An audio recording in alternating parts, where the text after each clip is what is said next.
And in that process, that's where I get better.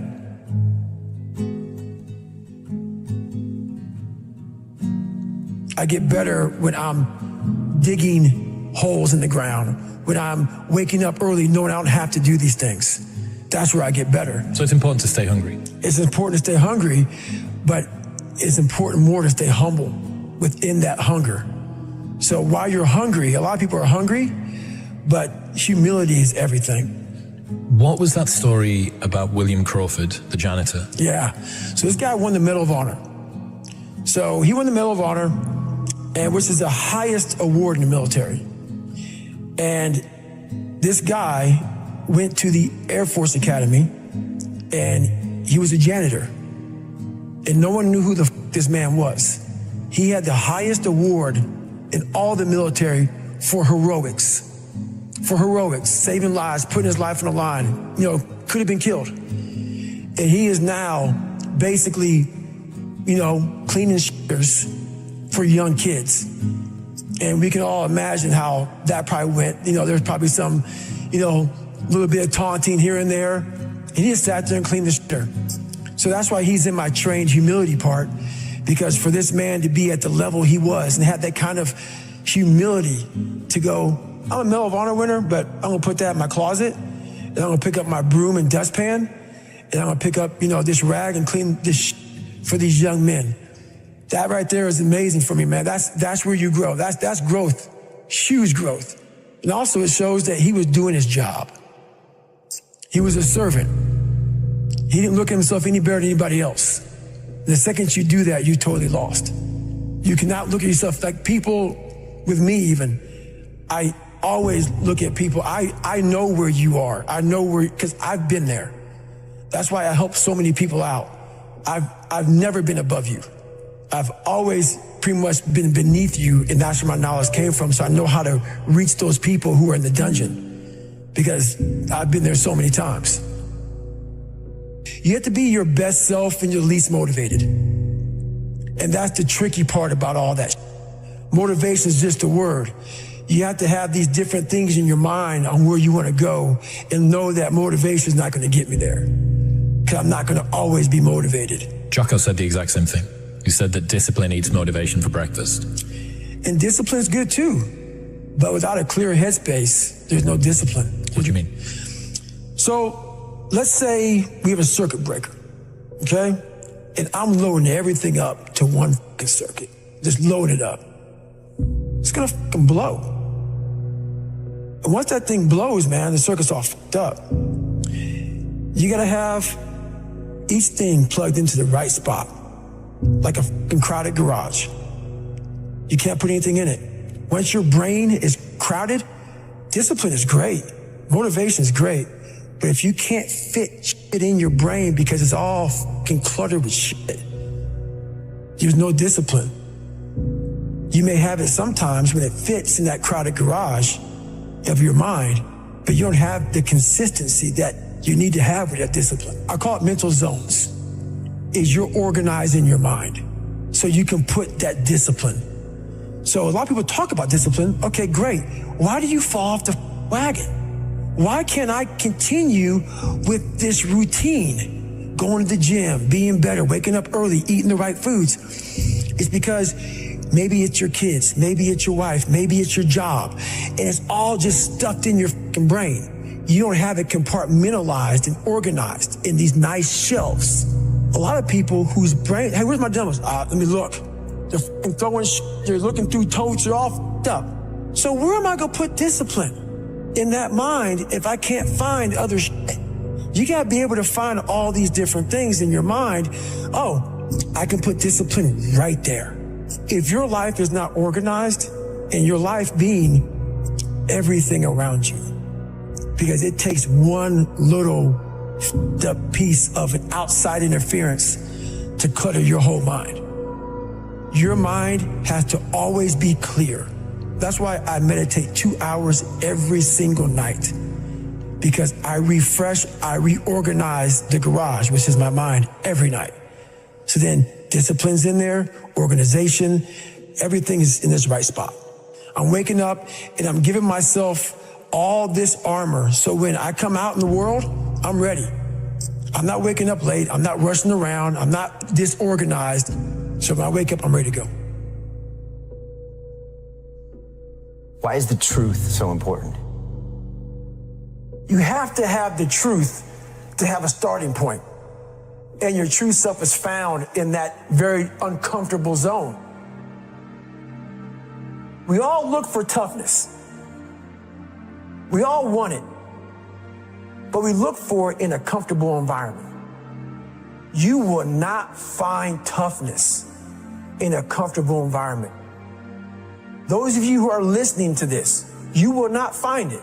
The only way you find it is to drown yourself in a position where you're just out of sorts, where you can't swim and you're drowning. Where you're drowning. When you say, you know what, man? Dad. Once you come face to face with who you are, you have a starting point. It's in our head saying, you know what, man? Dude, you're not doing shit. You're wasting a bunch of percentage here. In this other 80% is suffering, pain, failure, self-doubt, darkness, and then a whole bunch of light. But to get to this light, you gotta go through all of this shit. If you're not succeeding, and you're not achieving, it's because you're afraid to go in that dark place to find yourself. You're setting goals you know you can reach. And when you do that, that fear, that insecurity, that doubt, that's where you grow. You must always set goals that you think you cannot achieve. And then there you get better. When that alarm clock goes off at 4 or 5 in the morning, your mind says no. You just say, this is what we do. It's what we do now. Because to get to where you want to go, the amount of pain involved, the amount of mental pain, of how many times you're going to have to do something that you don't want to do to get to where you want to go. Every day, you must ask yourself, did I do enough? And then once you do this over and over and over again, it becomes like breathing. I don't want to live this lifestyle, but to get to the other side of this, I have to.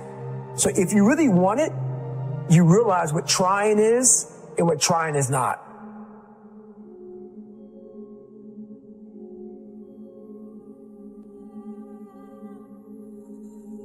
Your brain is the most powerful weapon in the world.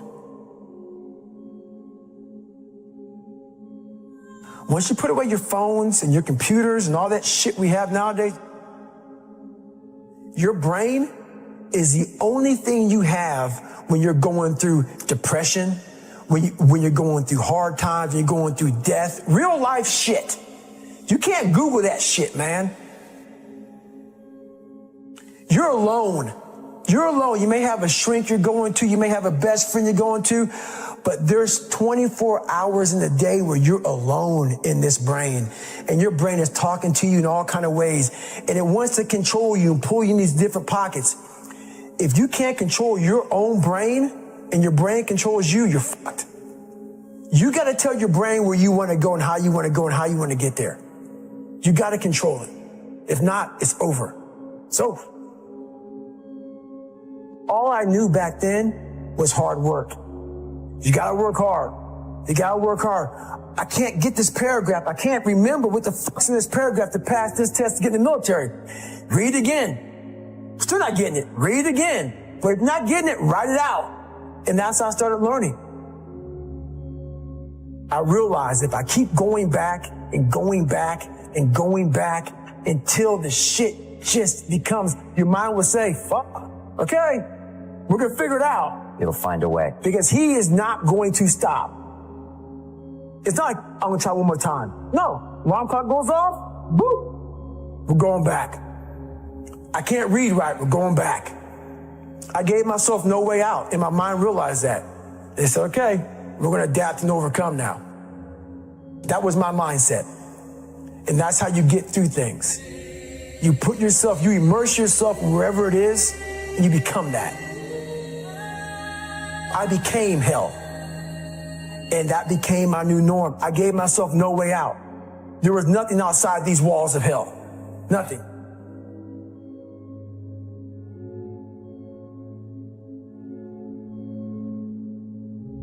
I watched this segment on TV about these guys going through Navy SEAL training. And I couldn't even, I wasn't a great swimmer. I was afraid of the water, all this crap, man. I saw these guys just quitting. But at the very end, it says 22 guys. There's commanding officers up there, and he gives this great speech.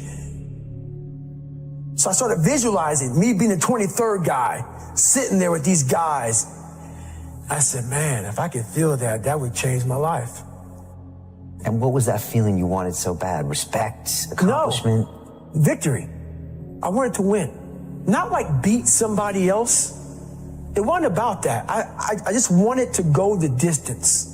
Everything in my life, when something got hard, I quit. I had to work harder than you, so I quit. Like, man, if I could just go that distance, that extra mile, to just go, just to finish. I want to finish. I want to feel victory. And victory for me wasn't winning, it was just finishing. So I said, you know what? If I could feel like these guys feel, it would change my life. And literally, I started feeling victory just by putting myself in the battle. I started realizing, man, just by going to war with myself every day and putting these challenges and these goals and these obstacles, these insurmountable obstacles, now we can move from there. If you look at it as, man, I'm broken and I'm still here. And I'm fighting. I'm going to find a way to get through this because I have no other place to go. It gives you a lot of power. And no one really finds themselves without going through trials, tribulations, suffering, accountability. And accountability is suffering. Being accountable every fucking day for doing right for yourself, for the people next to you, it's miserable. The more I did this, the more I gained confidence. And then the more I gained confidence, the more I realized, fuck these Navy SEALs, man. These guys can't do what I'm doing right now. I had no coach, had no trainer, had no money. I didn't know how to lose weight. I had no knowledge of what I was doing. I was just working. I was just sacrificing. But I would have never found these tools if I didn't put myself in a very uncomfortable place. And your true self is found in that very uncomfortable zone. That's where he came from. He came from all these f***ed-up obstacles, and now he's there. So everybody goes, how do you do that? You know exactly how to do that.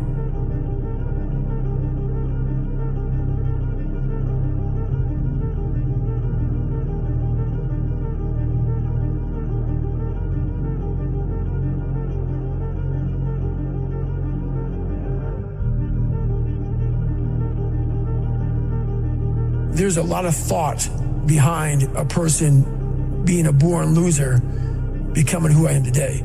You don't just wake up and just rocky the shit. You gotta wake up and think about, there's a process to getting better. And that process is never finished. Like a lot of times, if your back is hurting, it may not be your back.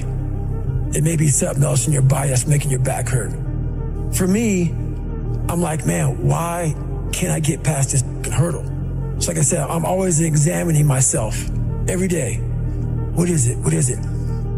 Well, there's only one thing you haven't examined yet, and it's going back to the beast, going back to the demon. All the times that I was like, I'm not going back, and I went back. I'm not going back, and I went back. I'm not going back, and I went back.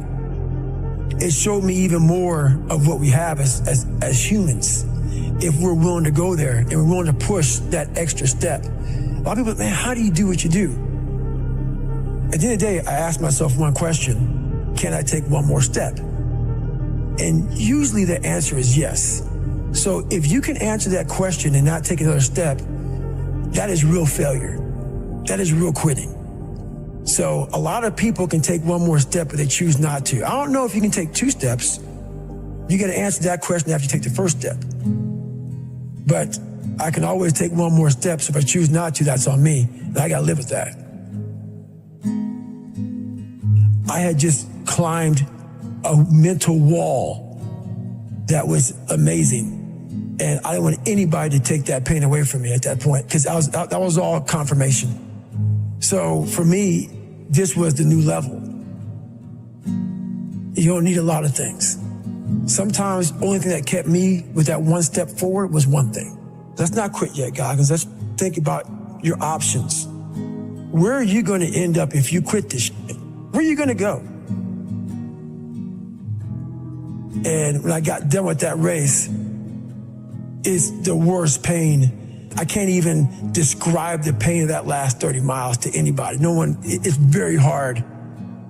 So when it ended and I'm laying there in the worst pain of my entire life, I'm shaking, I'm jacked up, and all I could think about was, I can't believe what I had just done. To me, it was humanly impossible to even think about going 30 more miles in that shape. And once you do it, what came over me when that shower hit me and the reality hit that I just went 101 miles.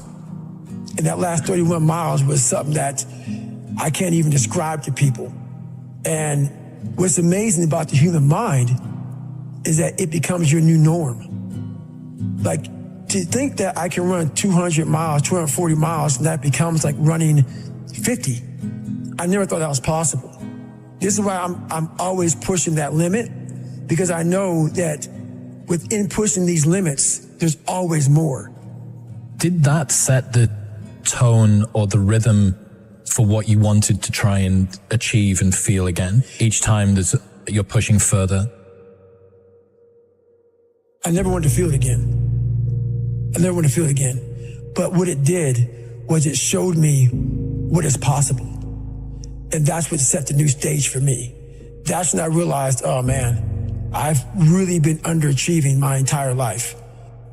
But it taught me what is possible. It taught me like, okay, I got it, check. I'm about action, and action means less talking and more doing. So that's where I've been. It only takes 1 second for you to lose the whole thing. So the 1 second decision is just that. You're in a situation where life is sucking. Let's say you're in extreme cold water and your life is flashing before your eyes. Every time that wave goes over your head, your thought process is, I gotta get the fuck out of this water. And you're in Hell Week. And you're hour 1 of 130 fucking hours. It's cold, I can't be cold this long. And then this is where that 1 second decision comes in.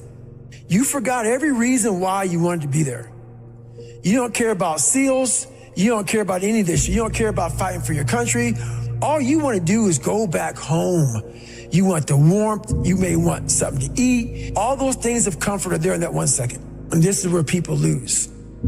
So what I do in that 1 second, because we all think about quitting, it's hard. But what you have to do in that 1 second is hard to process information during pain. Because that pain takes over and you can't think rationally. You're thinking about fight or flight, save yourself. That's not a rational thought. It's not a thought that's gonna get you through hard times. Most people fail that 1 second. So what happens, what I do, I start thinking logically. I calm my brain down, because your brain just wants to get the fuck out. It's about gaining control of your mind, putting things back in the proper perspective, and then saying, I really do want to be here, and I'm going to have a bunch of these 1 seconds, and I have to learn to control these, because if I fail one of these 1 seconds, I will not be a SEAL. I will not be a doctor. I will not be a lawyer. I will not be whatever the it is. So that's how important that 1 second decision is. It's all about your mind takes control of you. You have to say, fuck you, I run this motherfucker. There's no other way to make it out here. I mean, you can't just always be, head down in the sand. You got to learn to pick yourself up on your own. A lot of times these fights and these battles, You gotta be your own coach. You gotta be your own motivator. Because there's a lot of people in this world who don't want to see you make it because they think you can take a piece of their pie. But I've learned to study people before I react. Because there's no successful person in the world who's in a good headspace that's gonna ever attack anyone in that kind of manner. There's always gonna be something wrong with them. So you gotta always dive a little deeper before you get your feelings hurt. Take time. Take that 1 second to pull back and study them. Because most people who are in good places, they don't care about what you're doing. They don't care about what you're doing. They don't try to destroy you. They actually will try to build you up versus destroy who you are as a person. So that's where I'm at now in life, is most people who do that, they're in a very dark, dark place. As you get bigger, as you get more successful, you open the door for people to critique every fucking thing you do. And most of the people who are critiquing you usually aren't where you are. And all their critiquing comes from people who are really at a low level of life, which is sad.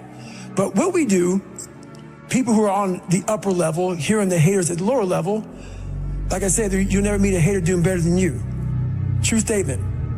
So I started making these mixtapes with all of these hate messages about people talking shit. And it became such a source of fuel that it was amazing, because I know why you hate me. You hate me because you're probably in the bed right now. You're probably an underachiever. You're probably somebody who doesn't want to do anything with your life. So I make you question everything about yourself. So I'm going to continue making you question yourself by coming out here and being even more successful. So what happens is, there's days where I'm like, you know what? I really don't want to do this today. And I'm like, oh, hang on. So I listen to that while I run. I sometimes play it in the house. It's half comical, it's half inspiring. I'm actually inspired by it. Because I know I'm gonna get hit in the mouth. There's an art to getting hit in the mouth. And that is why these things are important. You have to wake up and you have to give yourself belief. You have to give yourself confidence. So it starts with that run.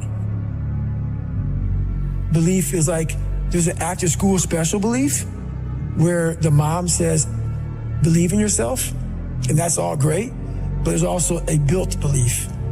How I build belief is through the daunting tasks I put myself through. So that's proof positive that I can. You don't become confident by shouting affirmations in the mirror, but by having a stack of undeniable proof that you are who you say you are. Outwork your self-doubt. Yes, because a lot of people, it's like when you wake up in the morning, pound your chest, look at yourself in the mirror and do all this fucking bullshit. I hope it works. What works for me is that everyday resume. The things I know I've accomplished, the things I know I've done, real hard work, the real calluses on my mind, the real calluses on my hands. That's it. You must build belief. You must build confidence and say, I can knock that shit out.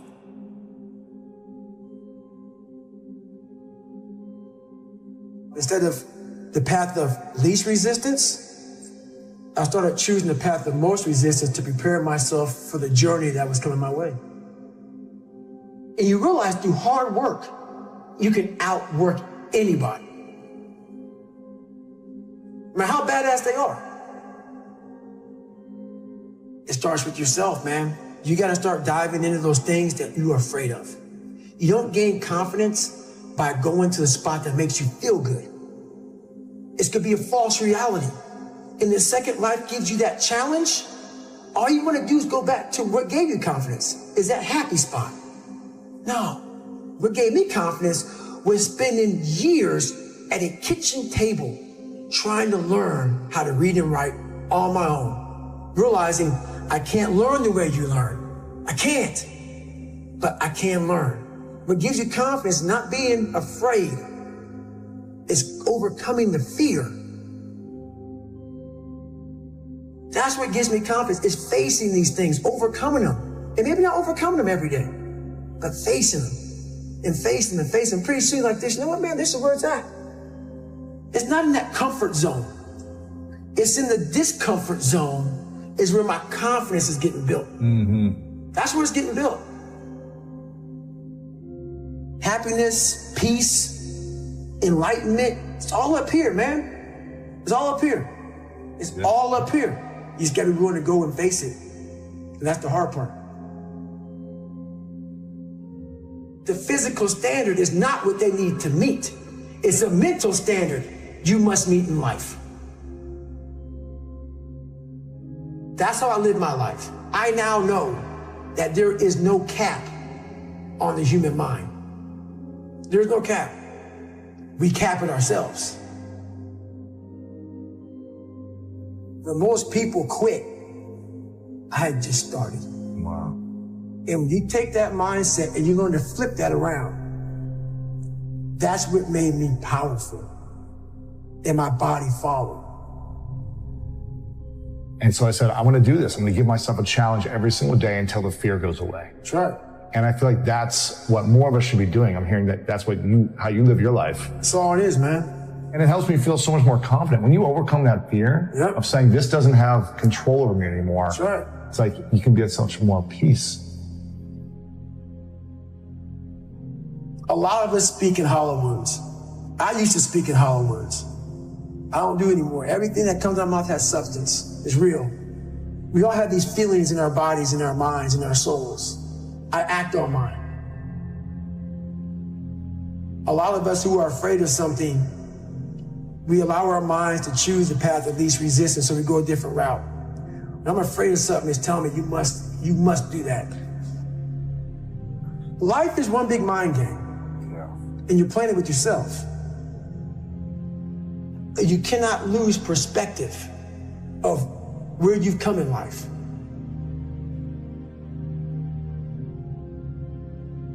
I'm trying to give people a different thought process of life where failure, hell, disappointment, discomfort is a great learning tool. And many people don't understand that, but it's these few moments in life that you have. Like for me, I always talk about it. Rocky 1, round 14. That 1 2-minute and 13-second clip of Rocky getting up when Apollo knocked him down. That one clip, when I was going through a very bad time in my life, I saw what I wanted to be. And it wasn't a guy that won. It wasn't a guy that won everything he did. It was a guy that kept getting up after being knocked down. So I realized if that 2 minutes and 13 seconds changed my life, that's all it was. I saw something that I needed to be in the world I was living in. Maybe my story will give someone the 2 minutes and 13 seconds they need to change their life. Everybody's got a story. We don't share it on social media. We share our nice life on social media. We all have a dungeon. I'm just willing to talk about mine. Mental toughness isn't something that you sample. It's something that you live in every day. Whenever hardness comes, and you don't know what it is, it may be different for you than it is for me, but you go back to your insecurities. And then when you go back to your insecurities, you then look for comfort within those insecurities. And we all look for that cookie that your mom used to give you when you were sad, when you were sick. We look for our wife or our husband. We look for comfort. It's in those moments you must retrain your mind to think differently in help. The mental standard is you must know how far you've come.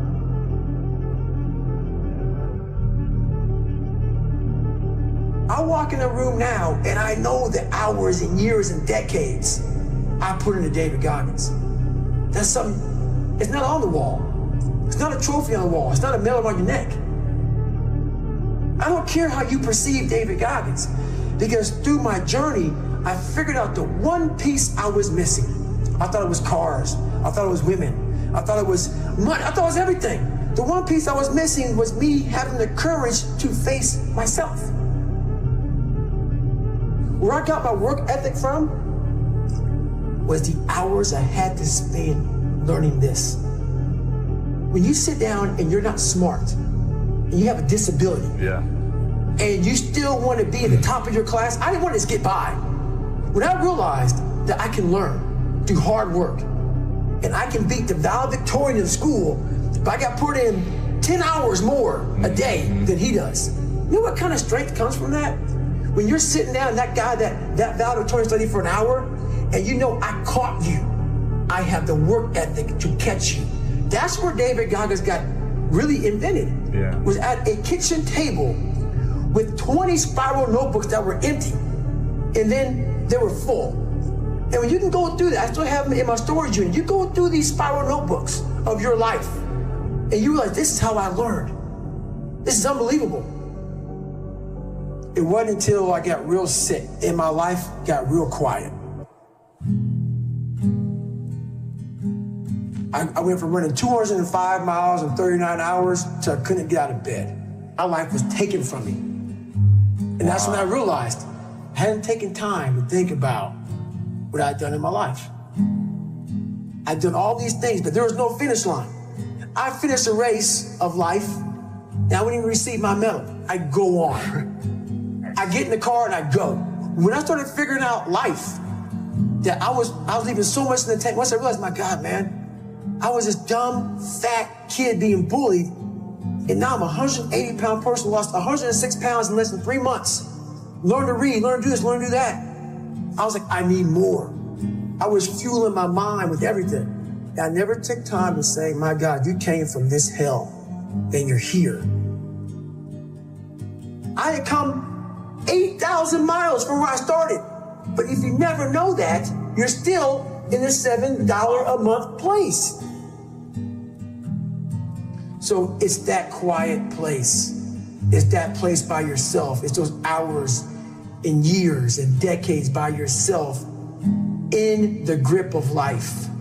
When life has you by the throat and choking you out, and you're sitting there calm because you're trying to figure it out. You're not panicking. You're not quitting. You're not throwing in the towel. You're saying there's a way around this. And when you figure it out, when life has you gripped in a vice, and you can figure that out, that's when you overcome. That's when you overcome. The journey getting there was harder than going through it. Yeah. You know? So that's the whole thing about life, man. It's that journey that makes you who you are. We live in a world now that's so kind. We find the kind way around everything. Like, if you don't look good, I have to find a kind way of saying, I don't like your shirt. Right. That's not the approach. If that's the approach you're looking for, that book is not for you. Can't Hurt Me is not for you. The approach you have to take, at least I took, you take whatever approach you want. The conversation had to be a real, honest conversation in the accountability mirror of, guess what? I was fat. Don't find a kind word to say that, you know what? I've gained some weight. No, you're fat. When I couldn't read, not like, hey, you know, you have a learning disability. No, I cannot read. I have a 4th grade reading level. I'm struggling. And sometimes I call myself stupid. Not in a way to put myself down. So don't take it like, my God, those are so hurtful. Yeah, they're hurtful. Dishonest. The conversation has to become an honest conversation of where you're at mentally.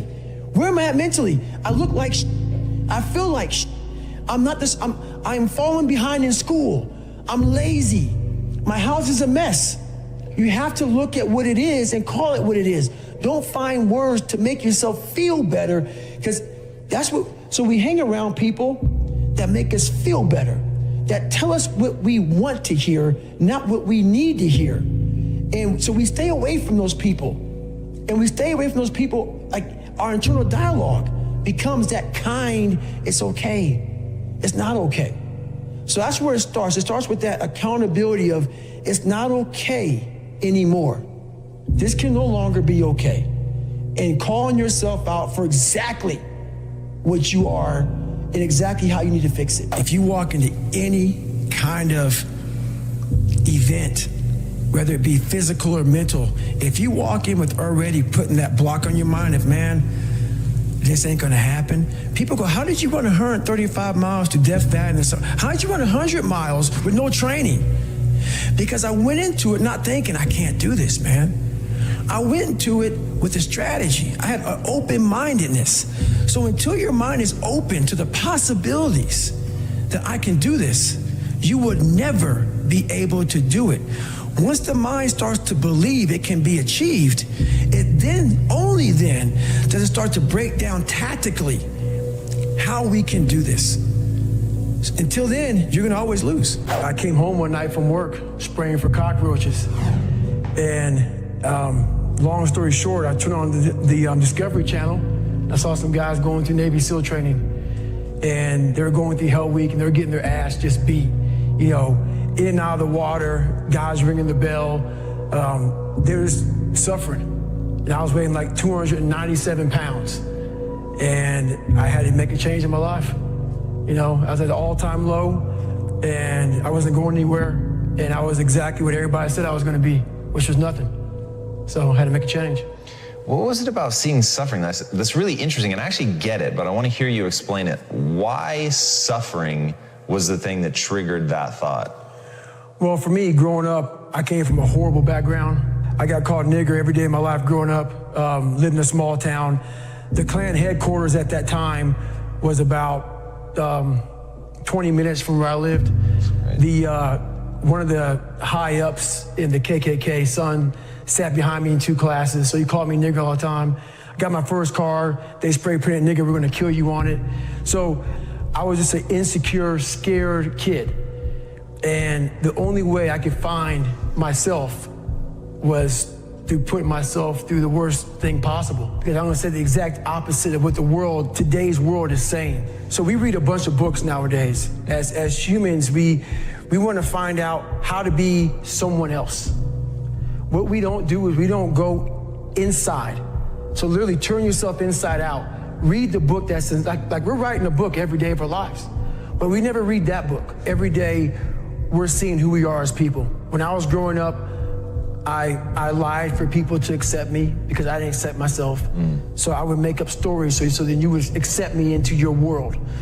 I would, everything I did was for someone else to like me. It wasn't until I started reading my own book about how pathetic I was as a human being. I could blame my dad, I can blame kids at school, I could blame having health issues, ADD, my mom not being around. Great mom, but she was doing her thing. Right. I could blame a lot of people. And that's the book I was reading. And I put it off on everybody else. It wasn't until I said, you know what, for me to fix this, I gotta read what the f is wrong with David Goggins. Not blame anybody. Read my book and say, okay, I'm afraid of my shadow. How can I overcome that? Go in the military, get your ass kicked, do things you hate to do, be uncomfortable every day of your life. Roger that. I'm not the smartest kid in the world. Okay.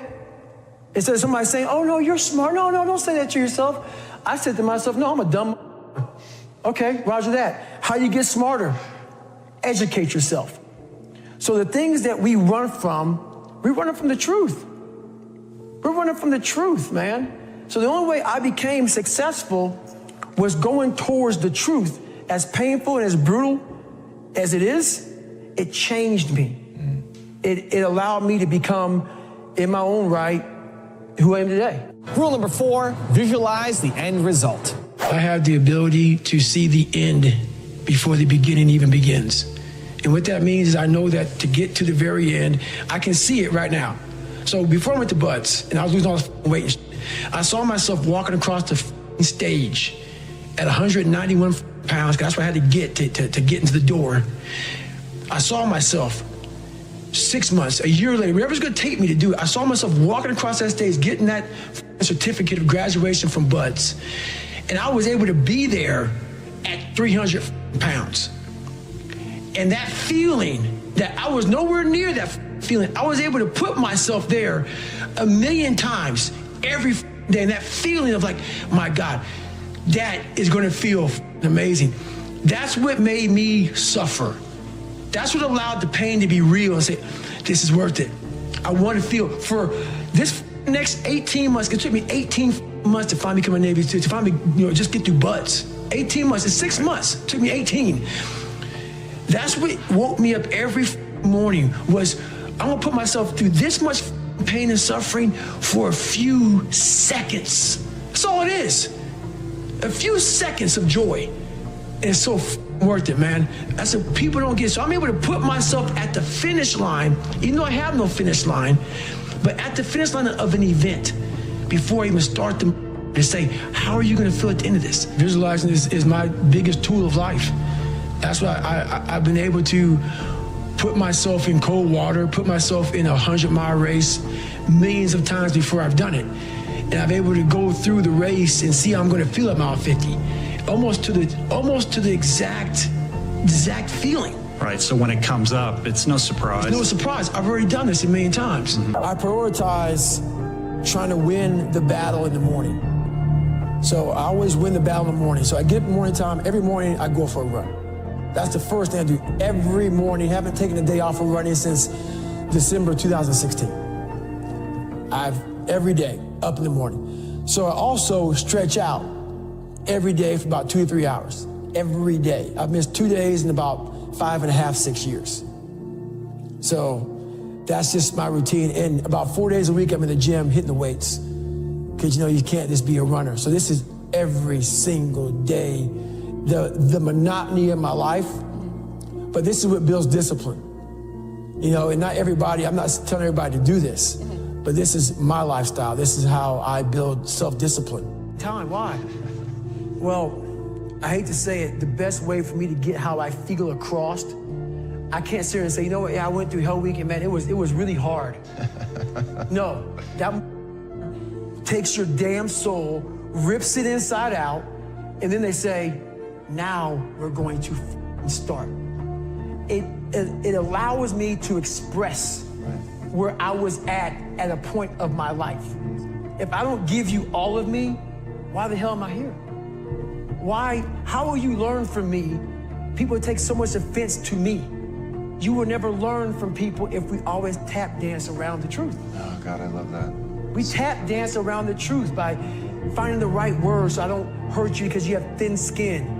No, tighten up, people. It's okay. Trust me, it's okay. You might be called nigger one day.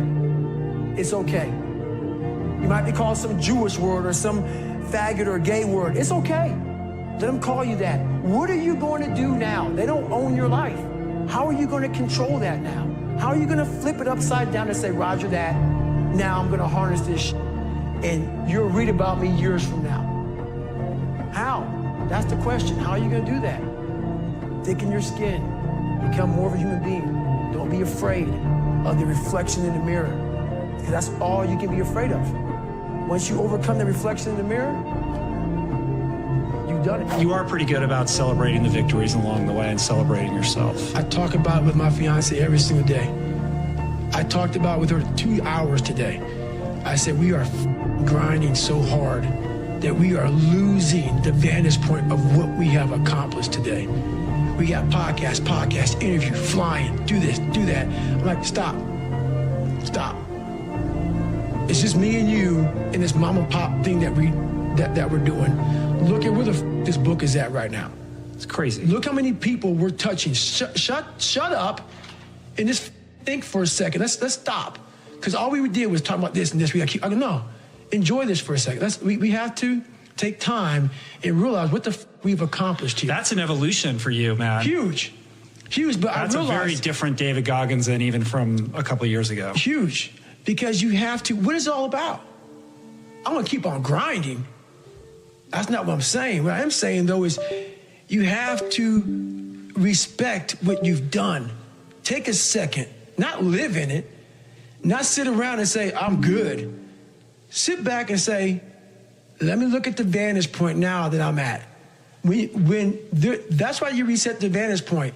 Get the tactical advantage. If you get the tactical advantage too quick and start fighting, you got to take a second to take observation of where I'm at. What have I done? Am I in the right spot?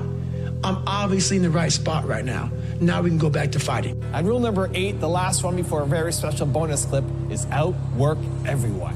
Where I got my work ethic from was the hours I had to spend learning this. When you sit down and you're not smart, and you have a disability, and you still want to be at the top of your class, I didn't want to just get by.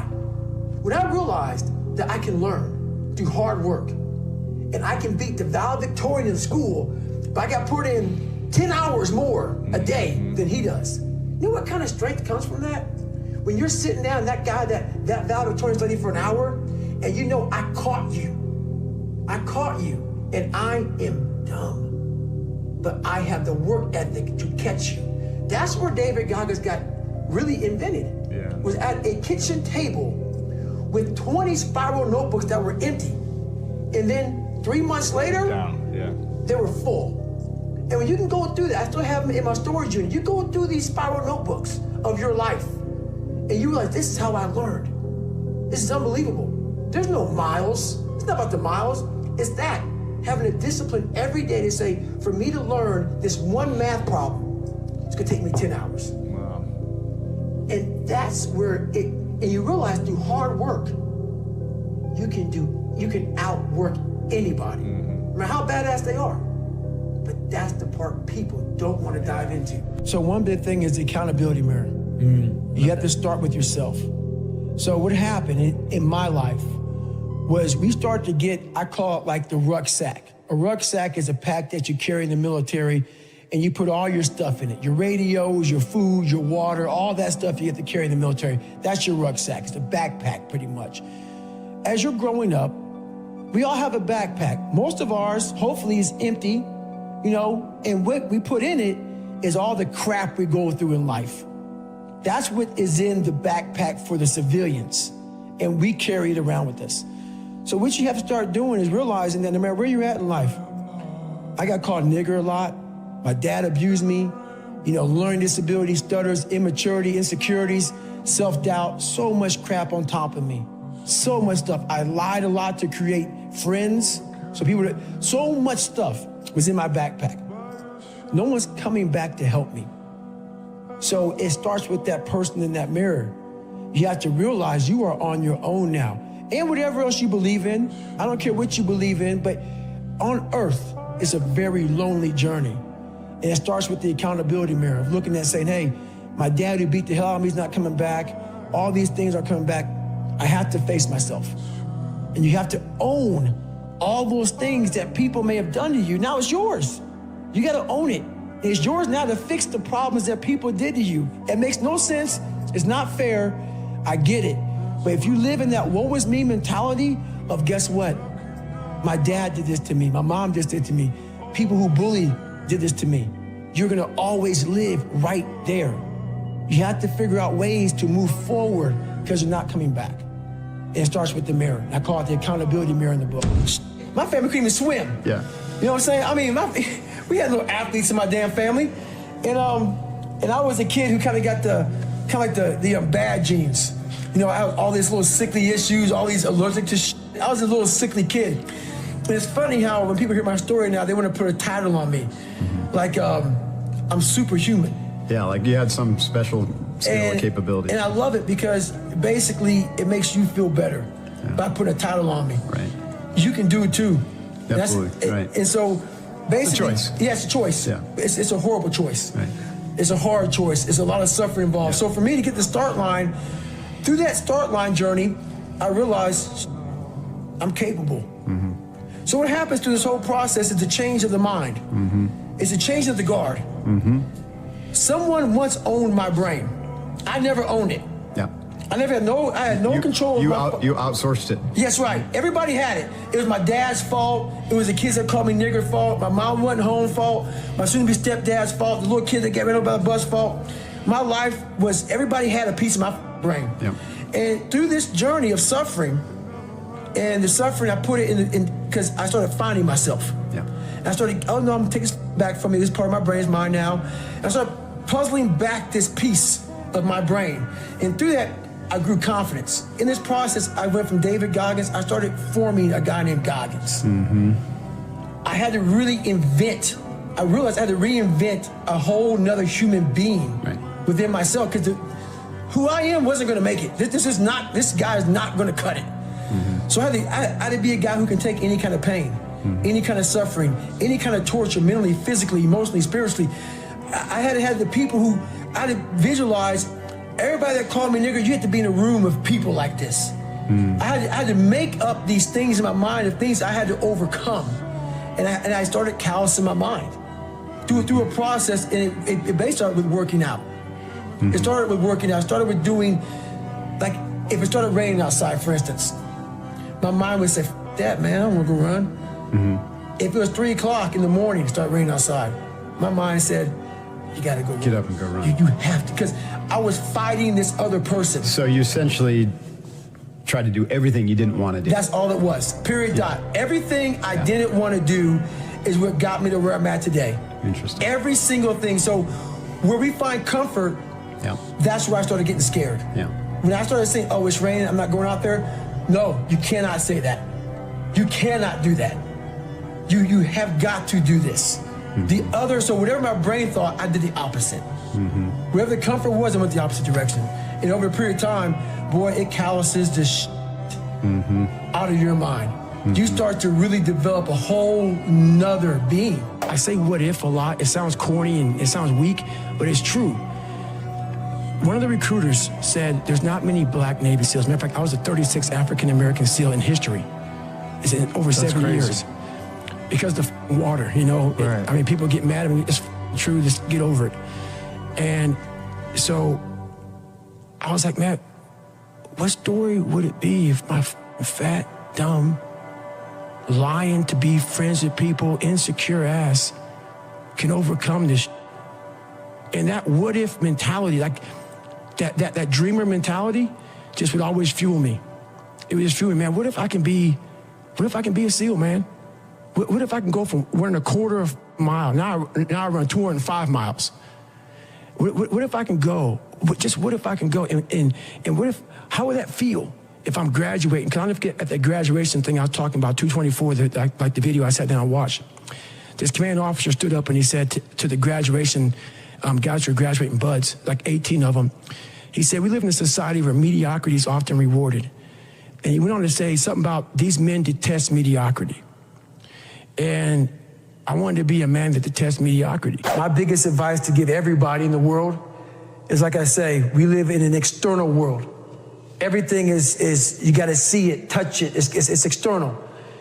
If you can, for the rest of your life, live inside of yourself, stop listening to people who are calling you fat, gay, transsexual, nigger. Everything that is makes no sense. All these insecure people putting their insecurities on you, you got to flush it out. You got to just be whoever the hell God or whoever the hell you believe in. If you believe in nothing but yourself, I don't care what it is. You got to take everything and throw it away. You have to believe in one thing, and that is yourself. And I'm not saying don't believe in God or what you believe in, but right now, for you to find greatness in yourself, you're not going to find it by looking in a book or by even hearing me. I may give you the spark, but you've got to go inside yourself to find it. And that means you gotta be quiet. Shut the fuck up, go in a room, stop talking, search your soul, search your mind, search your abilities, and you'll find it. But if you're not looking for it, you won't find it. So you gotta go start your journey. And the journey starts with you finding, why the hell am I here on this planet Earth? Why am I here? And if you don't know that, you will live the rest of your life searching, always asking the question, why? Growing up, being the kid I was, I found strength in different movies. Yeah. So I come home, in one movie I found a lot of strength, and as funny as it may seem, but I visualized this scene. I do it today during the pull-up record. I did 4,030 pull-ups. Yeah. The last time I did it, I actually got it. It took me 3 times. I played one song for 17 hours, pretty much. It's from this movie, Rocky 1, round 14. I related to the person in the movie. But just the one scene when Apollo's beating the shit out of Rocky. He falls in the corner, and everybody, and Rocky, and Apollo turns around, arms up, happy as shit. I got this guy. He turns around not knowing that Rocky's trying to get up off the canvas. Mickey's his trainer saying, stay down. Right. Everybody's saying, you did good. You did good. You went 14 rounds with the champ. Rocky didn't hear shit. He got up. And what sticks in my mind today, and I'm seeing it right now, when he got up, Apollo starts to turn around to see the aftermath of what he just destroyed. And he did not expect to see what he saw. Right. And what I see out of the whole movie, I see Apollo Creed's face. Yeah, fear crept in. Yes. Yep. And I said to myself as a young kid, I want to be that. Mm-hmm. I don't need to win. I don't need trophies. I don't need people to like me. I just want what he has. Yeah. A fictional character, whatever the hell it was, I want that. And I visualized that. Mm-hmm. And I want to become the guy who can get off the canvas and look at somebody who beat the shit out of him. Life. Yeah. I'm talking about life right now. Yeah. And life, even life itself pushed her head down toward Says, David oh, Goggins. yeah. This is not going to stop. Right. So that mentality became what I wanted. Nice. And that's how it started, with that visualization of the canvas. Mm-hmm. And all I gotta do is just keep getting up. So I would take it like, who would even think about doing this? So I would sit on my couch saying, who at 297, who can't swim that great, who's scared of the water, would have the balls, who have the balls to man up, quit a job, and go and just put everything on himself. So it's how I started talking to myself and putting myself in a whole different category, and that would fuel me the next day, and I just kept using that as fuel. No one would do this. No one would do this. You're the best around. You're the best ever live. And I just kept fueling me with the right kind of message that I needed to hear that I was never telling myself.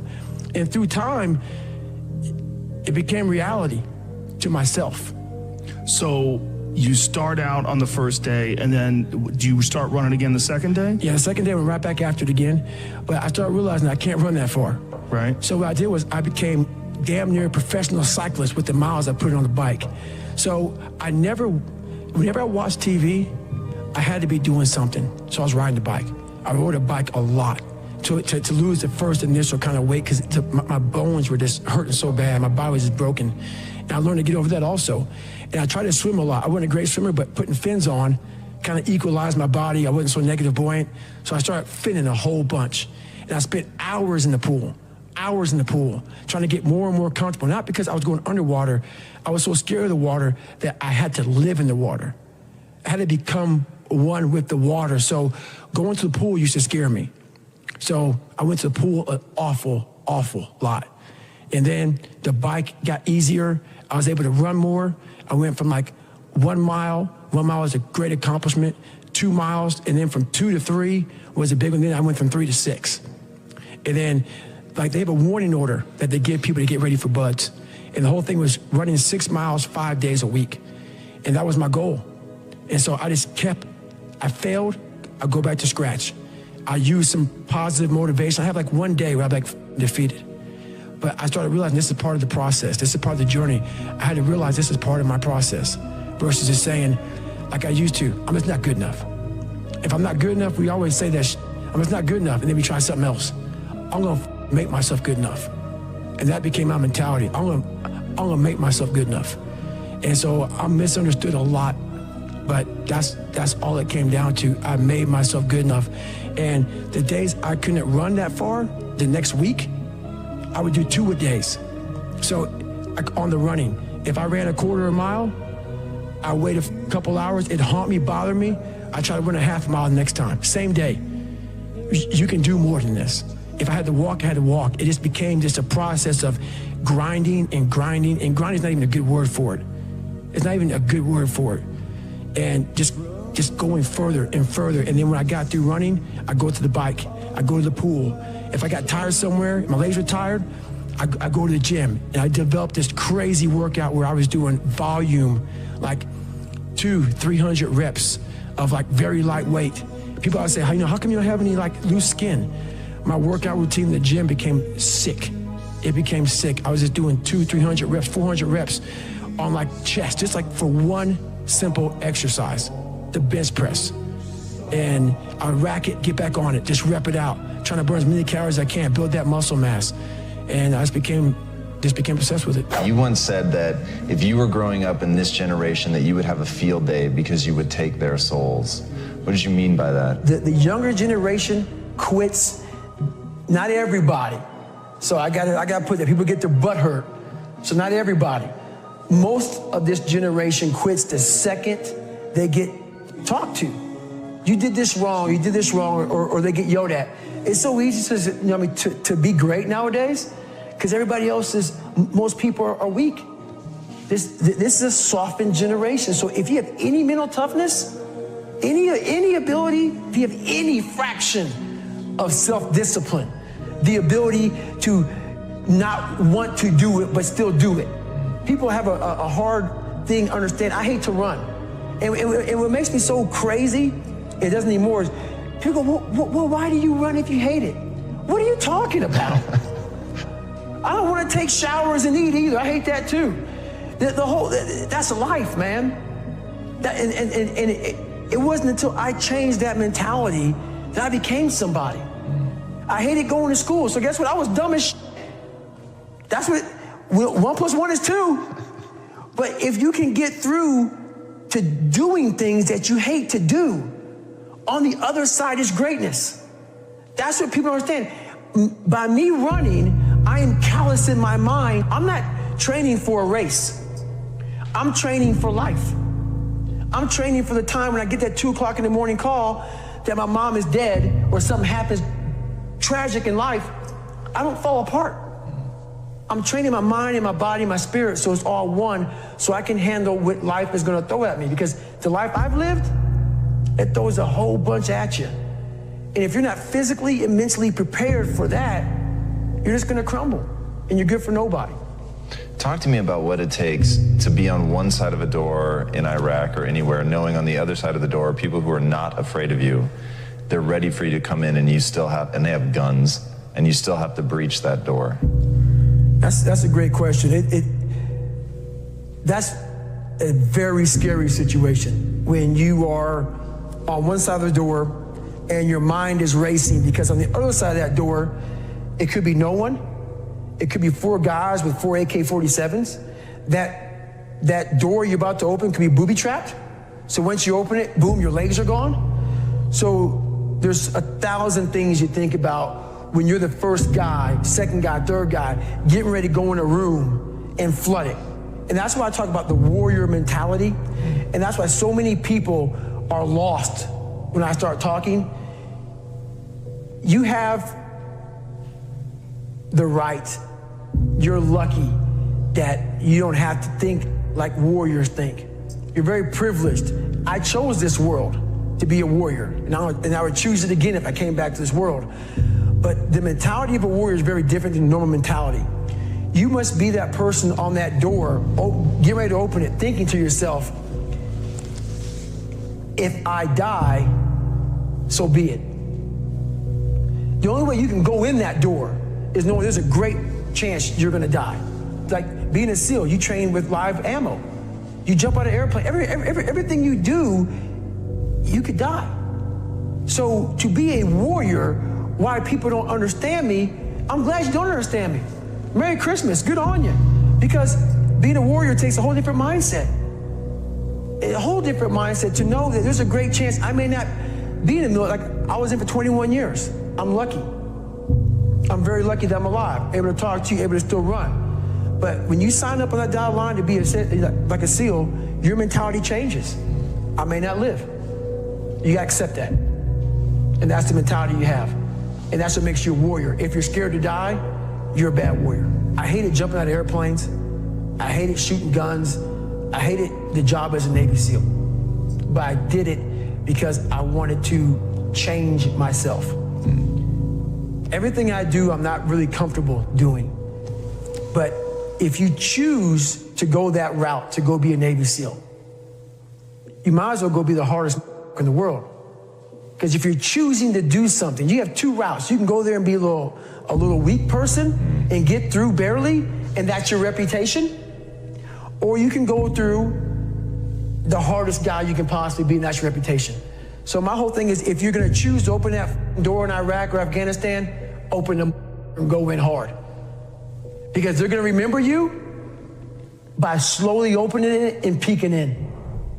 So if you're gonna open it, and you made the mind to open it, don't crack it open. Open the door, go in. That's with life. If you're choosing to do something, attack it. Because they're gonna remember you as not attacking it. So I want to be remembered. You can hate me, but there's one thing you can't say about me. I didn't attack it. So that's the mentality to have. If you're gonna do something, you might as well attack it, because you can do it anyway. Right. Do you use that in civilian life? Like, do you still employ the, I'm gonna attack it, I'm gonna take their souls? Like, how does that play out in a non-combat zone? It still works for me in life as far as attacking things, because no matter what I want to, no matter what avenue I choose, I want to be the very best. And the very best may not be I'm number one. The very best is, did I leave everything inside of me out there? So attacking is not like, oh, I want to win this or win that or be the best. The best is I'm running against myself in everything I do. And that's what I attack. I attack myself. I'm always questioning myself. I'm always holding myself accountable. As a leader, the one thing I did horribly wrong, on my second platoon, I actually started developing an attitude towards people who didn't PT hard, who didn't get after, who worked, because I took it all the way to the limit. And so I should have been a better leader by knowing, okay, you know what, not everybody wants to be David Goggins. Yeah. Not everybody wants to go run 100 miles. Not everybody, everyone's got different skills. Everybody got different skill sets. Yeah. And not everybody, maybe they want to go to the gym, whatever. The gym is fine, but it was just a different standard. So I couldn't take away my standard for the whole of the group. Interesting. I looked at people like, F you, man. You ain't trying to get hard, F you. So my mentality, I wasn't a good leader. And I look back on that now, trust me, a lot of people could have done things differently. I'm taking accountability for what I could have done differently. Right. Good. I looked at that, so my mentality from a weak kid became super hard, like beyond hard, next level hard. And but that's what I thought I was getting myself into. As a leader, I should have stepped back and realized, hey, these are your expectations, David Goggins. Right. What are we here to accomplish? Right. It's important to lead by example. And when I say lead by example, if you're the leader, it's the loneliest job on the planet. And if you do it, you have to be up early. You have to leave late. You got to do the sucky jobs. At least that's how I look at it. You got to be the man that is always the person who's being held accountable to the highest standard, and not expecting your people to do anything that you're not going to do 20 times more than they are, even when you're the leader. And it's all about accountability for yourself in leadership roles, not about being pissed because people aren't doing what you're doing. Everybody has different skill sets. Do you ever do yoga? All the time, man. All the time. And I if I were to tell somebody one thing right now, man, that soul has muscle and getting that hip flexor opened up, because we're all stressed the f out. It's almost worse than others. It changed my life. I'm one of those, I drone on too much about yoga. I'm like one of those vegans. It's like, you got to do it, man. Right. Just try it. I get annoying, like a born-again Christian or something. It's like, I'm getting that way now, man. I'm getting that way now. For anybody who does anything hard, like, if you do anything like with weightlifting type shit or martial arts type shit, where it's just everything's explosion, it's lifting, it's heavy, it's push. Right. Yoga just will balance your shit out. Yeah, it will. Yeah, it will. It really will, man. And there's all these people that resist it. Like, there was some article recently that was something along the lines of hot yoga is just trendy nonsense. I read that, and then even in the article, it talked about that there might be some benefits in terms of like the strengthening your arteries, and they didn't even mention heat shock proteins. There's a study going on right now, I believe it's at Harvard. Right. One of my friends was telling me about it, where they're trying to find the benefits of 90-minute hot yoga classes, because they think it might mirror the observed benefits of sauna, which they already know for a fact has big benefits because of your body producing heat shock proteins to deal with the heat. Right. That's why I put that sauna in here, man. I go in that for all the time. Well, no one can tell me it doesn't work. It's big. It's proof positive. It changed my life. It wasn't a medication or this or a drug. It was stretching. Yeah. It was yoga, stretching, all that stuff combined changed it. So when things hit you in life that you're afraid of or you're not good at, the first thing you're going to say to yourself is, why am I here anyway? This isn't for me. The water's too cold. The sun's too hot. I'm getting up too early. Why am I doing this to myself? That's what the normal mind says. I had to start training my mind to think about how can I get through this? Not giving myself a way out. Never giving myself, creating a wall around all the ways out in my mind. I had to slowly start to build this wall so my mind knew this is not going to give himself a way out of here. In my first Hell Week, I had a huge setback. I was broken. My legs were broken. I had double pneumonia. I got rolled back to day 1, week 1 of Navy SEAL training. I got through that second Hell Week. During the second Hell Week, I actually broke my knee. I continued to limp around for a couple weeks. I couldn't make it anymore. Got rolled back to day 1, week 1. I'll never forget standing there in front of Captain Bowen. He was the CEO in charge of Navy SEAL training at the time. And he had no mercy on anybody. If he believed in managing your expectations, I wouldn't be here today. He challenged me again. I was challenged my whole life, not by the mindset of managing expectations, by exceeding expectations, not by managing them. I'm standing there with crutches. I'm sitting in his office. He looks at me. He goes, Goggins, this is your last time. We're going to push you through Navy SEAL training. This will be your 3rd Hell Week in 1 year. We're not going to put you through a 4th. So this is your last time. I'm sitting thinking, how am I going to get through this? I'm badly jacked up. My legs are broken. My knee is messed up. And he goes, you have a couple of months to get better. A couple of months isn't going to do it. I won't get healed up in a couple of months. But I realized I'm going to get through this. I'm going to find a way to get through it because why? I put barriers in my mind. So my 3rd Hell Week, I went in there with pretty much, I would put a black sock on first. I would get duct tape. And I duct tape my ankles all the way up to my calf every single morning. And then I put another black sock over it. And what that did, that prevented me from moving my ankle. So I didn't really, I wasn't flexing my shin as much. And I started running with just my hip flexors. In this Hell Week, it was a bad Hell Week. We had a guy die on Thursday morning of Hell Week. I went on to become a Navy SEAL. Greatness is not something that you meet once. It's something that you meet thousands of times in your life. And you don't reach it if you're not constantly in constant pursuit of greatness. So if my mind were to say right now, I'm great, I just lost. We're going to grow. We're not going to triple down on our strengths. We're not going to do that crap. We're going to work on our weaknesses so we grow. We need friction to do that. Without friction, there's no growth. Without friction, there's confusion. Confusion is, David Goggins, how did you become who you are today? I put a bunch of friction in my life.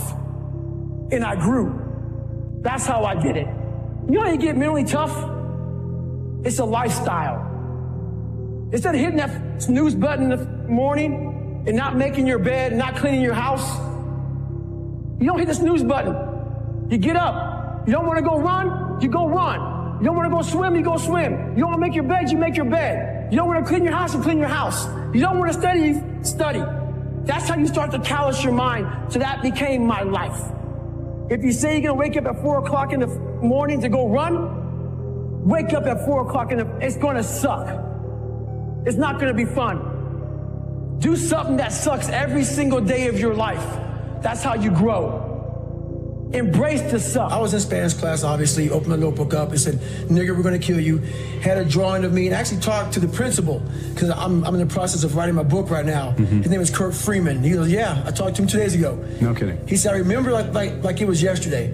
So I left my class, just didn't tell the teacher, went right to his office and showed him it. And he said, and I wasn't a good speller at all, obviously. I copied.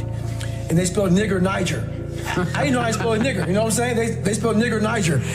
So he looked at me and said, they're ignorant. And that was the best advice he can give me. Yeah. My mom was working 3 jobs. I was a latchkey kid. I was on my own. Mm-hmm. I did my own thing, man. I missed almost all of my junior year of high school, never went to school, just did my own thing. And that was a turning point when I really realized I was on my own. I mean, it just kind of hit me. Like, the best advice you can give me is just spell nigger Niger. And pretty much, I think he called my mom up and I went back to class. And I realized that life isn't fair. It's not fair. And you better figure out some tools and some ways to stop feeling sorry for yourself, because no one is coming to rescue you. No one feels sorry for you. Right. And at the end of the day, no one really cared about me. That's how I felt. That was the reality of it.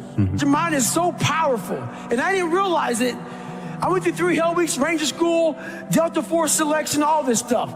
This incident I'm going to explain to you right now was where I realized we are only at 40% of what we are capable of. Here I am, right at the end of this race called Badwater 135. I Googled the 10 hardest races in the world. What came up? Crazy race in Death Valley. Summertime, 135 miles. I knew nothing about ultra running. I thought you would camp out, run 20 miles. Then one day, then run 20 miles again until you got 135 miles. I had no idea what I was doing. Called the race director up. He's like, hey, have you run 100 miles? I was like, what, in a week or what? What are you talking about? He's like, no, in 24 hours or less. I said, no. He goes, you got to qualify to get in this race. You have to run 100 miles in 24 hours or less. He was trying to call my bluff. I call him up on a Wednesday. He goes, hey, there's a race in San Diego on Saturday, where it's a 24-hour race where you run around, a track, a 1-mile track for 24 hours. And if you get 100 miles, I will consider you in my race. It really helps to be smart, people. And I was not smart in this situation. I said, I did the math. It's about a 14-something minute mile. I can do that. Anyway, I show up on Saturday with a blue lawn chair, Ritz Crackers Mileplex, and my ex-wife. And every mile I'm going to see her, I'm going to grab some Ritz Crackers and some Mileplex. I don't know what the hell I'm doing, but it's bliss. That whole ignorance is bliss thing. So I get to 70 miles pretty damn fast. I get to 70 miles in like 12, 13 hours. What do you think happens to your body when you haven't trained for that kind of mileage? A lot of bad things. But I thought I was in good shape. It was amazing. So I hadn't gone to the bathroom at all. I sit down, big mistake. I sit down in this blue lawn chair. I sit down, looking at my ex-wife. I'm seeing like 3 or 4 of her. I'm like, oh, this is not good. So I'm trying to play it off because I know where I'm about to go. So I'm sitting there, and when you haven't gone to the bathroom, you're dehydrated, your nutrition's all jacked up. You sit down, you gotta go to the bathroom now. So I look at my ex-wife and go, do you love me? She said, yes. Why? I go, because I'm gonna take a shit on myself right now. Because I can't stand up because my blood pressure's all messed up. So I'm sitting there literally pooping up my back and peeing blood down my leg. She's a nurse, so she's concerned. And I'm telling you right now, there's one thing you never want to hear as a black person. She said, you're starting to turn white. So I'm sitting there and I'm all jacked up. And I'm like, okay, how in the world am I I got 30 miles to go. I should quit, but I didn't. What I started doing through this whole process was I started to study myself in the dark times. So instead of just quitting real fast, I said, no, I'm going to quit, but not right now. So I sat back for a second, and I said, let me get some water, let me hydrate, let me clean myself up a little, let me get some nutrition. I wasn't dizzy. It's okay. My feet are all messed up. Let me see if I can walk. I'm gonna walk 1 mile and then I'll go home. That'll be a great accomplishment for me, 71 miles. So I took this massive thing and I started breaking it down into small chunks. And as I started breaking it down into small chunks, I started realizing maybe I'll walk 1 more mile. But at the pace I was walking, I wasn't gonna make the time. So this is when I realized the whole 40% rule. Those of you who worry, red can't hurt me, you understand it. Basically, the 40% rule is when we have a governor on our brains, like a governor on a car. A car may say 130, but if you put a governor on a car, it can only go 101. We do the same thing to our brains. I was born with limited horizons, born on the other side of the tracks. I didn't think I could be anybody. So my governor was myself. So once you take that governor off, you have limitless horizon. We live in a world that we want to be as comfortable as we can. And we wonder why we have no growth. We wonder why when the smallest thing in our life gets difficult, we wonder why we cower and we run away. Because we are kind of living our whole life is set up that way. Our whole life is set up in the path of least resistance. We don't want to suffer. We don't want to feel discomfort. So the whole time we're living our lives in a very comfortable area. There's no growth in that. So for me, I realized that. The reason I became 297 pounds is because that was comfortable. What was very uncomfortable was running. What was very uncomfortable was being on a diet. What was very uncomfortable was trying to face things that I didn't want to face. And I also realized when I was really big, I had no growth. Why? Because I was living comfortable. So I realized for me to find growth, I had to face all of these different things that made me very, very uncomfortable. One thing I faced was running. I absolutely hated running. But I knew for me to grow, I had to do this thing every single day. I wanted to start callousing my mind. I wanted to start becoming a better person. And how you become a better person, how you gain mental toughness, how you become the person you want to be, is constantly facing the things that you don't want to face. If you constantly run away from things that you don't want to face, how is there growth? How is there mental toughness? I can give you a class all day long about self-talk, visualization, eat an elephant one bite at a time. But if you're never putting yourself in a situation to actually practice these things, you're never going to grow. I can't put you out there we're all going through a battle in our mind. A warrior is not a person that carries a gun. The biggest war you ever go through is right between your own ears. It's in your mind. We're all going through a war in our mind, and we have to callous our mind to fight that war and to win that war. When you're suffering, you give up on the very things that you wanted the most. So when the suffering got too much, my dream died. And pretty much I almost died with it. If I didn't find Navy SEALs and getting past that hump, I would have never been up here today. You can't outrun your demons. They'll always know where you're hiding. I walk around life with so-called headphones on my head, man. I don't, really wear them, obviously, but I just have these earmuffs on that I silence out the noise. I silence out the judgment. Those people get in our head. The most important conversation is the one you have with yourself. You wake up with it, you walk around with it, you go to bed with it. Eventually, you act on it. And my conversation was a bad one. So the people who I thought were up here in my life, these uncommon men, I was putting myself down here. But over a period of time, I started realizing that I'm also uncommon. And I started picking those uncommon men off by realizing that we all have this ability in our mind. Most of us fail in life because we're afraid of what everyone around you is thinking. That's 100% truth. So we live by the narrative of other people. When I first called a recruiter to be a Navy SEAL and I was 297 pounds, the first recruiter looked at me and said, "You're not going to be able to make this, man." So what he was doing was he's projecting his energy on me. He knew he couldn't be a Navy SEAL. So God helped this black guy, because I was only the 36th African American to make it through in over 70 years. How's this black fat guy going to make it through in my he wouldn't even want to try. So he's projecting this. So a lot of us who are negative people, all we do is project how we feel on other people.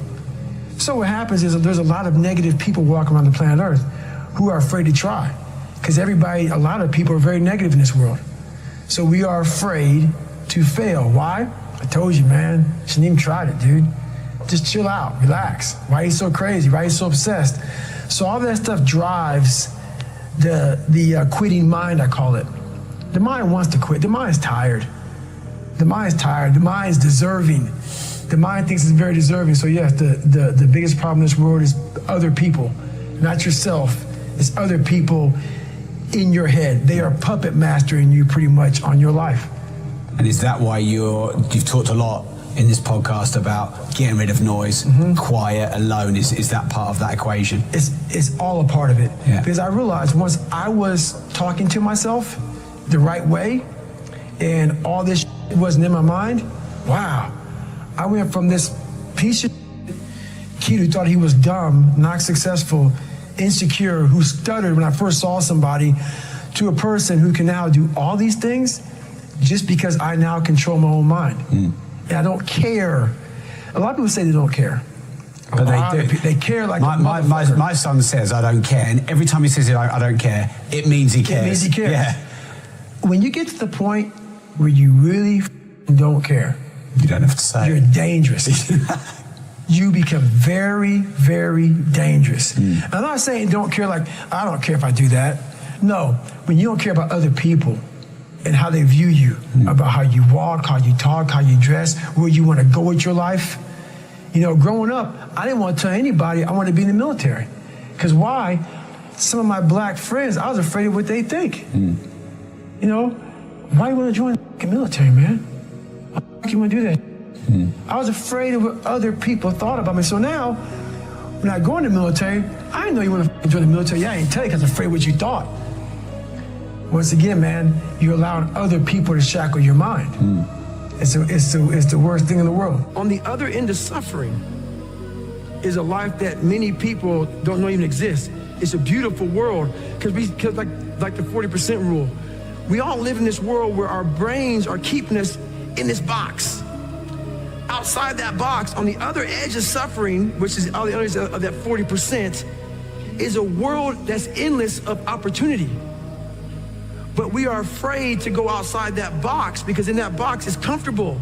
That's where all of our nice stuff, you know, that's where the nice 4-lane highway's at. I know where the restrooms are at. I know where the gas stations are at. Outside that box, man, God gives you a shovel and says, man, start digging. That's not fun. But when you dig your own path to all kind of stuff that's unknown. And that's why I started realizing, man, like on the other end of this is some beautiful stuff. So I got outside my box and realized, man, 300 pounds, now look at me, I'm 185 pounds. And on the other side of the box was all this stuff.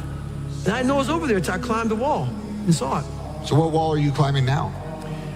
Man, right now, I've climbed a lot of walls. There's no more walls anymore. The reason why is because I know how to climb.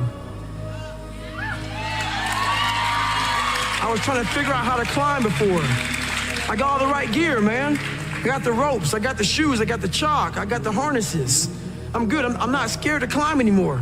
I go to the rock, hammered in, I got my belay, and I'm good to go. So you gotta figure out how to climb first, and that's all. We all have a different way of climbing. That's why there's a lot of books out there on mental toughness. It's all crap. Why? Because it's a cookie cutter way. Life isn't cookie cutter. Like 3.14 is pi. It's how you figure out equations. We're all different equations. We all have a story. We all have to strengthen our mind to figure out our own equation. Once you figure out your own equation in life, you can then start picking away at how to be better. But you first have to figure out your equation in life. Once you figure that out, man, you can do anything. If you read It Can't Hurt Me, I go into detail about my first 100-mile race, the race I wasn't trained for at all. And I went out there and ran 100 miles on a 1-mile track. When I got to mile 70 and everything went south. I mean, it went south. I've been through 3 hell weeks, Ranger School, some of the world's hardest training in the world, and this was the most pain I've been in my entire life.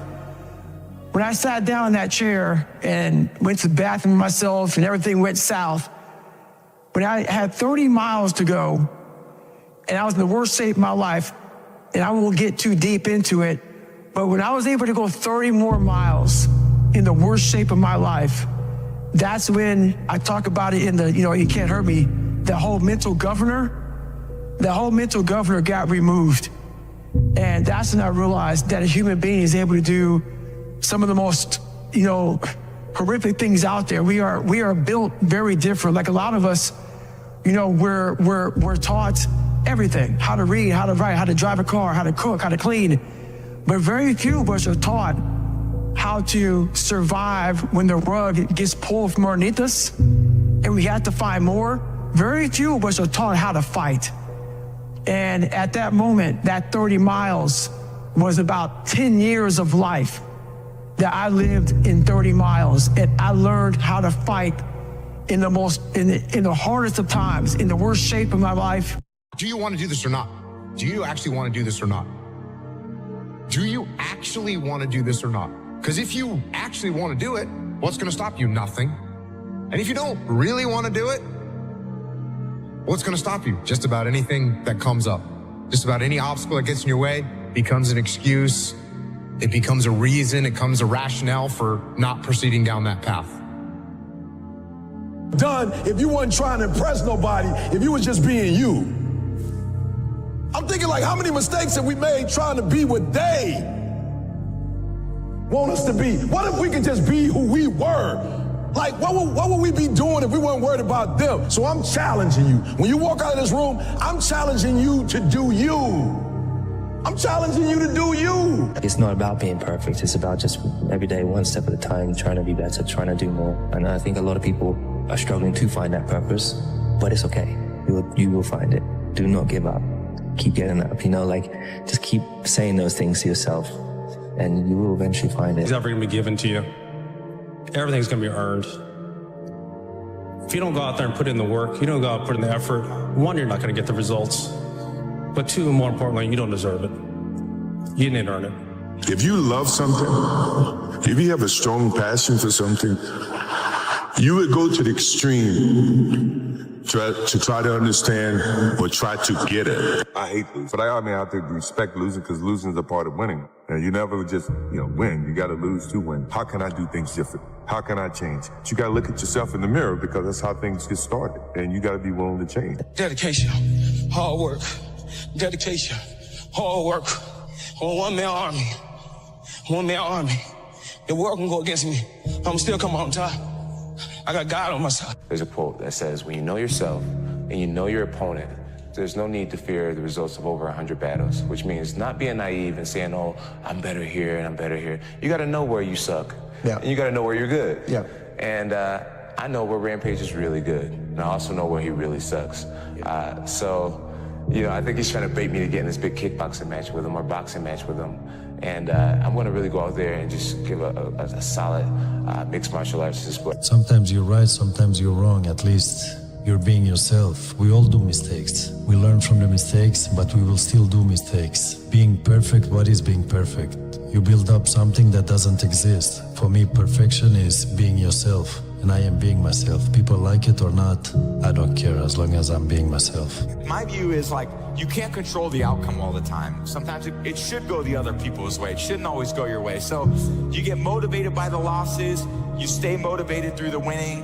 What you can control is your process. You can control those intangibles. You can control the work ethic, the consistent discipline, your attitude, your culture, how much you care. All those things are in you. They just need to be drawn out of you. We live by this and we die by this. We don't retreat. We don't run. Every man must search his own soul.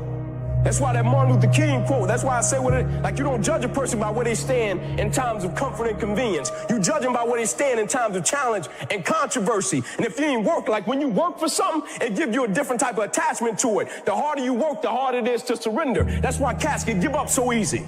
They ain't got nothing invested. They ain't worked for it. They ain't sacrificed for it. Every time it get tough, they go blow weed.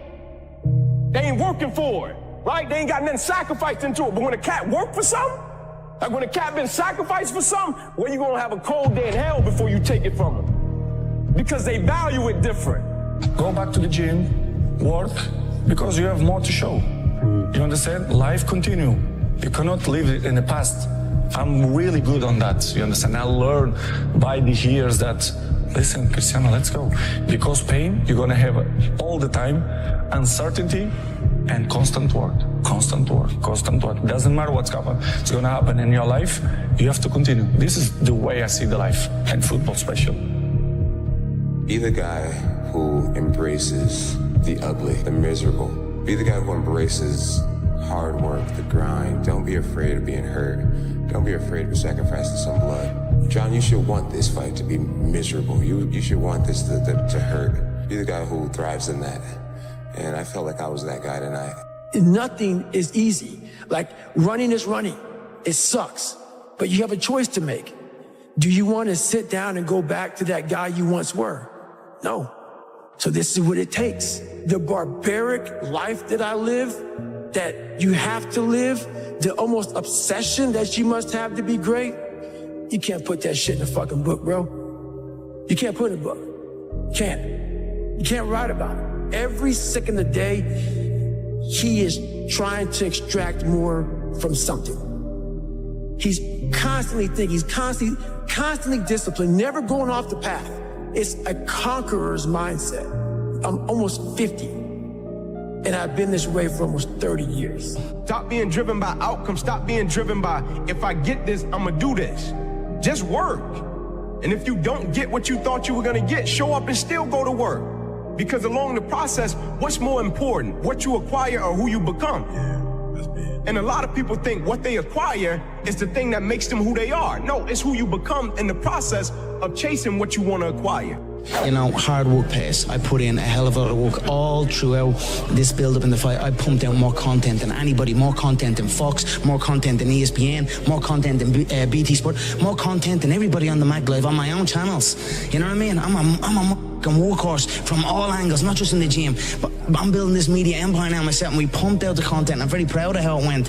We consistently, daily movies I was releasing, you know, from like a month ago, every single day. You know what I mean? Nobody's doing that. So I'm very proud of it, and I'm very, like, the work pays, hard work pays, and I put in the fucking work, and that's why I'm sitting at the top. I put it all on the line. I show up, I perform, and I get the results from that. So your brain's amazing. Once you feed it the right conversation, the right mental nutrients, the right mental supplements, the right internal dialogue at the right time, with the right hit, with the right proof of what you've done in the past, and you send that right to the right circuit, dude, you're a fucking beast. A beast.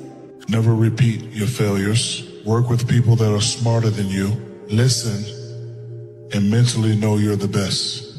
If you mentally know you're the best, no one can compete with you. I have the ability to see the end before the beginning even begins. And what that means is I know that to get to the very end, I can see it right now. So before I went to Buds and I was losing all this weight and shit, I saw myself walking across the stage at 191 pounds. That's what I had to get to get into the door. I saw myself 6 months, a year later, whatever's gonna take me to do it, I saw myself walking across that stage, getting that certificate of graduation from Buds. And I was able to be there at 300 pounds. And that feeling, that I was nowhere near that feeling, I was able to put myself there 1,000,000 times every day. And that feeling of like, my God, that is gonna feel amazing. That's what made me suffer. That's what allowed the pain to be real and say, this is worth it. I want to feel for this next 18 months. It took me 18 months to finally become a Navy SEAL, to finally, just get through Buds. 18 months, it's 6 months. It took me 18. That's what woke me up every morning was, I'm gonna put myself through this much pain and suffering for a few seconds. That's all it is. A few seconds of joy. It's so worth it, man. That's what people don't get. So I'm able to put myself at the finish line, even though I have no finish line, but at the finish line of an event before I even start them, and say, how are you gonna feel at the end of this? Visualizing is my biggest tool of life. That's why I've been able to put myself in cold water, put myself in a 100-mile race millions of times before I've done it. And I'm able to go through the race and see how I'm gonna feel at mile 50. Almost to the exact feeling. As an athlete like you, Tiger Woods, Michael Jordan, Diego Maradona, what do you have that at the end of the day you become bigger than the sport itself? I don't think we're necessarily bigger than the sport. I just think that we've had so much success in the sport. And I think it's in the way we've done it, whether it's through just pure dominance, or maybe someone may have a more flashy personality as well as dominating. Some people are they may do it differently than anyone's ever seen it done before in the past. And I think that's where I think people kind of gravitate towards. What Messi and Ronaldo are doing now in soccer is just phenomenal, but two different ways of doing it, right? And then you have Jordan coming into the league. He did it completely different than anybody else. And then when I came into golf, I done it differently because no one had ever trained. No one ever lifted weights. No one ever ran miles. No one ever did just wind sprints. No one ever did any of those things in golf, so I did it differently. And I had the success doing it differently. And I think that's what people sometimes see and have gravitated towards. Right, so when it comes up, it's no surprise. It's no surprise. I've already done this a million times. I wanted to excel my game and isolate my game from everybody else. That I was more than just, a few dimensional. Even when it came to Magic Johnson, Magic Johnson was a crowd pleaser. He was a good offensive player. He was a great motivator. Average defensive player. I wanted to change that. I wanted to take it another step. I wanted to do all those things, that could separate me from Magic Johnson. I'm not saying he wasn't great. He still is great. But we're great in our own different way, and that was motivational for me, and to this day it's still is. I never feel that I'm at my best. I feel I still have room to improve. I still set goals for myself to strive for. I'm never complacent with what I've achieved. Even though it's been very successful for me, I still feel I have a lot to prove, not just as a player, but as a person, as a father, to some extent, as a role model, in all aspects. So I'm never really too complacent with myself or with what I've achieved. When I get to a point where I feel I can improve as a player, I walk away from the game. I still feel that I have a plateau that, I hadn't reached yet in terms of my skills or my expectations of myself. I'm always going to expect myself to do, certain things or surpass certain things. As long as I believe that, then, my road to success can continue to expand. I don't want to do anything unless I'm passionate about it. I don't care any money. That's what I learned about peace and happiness. That if you're not doing it with passion and love, and you're just doing it for money, it's the emotional outcome is going to be disastrous. And that's from my experience. That's just really what I know. So I know it has to be just for pure passion and a love for what I'm doing. What do you feel separates good athletes from the best athletes? I think it comes back to what I was saying earlier about, I think a lot of it is mental. If you want to do something and you want it that bad, you'll make sacrifices. And growing up for me as a kid, I made a lot of sacrifices that I didn't seem that they were a big deal, and I don't think of them as being a big deal right now. There were Saturdays or Fridays where I'd give up going to a dance or hanging out with my friends because I had work out the next day. But those things that I gave up, were things that I wanted to help me get to my goal. And there were times where I've been put in. I know what I can do, so. We talk about hard work all the time. It's like, man, if you got to get up every single morning and remind yourself how hard to live like a kid. Like, why do kids have so much fun? Because they just care about what they're doing. Yeah. And if we thought about what we were doing all the time, and you do that when you're on the football field. It's probably the only place that I can really do that, when I really, truly am my authentic self. A lot of people see it, my close friends do. But when I'm on the football field, it's just raw. You stare at your past and you'll end up staying there. It's okay to look back and admire it, but you carry on. I'm not in the business of staring back at it. You know what I mean? And getting lost back there. People say a loss can make or break a fighter, but trust me, a win can also make or break a fighter, because they get comfortable with a win. People can get comfortable with a win, and slack off then. Slack off on the training, slack off on the diet. They've won one. They're winners now. That's not me, You sleep on a win and you'll wake up with a loss. So I just carry on. Keep doing what I'm doing. And that's why this turnaround is so good for me. Vegas, straight away. The Fighting Irish head to the fighting capital. It's perfect. Continue on this path, the freight train straight to the top. Lazy people do a little work and think they should be winning, but winners work as hard as possible and still worry if they're being lazy. So if you're a winner, you ain't comfortable. What separates the best ones with the other ones, with the average ones, it's the consistency. All the time I put it on my mind that you always can improve something.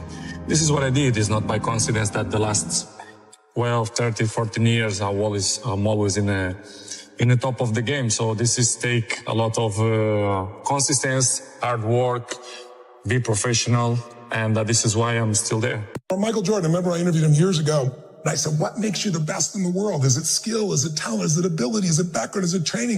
And he was so awesome. He said, Tony, I can tell you the truth and it won't sound like hyperbole or false modesty. He said, I didn't even make the high school basketball team my sophomore year. I was cut. He said, what it is every day I demand more from myself than anybody else could possibly expect. I don't compete with other people. I compete with what I'm capable of. I went 5 straight years without missing a single day of workout, 365 days a year. Every single day I was in the water. There are days you're not going to want to do it. I mean, everybody has those days. But it's what you do on those days that help you move forward. Winning is in all of us. Everybody wants the end result, but what you have to endure to win, no one wants to talk about. If you know that you were destined for something, then you can withstand the setbacks, the difficulties, the bullshit, criticism, and all the other things. You know, everybody can compete when they're feeling good, happy, excited, but it's the best people who can overcome when they're tired, sore. Mental power that the greatest athletes have can push all the pain aside.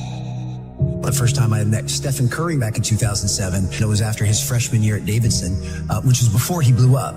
No one knew who Stephen Curry was after his freshman year. But I remember there was a few things really remarkable about him. But the most impressive thing was at the end of the first workout, he came over to me and Steph said, will you rebound for me? Because I don't leave the gym until I swish 5 free throws in a row. I mean, he was conditioning himself to be in that state. He was conditioning himself to do that, to not accept anything less. And, you know, one of the reasons I think he'll go down in history as the best shooter we've ever seen is his ability just to move on to the next shot. But at the root of it is you want to be the best. You love competing and you want to dominate. The greatest athletes in the world don't make excuses. I wanted to do something that nobody had ever done before. And that started with a dream and a goal. I wanted to be the greatest of all time. And I think I always felt like I wanted to be good at everything I did and be great at what I did. And I never expected to be as good as I was. No matter what you do in life, where you're at, this is what winning takes. And it's in all of us. We all have fear. But if you harness it, it takes you to places that you couldn't even imagine.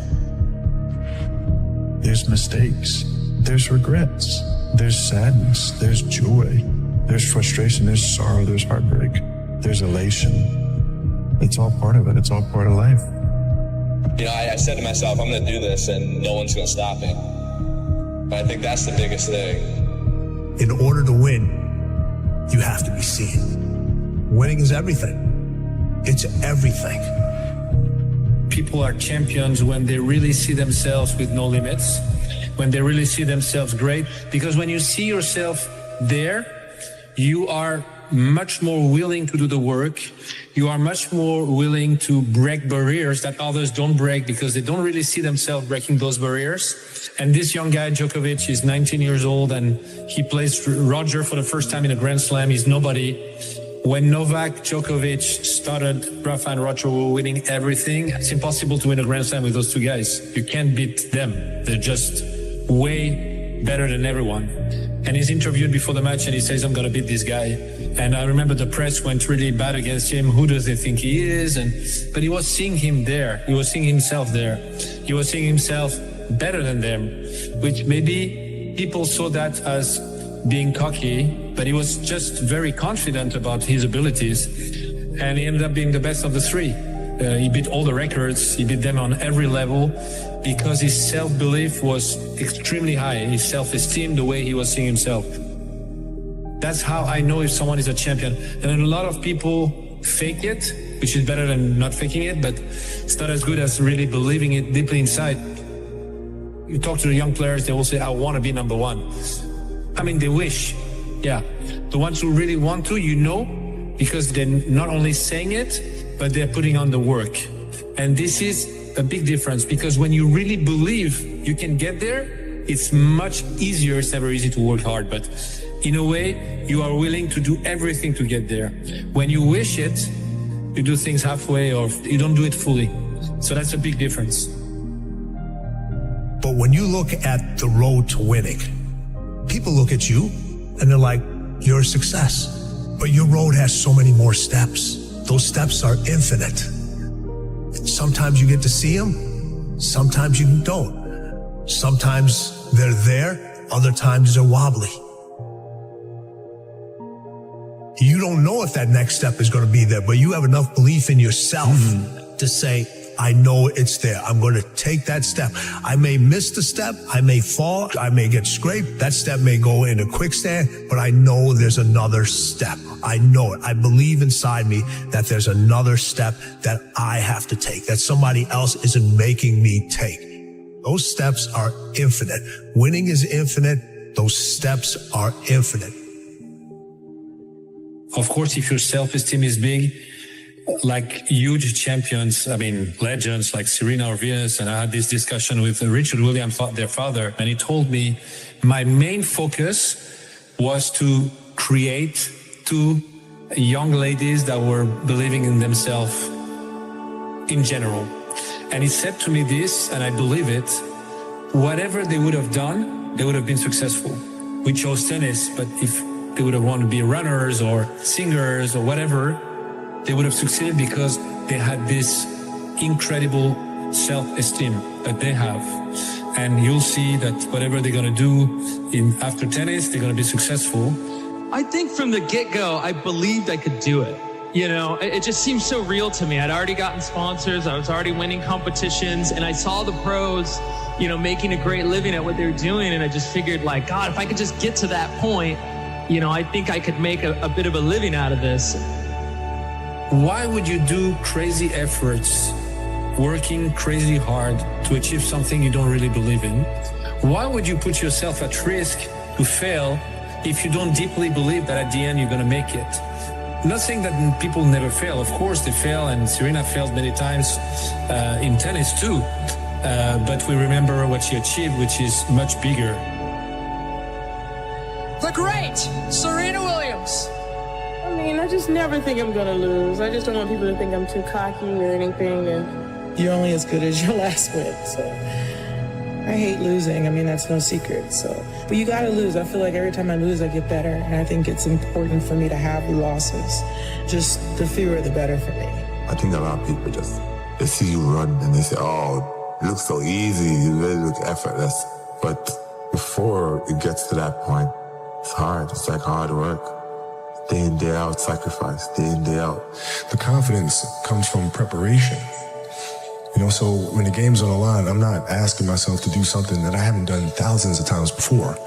When I'm prepared, I know what I'm capable of doing. I know what I'm comfortable doing, and I know what I'm not comfortable doing.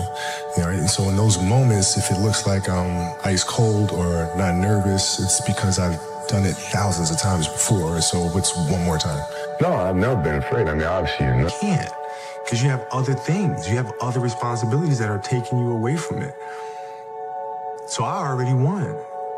So it's not the car, the house, the whatever. It is that internal goal, that internal why. And so for me, I just think that's it. Like that, like you, it's just, it's something within it. You gotta pull it out. And so it's easy when you have a why, a purpose. I'm doing it for this, I'm doing it for that. It's easy to get up and get going. But if it's just for a car, what happens, Louis, when you get the car? Because you can buy it. What happens when you get the house and you can buy the house? Because I think any person, any human realizes that if you want some kind of a good outcome, you're going to have to work hard for it. My outcomes have been. Embrace the process. You say, Dwayne, what process? Life. Life. Embrace the journey and the process of life. You only get stronger hiking by going uphill. Nobody gets stronger hiking by just going downhill. Because you're probably in the bed right now. You're probably an underachiever. You're probably somebody who doesn't want to do anything with your life. people should stop complaining. Right. People should figure out who the they are. Good call. People should not listen to America propaganda of fixing the shit they suck at. They should be tripling down at what they're good at. They should be competent in certain areas, but you're not gonna become Beyonce or, you know, like your bone structure is a certain way. Like you're not gonna solve everything. Your IQ can get a little bit better, but don't worry about the incremental. Figure out what puts you on fire and you're halfway decent at. If you're lucky enough right now to be listening and you're good at what you like, become tunnel vision. Because there's way too many voices telling you what and how. The reason most people who are listening right now are not doing that thing is they're worried about the opinion of somebody. And the reality is we have to get to a place where you're doing you, because the number one thing that scares the fuck out of me is regret. The Lonely Chapter describes a time in which you're growing, you're changing as a person, and you're now so different that you can no longer resonate with your old set of friends, but you're not sufficiently developed that you've got the new set of friends that you're going to grow into. And this is the Lonely Chapter. And the problem with it is that you're always, the desire to sort of regress back to where you were is always going to be there. And you're going to have uncertainty. There's not even the promise of glory or success or triumph when you get through the other side. What am I pushing toward? You know, you're telling me that I'm not going to go out on this night out with my friends, which I've done for the last 5 years or 10 years in the town that I grew up in or went to university in or whatever.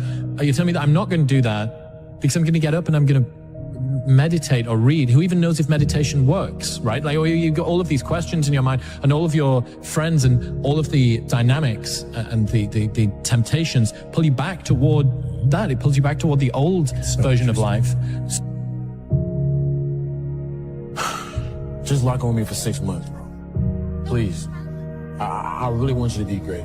You got me, I got you. We all we got. See what happens. It's so easy to quit, bro. That's what everyone's doing. And we're not trying to be like everybody else. Can't progress in life without progressing. Don't let it go over your head. You can't progress in the grand scheme of life if you don't progress in your everyday life. If you don't try to take a step to be better, your overall life won't be better. If you put your head down and lock in on the vision, how could you not win? The only thing that's gonna cause you to lose is your mentality. Why I hate being around negative people. Being an asshole is a weak person's idea of strength. Complaining is their connection. Never let yourself be held back by other people's fears. People criticize what they were afraid to do themselves because bold action reminds them of their own inaction. If you're afraid to be criticized, why do you care about the opinions of those who are too timid to do it themselves? If you are the criticizer, does tearing down someone who has the courage you lack make you better? You have a whole life in front of you. You have years to take part in this life and to do stuff, to accomplish stuff, and to enjoy stuff. I think about that. If I was 22 again, and God said, hey, Tom, I'll make you 22 again, okay? Just do something different. Wow. Oh my God. I'd be like a professional golfer this time, even though I can't. I'm lousy at golf. I stink at golf. I would do something that I think in my brain I could never do, which was bodybuilding at one time. I thought I could never do this. You know, it's too insurmountable, it's too crazy, but something in the back of my mind always said, do it, do it, do it, do it. Hey, when you get out of bed, life's standing right there to kick you in the face, man. Could be anything. Could be you get up and you walk downstairs, you got a flat tire and you're late for work and you got this and that. Life is going to throw all kinds of crazy shit at you, right? And you have to be ready for it, and you got to deal with it. You can't curl up into a ball. You can't run away from it. You can't hide. You have to take all this shit head on. So this Lonely Chapter is a period through which I think everybody needs to squeeze. Anybody that decides to go from a place they are to a place that they want to be is going to have to let go of people who can't go there with them. It's that if you know that there is something that you're meant to do, if you know that there's something that you're meant to change, you will have to let certain groups, friends, routines, places, activities, recreations that you do, you're going to have to let those go. And there is this, You know, the Rocky cutscene lasts for 90 seconds in the movie, but it can last for 5 years in your life. And you have no idea whether or not it's even going to work. And that's the bit that always got to me. The bit that always got to me was I didn't even know if there was going to be any glory on the other side. It's like, you think, well, I'm just stood here doing the thing, but I don't know if it's going to come out on the other side. And I can promise you, anybody that has done anything, moved from any place they were to any place that they want to be, has gone through this lonely chapter. I think you just gotta wake up one day and just say, so what? Like, who cares if you don't believe in me? I believe in myself. You don't put too much work to not have this amount of confidence. And if you don't believe in me, it doesn't change my success story. I'm still gonna win. But I guess one thing I gotta say is, let me know when that hate starts making you money. You may be right that other people did certain things or you got dealt a bad hand. It also doesn't matter, because the only thing that you can't control is obviously the actions that you take. And the only person who's in control of that is you. Nobody is going to understand you, bro. And it's like, I really realized nobody ever believed in me. Like, you have to believe in yourself. If nobody else is gonna understand, then you have to make sure that you understand and that you believe in yourself, because that's where it starts. Control freak is a word people with low standards use to describe people with high standards. You're not a control freak. You just want it done right the first time. You're not anxious. You care. Do not expect mediocre people to support world-class goals. If you go visit the darkness that you've been running from, you'll have the opportunity to leave a better person. You'll have a better understanding of yourself. You'll have a better understanding of your purpose. But if you don't take that trip and the darkness comes visits you, it's a guest that will never leave. You're playing against the Golden State Warriors. Score is 107-109. You guys are close to getting into the playoffs. You know exactly what happens in the game. You go up, you're about to take your shot, and then all of a sudden, boom, Achilles happens. Trying again, going to work, falls down. Again, he's struggling. Right after you were injured, you went on Facebook and you posted a lengthy blog. You know what this is? Oh, yeah. This is such BS. All the training and sacrifice just flew out the window with one step that I've done millions of times. The frustration is unbearable. The anger is rage. Why the hell did this happen? Makes no damn sense. Now I'm supposed to come back from this and be the same player or better at 35? How in the world am I supposed to do that? I have no clue. Do I have the consistent will to overcome this thing? Maybe I should break out the rocking chair and reminisce on the career that was. Maybe this is how my book ends. Maybe Father Time has defeated me. Then again, maybe not. It's 3:30 a.m. My foot feels like dead weight. My head is spinning from the pain meds, and I'm wide awake. Forgive my venting, but what's the purpose of social media if I won't bring it to you real, no image? Feels good to vent, to let it out. To feel as if this is the worst thing ever. Because after all the venting, the real perspective sets in. There are far greater issues and challenges in the world than a torn Achilles. Stop feeling sorry for yourself.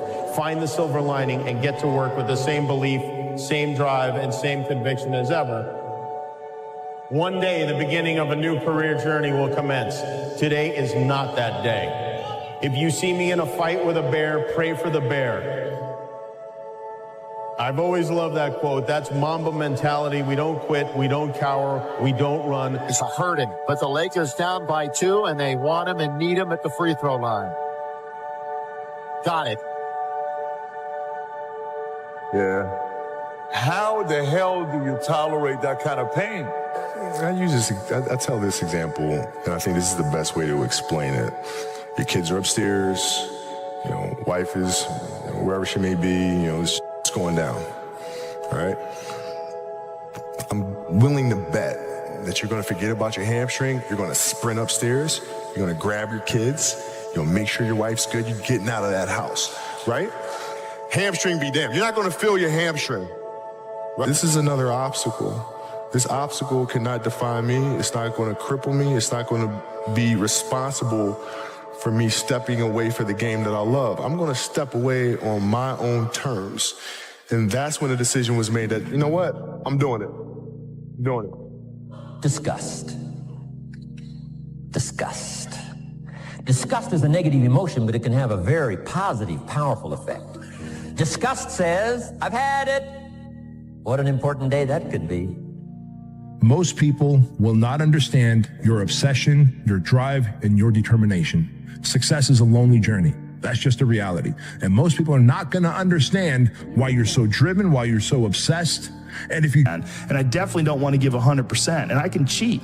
I could kind of half-ass it. I can. But if I don't, and I get through it, when that time is up, and the lady says namaste, and everybody gets up, I'm like, man, I made it. You know, I lost 15 pounds. My yoga mat is drenched to the point where I could literally wring it out and fill a jug up with water. But through that struggle, I will now have a better day, and I better do it again tomorrow. Why you need to go all in. The main reason you need to go all in is because you have nothing to lose, bro.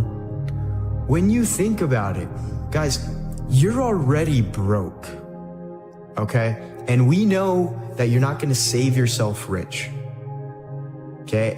And we know that if somebody else is all in and you only have half of your foot in to the water and you're not ready to jump, that guy's gonna beat you every single time. If your job is to try to be the best basketball player you can be, right?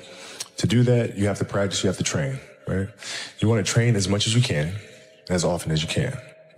So if you get up at 10 in the morning, train at 11, right? 12, say 12, train at 12, train for 2 hours, 12 to 2.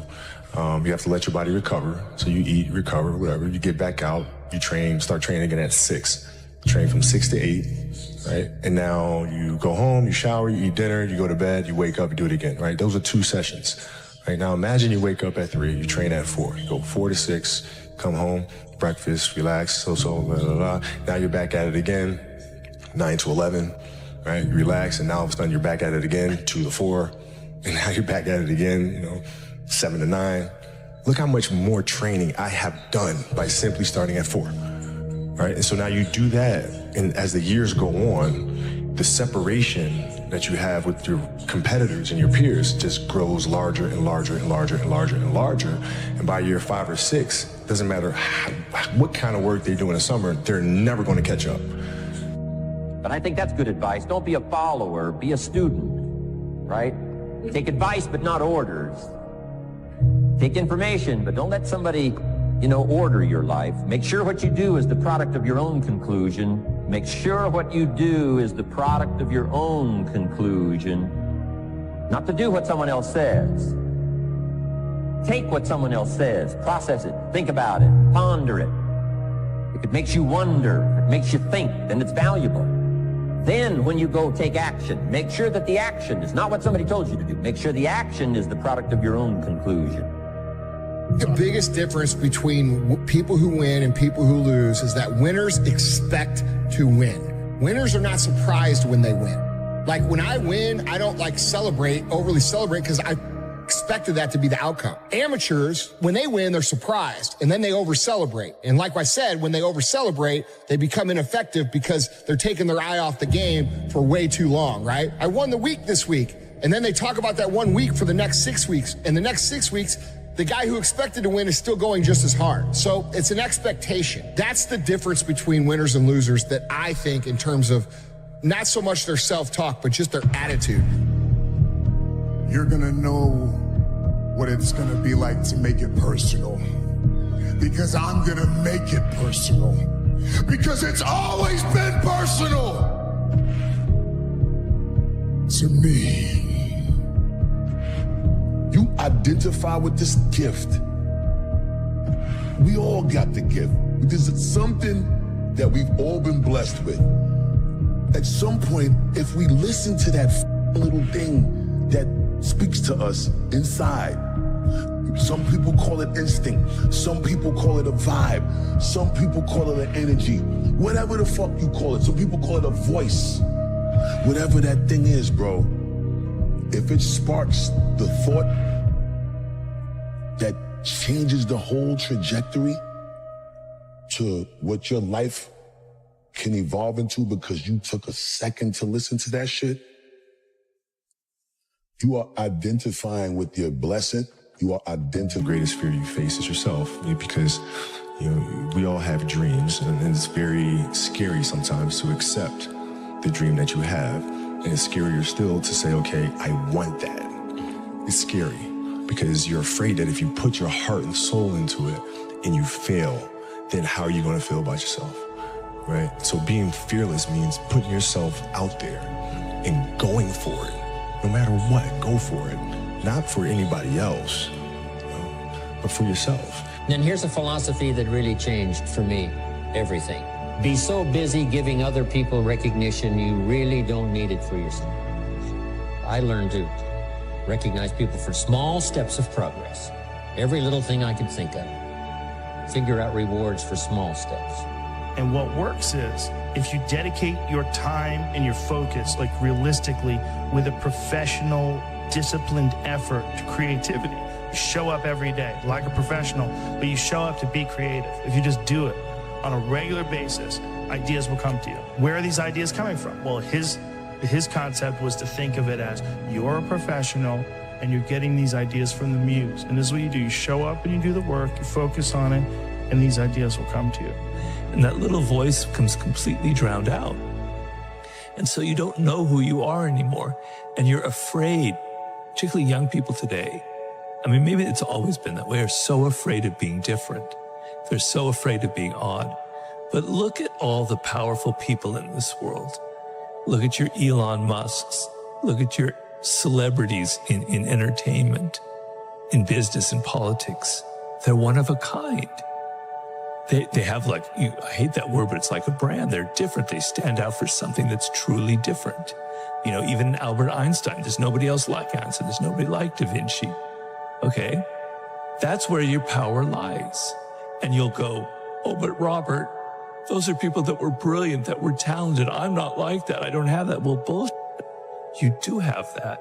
It's just you're forgetting about it. You don't want to put the effort into it.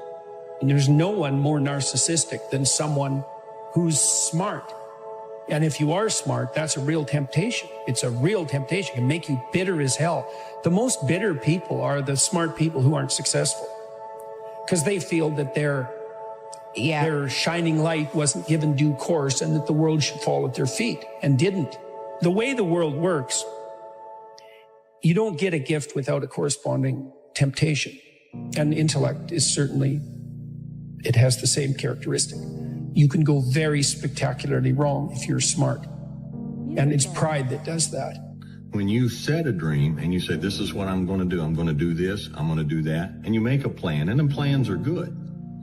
But if you come to a certain point where there's a tree across the road or the bridge is out, you can't. There is dedication and hard work, you know, to be able to work 100% all the time.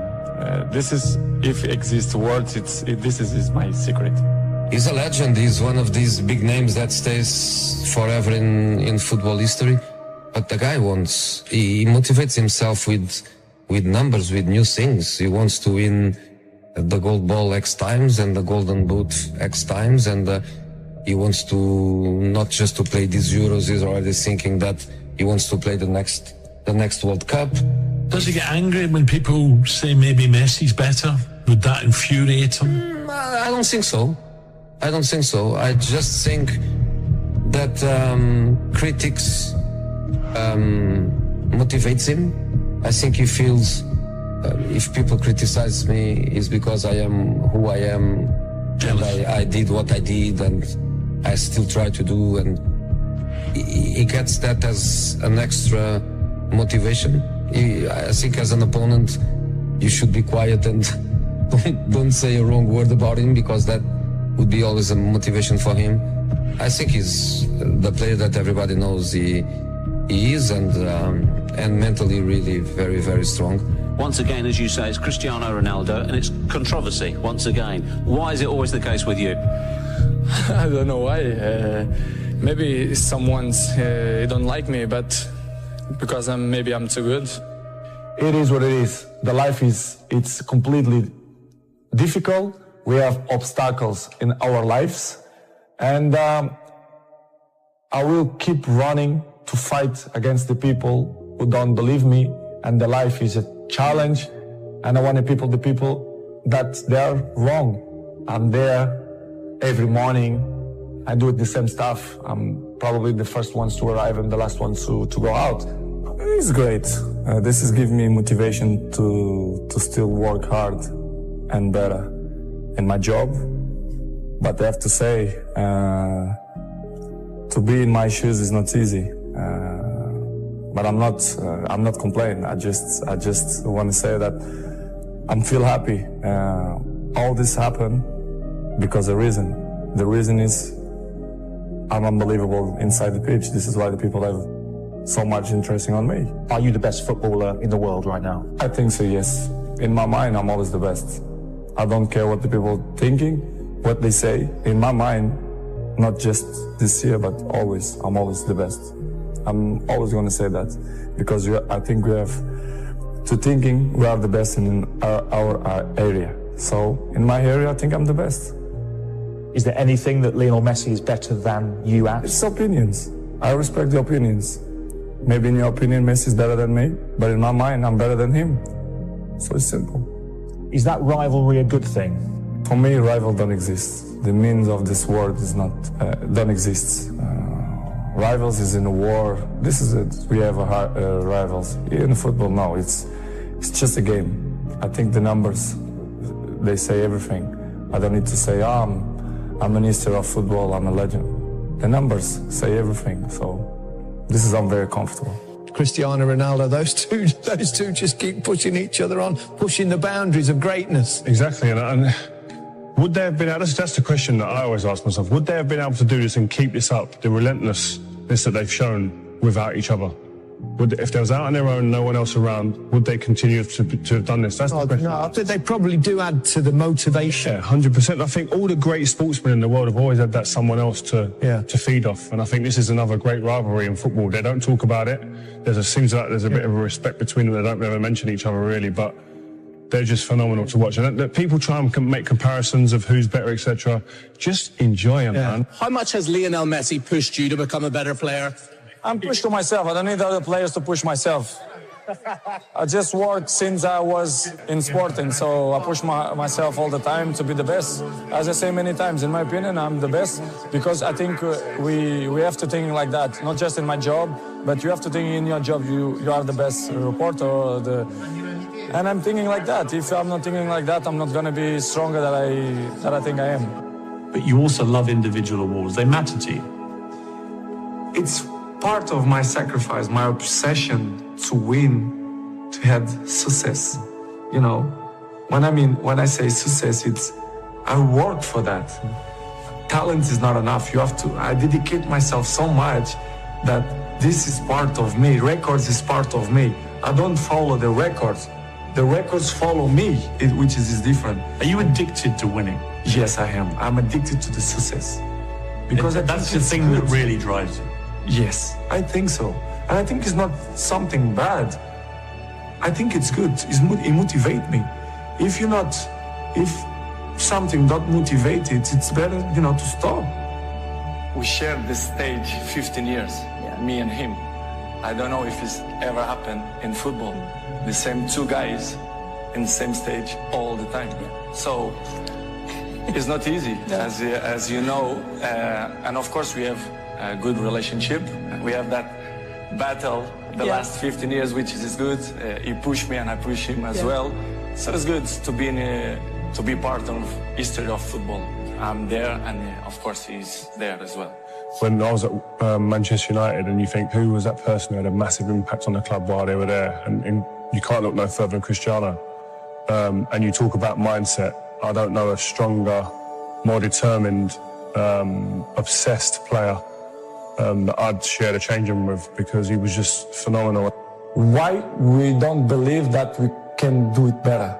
You have to believe, you have to be positive to try to change the things. The only give up is the guys who is weak mentally. This is why I mentioned in the beginning, you have to implant that in your mind, that we are capable to change things.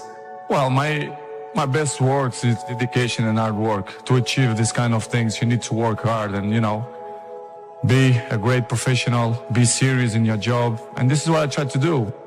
been a great debate over the last few years with him and Messi. But I think over the last 6 months, I think he's gone on to another level.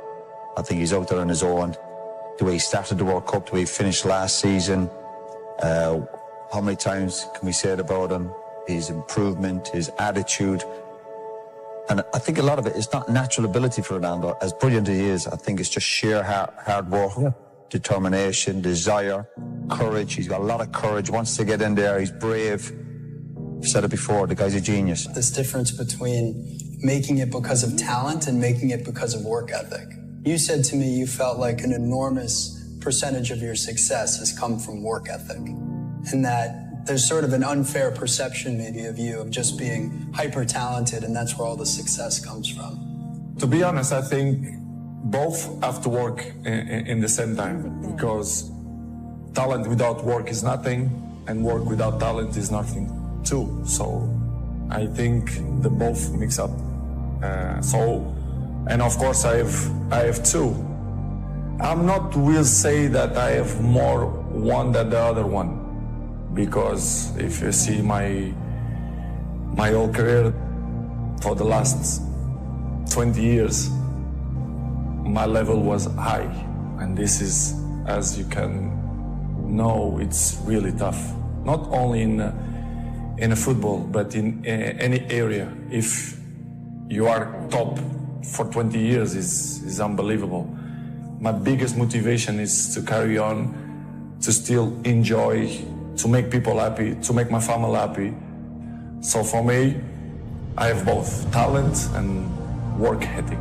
But the fact is that he has shown that it's not just ability, it is hard work, and he seems to be getting the fruits of all the hard work that he's put in down the years. He looks like somebody who will not put anything that's not going to benefit him inside his body. For example, you arrive home, you had a lunch, you do it a quick nap, and you wake up, you play with your kids, and I have to go to the gym at least 30, 40 minutes, but this will make the difference in the end of the day, you understand? If you not do it that work, you miss one. The next day, it's 2 sessions that you lost. And I know in the end of the day, in the hand, they're gonna make a huge difference. This is why I'm 34 and I look 28. Every year is a challenge for me to be better than last year. So I know it's tough. Last year was amazing. 2 years ago was amazing too. So my job is to continue to work hard and dedicate myself 100% in my job and win trophies, collective and individual too. He said, let's go and having a lunch after training. Go to his house, he was few people on the table. I look at it, it was just some salad, plain white chicken, no juice, just water. So we have a food, quickly a lunch, and after that, he said, let's go in the garden and play two-touch. I said, Cristiano, we just finished. So we go playing two-touch, after that, let's go for a swim. After that, let's have a sauna, jacuzzi. I was like, Cristiano, why we didn't stay at the training ground? So that's why I say Cristiano deserves everything he got right now. So I'm really happy for him, and he deserves. He deserves because he works so hard and he's a machine. He really beat him in front of everyone, so we screamed, and Cristiano was so angry. He sent his cousin by a tennis table. And the gold medal, I'm glad that happened to me. I think that's the best thing that ever happened to me. Because that right there pushed me. I mean, it just pushed me to a limit that I can't even really even talk about. It pushed me. It made me want to be the best. We all go through certain trials and tribulations in life that we have to deal with, and certain things make us stronger. And in 1996, them cheating me made me stronger. If I had to do it all over again, I say do it the same way. You guys are recession-proof also. Find a way. Find a way. Know what y'all want to do. You can be 30, you can be 40, you can be 50. You still got a chance. You got 24 hours in a day. 8 hours you sleep, right? And most people work a 9 to 5. So 8 hours you working. So we have 16 hours. We got breakfast, lunch, and dinner. So we'll be at night, there's 19. It take you an hour to get ready. So we had 20 hours. You guys cannot spend 4 hours going to they lying. Oh, I like this photo. Oh, they faking. Sending photos to other people. Y'all got to get focused. I'm where I'm at because I'm focused. Tunnel vision. I'm focused on what I got to do. You know, this dream that I had started years and years and years ago. You know, no matter what my dad did, you know, because he done whatever he had to do to give me a finer life, to give me a better life, to give me the best life that he could give me. And everything happens for a reason. Even when my dad was incarcerated and he went away, I still would hear his words in the back of my mind. Continue to work hard. Nothing is gonna come easy. Every day I say to myself, after my last fight, I say, this is nothing but organized, legalized street fight. I'm able to make hundreds of millions doing what I like to do in front of the police. Everyone sees us on All Access or when I was with HBO 24/7. They see all the flashiness, all the shit talking, the trash talking. I had a game plan. And when I say TBE, it's no disrespect to no legendary champion. Because every fighter that's in this room has to feel that he's the best. If not, you in the wrong sport. If somebody right now in here hit the lottery, the first thing they're gonna say is give it all to me. Because they don't know no better. Because rich and wealth is two different things. When you're rich for a short period of time. Rich is short term. Wealth is long term. You can have 100 million, but if you don't got no game plan, it's gonna be gone. Being around certain individuals, like even being around my billionaire buddies, you know, every time I got around my billionaire buddies, I was more like, it's cool to come over your house, but I need a house like this. Yeah. It's cool to ride on your yacht, but I need a yacht like this. Yeah. It's cool to ride on your jet, but I want a jet like this. And I said, no, I don't want to ride on yours. You show me how to get it. You can't be my friend if you can't show me how to get it. Because once they show me how to get it, then I can install it in my children. So it's about wealth. You know, I'm no longer rich, I'm wealthy. Well, most people probably have $1 million if their money management skills is right. You know what I'm saying? But they spending the money fast as they get it. You get a couple $100,000, you go buy a $100,000 watch. It's easier to make the money. It's harder to save. You know what's crazy is because coming from where I'm from, we thought all we needed was $1 million. We just wanted to become a millionaire. That means 1 million. Until you get it and you realize it ain't enough. We're living in a generation and a time where like people think it's only cool to be a boss. You know what I'm saying? And it is uncool to be an equal partner with somebody. I just think boss a 4-letter word. Like, what does it mean outside of the action? If you're not doing boss shit, why you want to be a boss? Do you even know what being a good soldier is? Because some people, again, they offended by the idea of being a soldier, not me. You know what I'm saying? Like, I can step into soldier role and back into boss role at any moment. I play every role. You know, I heard a quote one time from Vincent van Gogh that really rang true. He said, he has dedicated his life to his art, and he has lost his mind in the process. When I sat and I thought about that, it sounded very familiar. I have given every single thing, every ounce of my life to this craft, to perfecting my craft, and I continue to do so. And in the process, I have lost my mind to regular society, to people who wake up at 9 a.m., who clock out at 5 p.m. They would look at me and say, I've lost my mind, but me, I have found it almost. My name is Conor McGregor. I'm a professional MMA fighter. My dream is to be world lightweight champion in the UFC, have more money than I know what to do with, and have a great life for my kids, my grandkids, everyone in my family, everyone that's come up with me. That's my dream. My dream is to be #1. Most young men why they got into martial arts was to defend themselves. I started off really being into football. That was what my first dreams were, you know, being a football player. How good you were at playing football and how good you were at fighting, you know. They were the two things where I grew up. And then maybe as I start going outside my little estate and all, conflicts start happening. You know what I mean? I had to kind of think to myself, right, I need to be able to defend myself now as well. Not even to get back at anyone around, just to kind of be like, all right, this guy knows what he's at, just leave him alone. Now that's it, I don't know why I'm doing it other than that really. Now I'm obsessed. I was working in the plumbing business at the time, yeah, but it would have been around that time that John, I left the plumbing business. How bad was that? The plumbing? Yeah. Horrendous.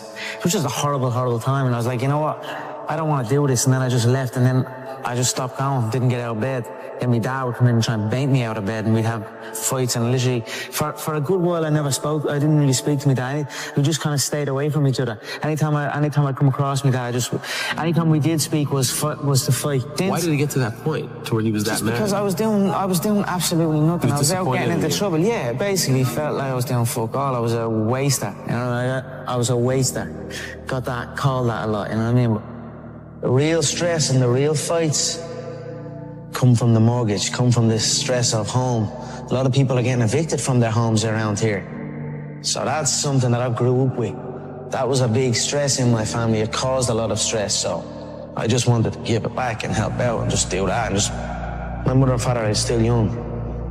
Now they have their feet up. They can relax. They are in a new place. So it's good. That's something I always dreamed of. I always visualized what giving would feel like. Given to people who have given to me, what that would feel like. I always dreamed of just showing up one day and be like, here. I always visualized good things, success, abundance. I visualized it all and it's all happening. If you have a clear picture in your head of something is going to happen, a clear belief in that it will happen no matter what, then nothing can stop it. You know what I mean? It is destined to happen, and that's what happens. You know what I mean? It's perfect. I'm fighting myself, you know what I mean? Because you are fighting yourself. There is no opponent, you know what I mean? It's you versus you, and I'd say I'm fighting myself in there. I'm gonna beat myself. Not even martial arts, life, you know what I mean? It's always you versus you. If you're competing against other people, you know what I mean? Competing against others, and you're gonna become bitter. Eventually you'll become bitter. But if you compete against yourself, you'll become better. There are no restrictions. There are no limits. There's no one trying to get something from me, or trying to make me do this, or make me do that, or send me here, or send me there, or stop me from going full. I'm free. I go in and do as I please. This is my time now. So it's a beautiful experience, and it's almost an out-of-body experience, and it becomes very, very addictive. So that's what you're seeing here. I'm addicted to that feeling, and I will do anything to get in there and get that feeling again. I truly believe we are all equal as human beings. If we are obsessed with something and we truly pursue our passion with everything we have, regardless of anything else, if you are obsessed, work hard, put in the time, you will succeed. And that is a philosophy that I carry, my coaches carry. And to see LeBron James, who's like a mega superstar over here and a phenomenal athlete, share that belief is inspiring right back to me. It shows that we are thinking correct. You know, this is hard work. This is an obsession. Nothing can beat hard work. If you're doing something and you're not interested or you have no passion for it, you should truly follow your passion. I'm not doing this for this. I'm not doing this for fake acting and pretending I can, you know what I mean? Trying to give emotion to some guy that wants emotion from me for a shot. I can't do that. I don't do this for that. But I understand that it's a double-edged sword and you must do that.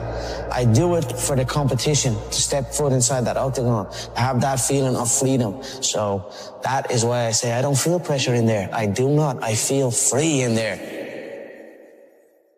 Sounds like you were the last person that would ever give an excuse why you lost. No, there is no excuse. You know what I mean? It's like I've been beat before. You know what I mean? I've lost MMA fights, I've lost boxing fights, I've lost so many fights in the gym, I lose all the time, you know what I mean? So it is what it is. If you, any true martial artist will know, in order to succeed at this game, you must lose a fucking shitload of times, you know what I mean? You must lose many times, you know what I mean? So it is what it is. We all have we all have the same emotions. We have all won and we have all lost.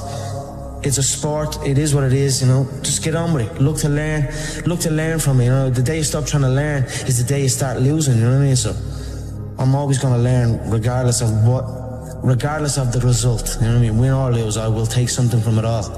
And you know the way people say, you learn more from your losses and things like that. That is true. You learn a lot from your losses, but as well as that, you learn from your wins. People can say, let's say you beat a guy, and you're at the beating that guy. You're a winner now. You know what I mean? You're a winner. So now I get to take the foot off the pedal. I don't need to learn so much. I'm at the beating this guy. I'm a winner. You know what I mean? That's gonna stop you. That can take over people, especially in this game. When you're signed to the UFC and there's all media things going on and there's people looking for pictures and shit, that can take over. That can make you feel like you're bigger than you are. You know what I mean? That happens to guys. You ever see guys that I see guys all the time coming in that are around this company since day one. Their performances just stay the same. They stagnate. Their performances stagnate. Then they get even worse. They arrive on for the fight, out of shape, not looking in shape, barely made weight, sluggish, you know what I mean? That's not going to be me. I stay ready. I'm always in shape, you know what I mean? You're not going to catch me out of shape. Win or lose, I'm going to be ready to go. No ego, you can't have an ego in this game. We've all won, we've all lost. It is what it is. Just keep going, keep doing your thing, keep working hard. I'm a cocky motherfucker, but if you come in and you get me, I'll stand before you, I'll stand before everyone and say, you got me. I'll get you next time. And that's it. Every human being, everyone in here at some stage, we face loss. We've all lost something. We all know how a loser on the night feels because we have all lost at one point or other in our lives. You need to stop putting your hand out. Everyone wants handouts. Everyone wants things for free. Or everyone, you know what I'm saying? You've got to put in the work. You've got to grind. You've got to go through the struggle. And you've got to get it. If you deserve it, go get it. Don't complain. Don't cry. Get the fucking work and go get it. I've been listening to laughter all my career. I've been listening to them laugh my whole career. They've been laughing. What? An Irishman win a Cage Warriors world title? Hell no. You serious? An Irishman? An Irishman win a fight in the UFC? Hell no. Laughs all around. Okay, you gotta win. Now he wants to win a world title? Hell no, he's all talk, he's all hype, he's a joke. Laughter all around at the Joker. Then the Joker goes and wins the world title. Now he wants to win a second world title. More laughter. Listen, the sound of laughter and the sound of doubt motivates me, so I'm enjoying that. I seek that. I don't feel no doubt. I don't feel that going to fight in any of these other UFC bums right now. They need to rise up. Right now they're down there. I've got this situation where people are truly doubting me like they doubted me at the very, very beginning. And that's motivating for me. That's what's going to drive me to the gym when I need to go to the gym and to put in that work to get that win. Stripping that all back to start your career, a man with a dream, training in the gym day in, day out. If somebody said to you, you'll have or you'll be as successful as you are now, what would you had said back then? I believe you. That's what I would have said. Because I did believe. Yes. I believed in it. I had very few people who told me that.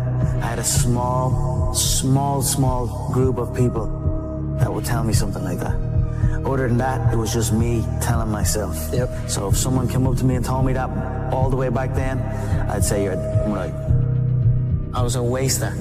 Got that, called that a lot, you know what I mean? But and then when I start getting that focus and realize, no, I'm gonna make this happen. And then now that has happened, I'm making it happen. It's depressing times for a lot of people, and there's a lot of bad stuff going on in the country. A lot of people are struggling. Everybody's struggling. But now, since them seeing me chase this dream, it's giving them an energy, and I see a new lease of life in them. And that alone spurs me on even more. So it's all just a perfect storm that's happening for me.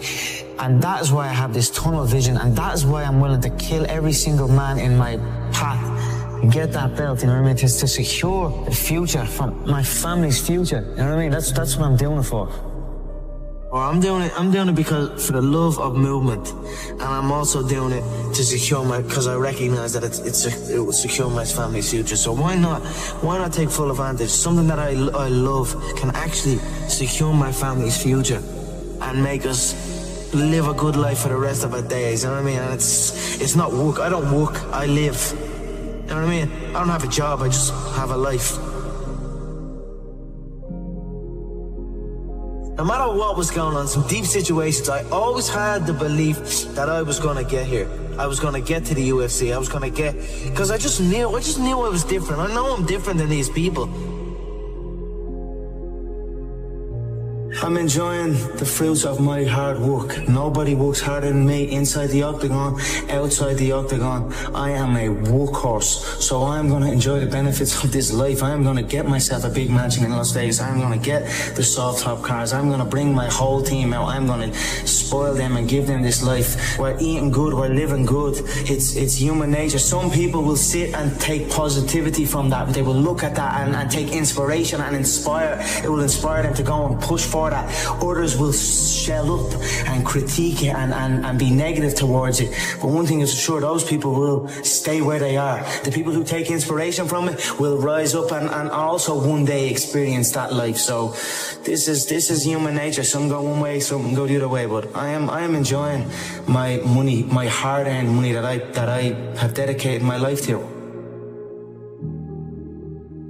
I can be a product of my environment, you know what I mean? If I'm in with the wrong crowd, I just kind of become wherever, you know what I mean? So that's why I like to be isolated. And that's why this has helped me coming out here and being locked in an apartment on my own, building back up my leg, going from rehab to home, because there was no outsiders.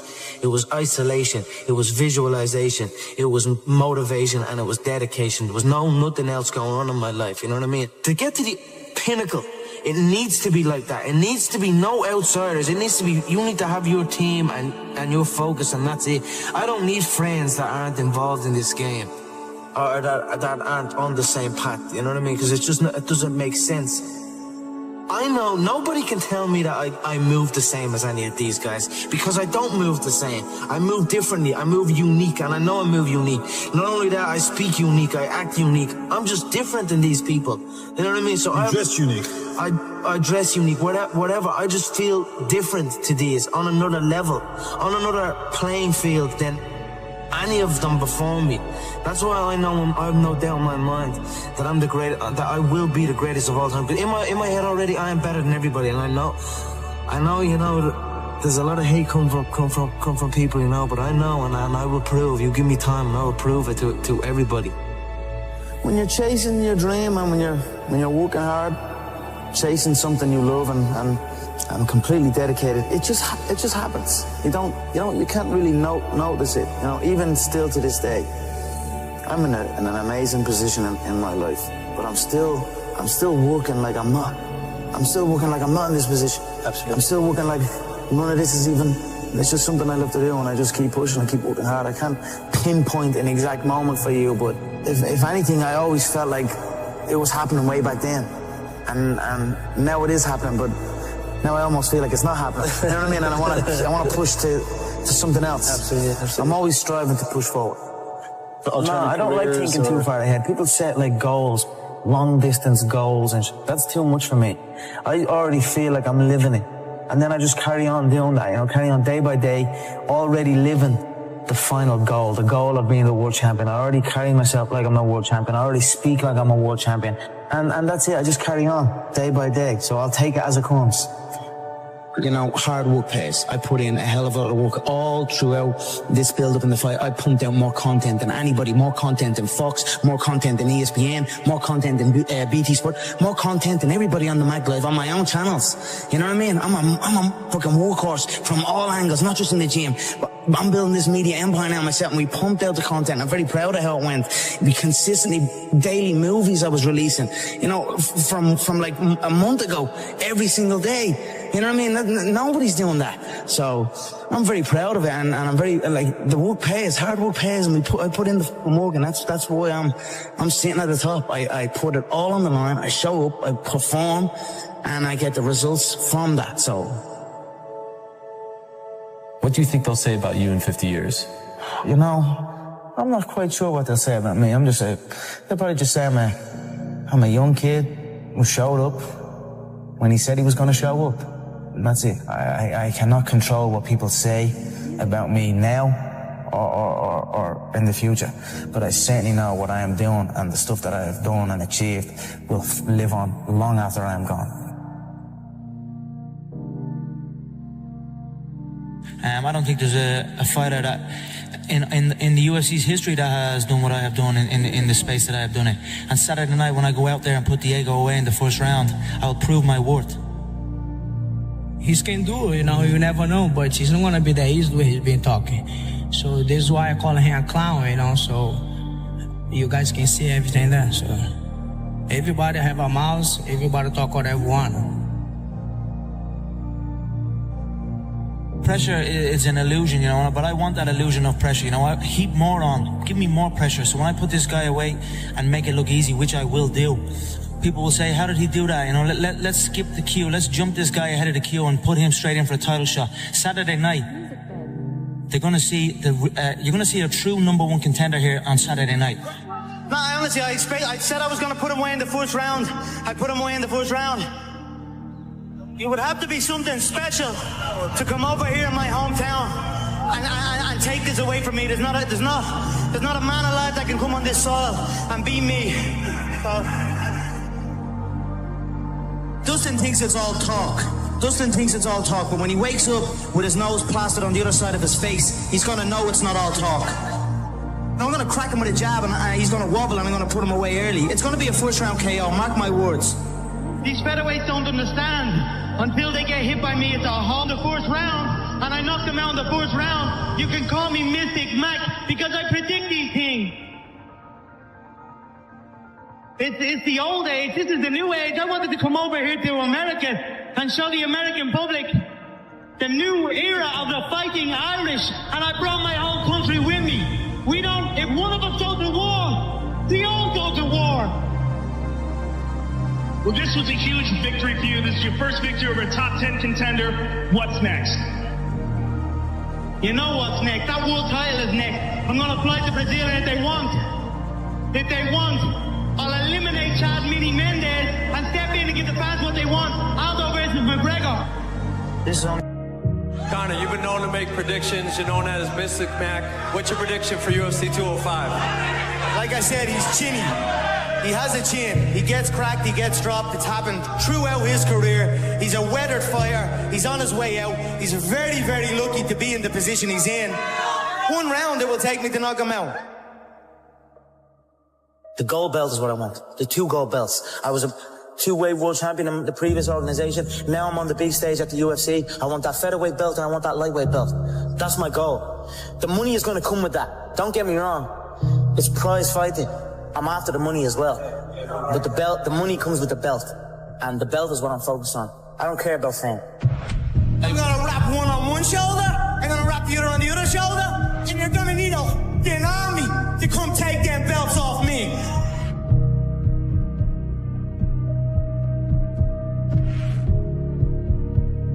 But I'm sure everybody here would appreciate the Mystic Mac prediction of how exactly you get this thing done. It's hard not to respect Donald right now at this stage, and he has my respect. And although there will be blood spilled, it will not be bad blood. And for the Mystic Mac prediction, it will be a KO.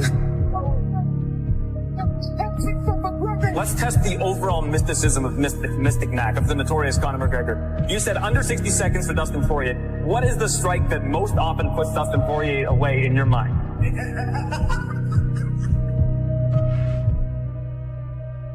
Are you the best point guard ever? Yes. Steph Curry transformed from a skinny, undersized high school kid to a basketball legend. he completely revolutionized the game, just like Michael Jordan. He's the modern MJ, you know. Steph is a 4-time NBA champion, 2-time MVP, 10-time All-Star, and arguably the greatest shooter of all time. I'm wondering, is it time to start putting him as the best player of all time? Let's take a look and listen to what NBA players and legends think of Stephen Curry. 08, 09, or whenever that little light skin came in the league, that's in Golden State. He single-handedly changed the no lead is safe.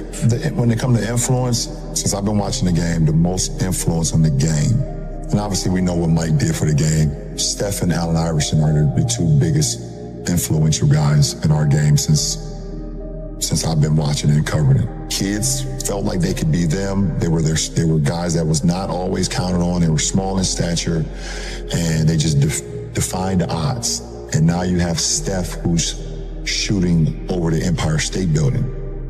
You know, it's just like those two are the two most influential. When you say their game, how they changed the game, and the kids, and like those are two guys that you just wanted to watch every single night. When you look at me and Steph, I just feel like we're able to do things out there that keeps the normal person walking down the street, gives them hope that basketball can be for them as well. You know, he's just able to do so many special things, and I could go on and on about Steph, but I love that guy, and I love Steph. Hey, you know, a legend in the game. He changed the game. When a guy changed the game, some way, somehow, you got to expand the Mount Rushmore. You know what I mean? Like, who says it only could be this many people? Like, Steph Curry changed the game. His face needs to be up there in the Mount Rushmore. Steph Curry is messing the game up. I'm on the internet now, see a bunch of little kids dribbling, shooting 100-footers. To get warm, to start the game. But he's doing something for them. He's giving them a chance. You know, Steph, it probably is the most influential player when it comes to little people. Yes. Right? Because I see a lot of little guards, like little kids. I'm going to these tournaments, they're doing stuff I can't even do. Right. Mm-hmm. And it's good and bad. I love Steph, man. I mean, the guy has completely revolutionized the game. He messed up the game in a good way, you know? Like, you think he messed it up in a good way? Yeah, I think he hurt the youth because the youth just loves threes. And that's all they think about doing is shooting threes. You know, him and Clay and their whole team, I think, just changed the game in a good or bad way. Each other on the golf court. You didn't know what was coming. You didn't, because you'd never seen it before. I was there when he broke the record, right? The first record. And you didn't think, like, I think it was like 250 maybe or something threes. You didn't think that the next year was going to shoot 400, make 400 threes or whatever. They crushed it, but no one saw it coming. No one saw it coming, and no one truly knew how to stop it when they got going. That's why they won 73 games. When you came to the Garden and I let Raymond Felton's pride get in the way, and he had 50, I feel like that's when you decided you was just gonna rape the league. Bro, you know what? I ain't mad at you. That was the moment? Bro, I think so. Bro, Raymond said, Chump, no, like, stop letting dude do this, but he really be doing this to us. I'm like, the confidence is changing, G. He going back to Davidson on us, bro. Nah. You feel me? I'm like, he doing the shit that we was like, you can't do that in the league. He started doing it. Yeah, you going too fast shooting that jumper now. That's too much. You ain't even holding it up no more. For all of this shit. No, bro. Now he talking to the crowd. He pointing at fans. I'm like, Steph don't even do that. I really felt like in my heart, like we are birthing an animal, bro. Yeah. I really think of that moment. I'm like, bro, I think we ignited that confidence that came, because after that game, bro, he got very disrespectful. Yeah. The comeback is personal. You don't need applause. You don't need likes, followers, or validation. You need fire. You need something to prove, not to the world, but to yourself. Because the comeback, it's personal. You wake up every day carrying something no one else can see. They don't know your battles. They don't feel the pressure. They don't hear the doubt screaming in your silence. But you do. And that's enough. You've been knocked down by life, by people, maybe by your own choices. But you're still breathing, still standing, still thinking about how to turn it all around. And that right there, that thought is your first win. People gave up on you. So what? You gave up on yourself for a while, too. But not anymore. Because now you've seen what quitting really looks like. And it doesn't sit right with your soul. So now you're moving different, quiet, focused, unshakable, alone, in silence while nobody's watching. This isn't about revenge. It's not about proving anyone wrong. It's about respect, self-respect. You looked in the mirror and said, no more running, no more blaming, no more waiting. Because the comeback starts the second you stop making excuses and start making moves. You've had low moments, regrets, times you thought, I should have been better than that. That's real. Own it. But don't stay there. Nobody walks through fire without scars, but some choose to keep walking anyway. You didn't break, you bent. You bent so far you thought it was over, but here you are piecing yourself back together, stronger, sharper, harder to kill, because this comeback isn't for the haters or the doubters or the ones who walked away. It's for you. It's about becoming someone you're proud to be. You had a vision. Then life hit you blind. Family went cold. Money disappeared. Friends got fake. Motivation dried up. But something inside wouldn't quit. That whisper in your chest kept saying, keep going. Not like this. Not like this. You tried to drown it out with distractions, noise, people, but it kept coming back louder. Now you know you can't run from who you are. You're a fighter. Maybe not with fists, but with heart, with grit, with the refusal to stay down. This comeback is built on sleepless nights, quiet mornings, and that one moment when you said, I'm not folding. You weren't supposed to make it this far, but you did. And now you're writing the best part of the story. Don't talk about it. Be about it. Don't wish. Work. Let them talk. While they scroll, you lift. While they doubt, you build. Because here's the truth. People only notice the comeback when it's done. When the lights are on, when the trophy's in hand, but you see it in the dark, in the sweat, in the silence, in the no to comfort, in the yes to one more rep, one more page, one more day. That's what they'll never understand. The pain, that was the down payment. The tears, the tax, the failure, the tuition. You paid in full, and now the reward is coming. Maybe not today, maybe not next week, but it's on the way. The universe pays those who don't quit. When you walk in the room, you don't have to say a word. People feel it. They feel the energy, the scars, the strength. They feel what you've survived. And yeah, maybe you're still in it, still climbing, still learning, but you're not who you were. You've evolved. You've earned your place in this moment. So stop shrinking. Stop apologizing for chasing greatness. The world owes you nothing, but it will always respond to effort. You're not finished. You're not too late. You're not too broken. You are a comeback story in progress. Write every chapter like it's your last. Show up hungry, show up focused, show up scared if you have to.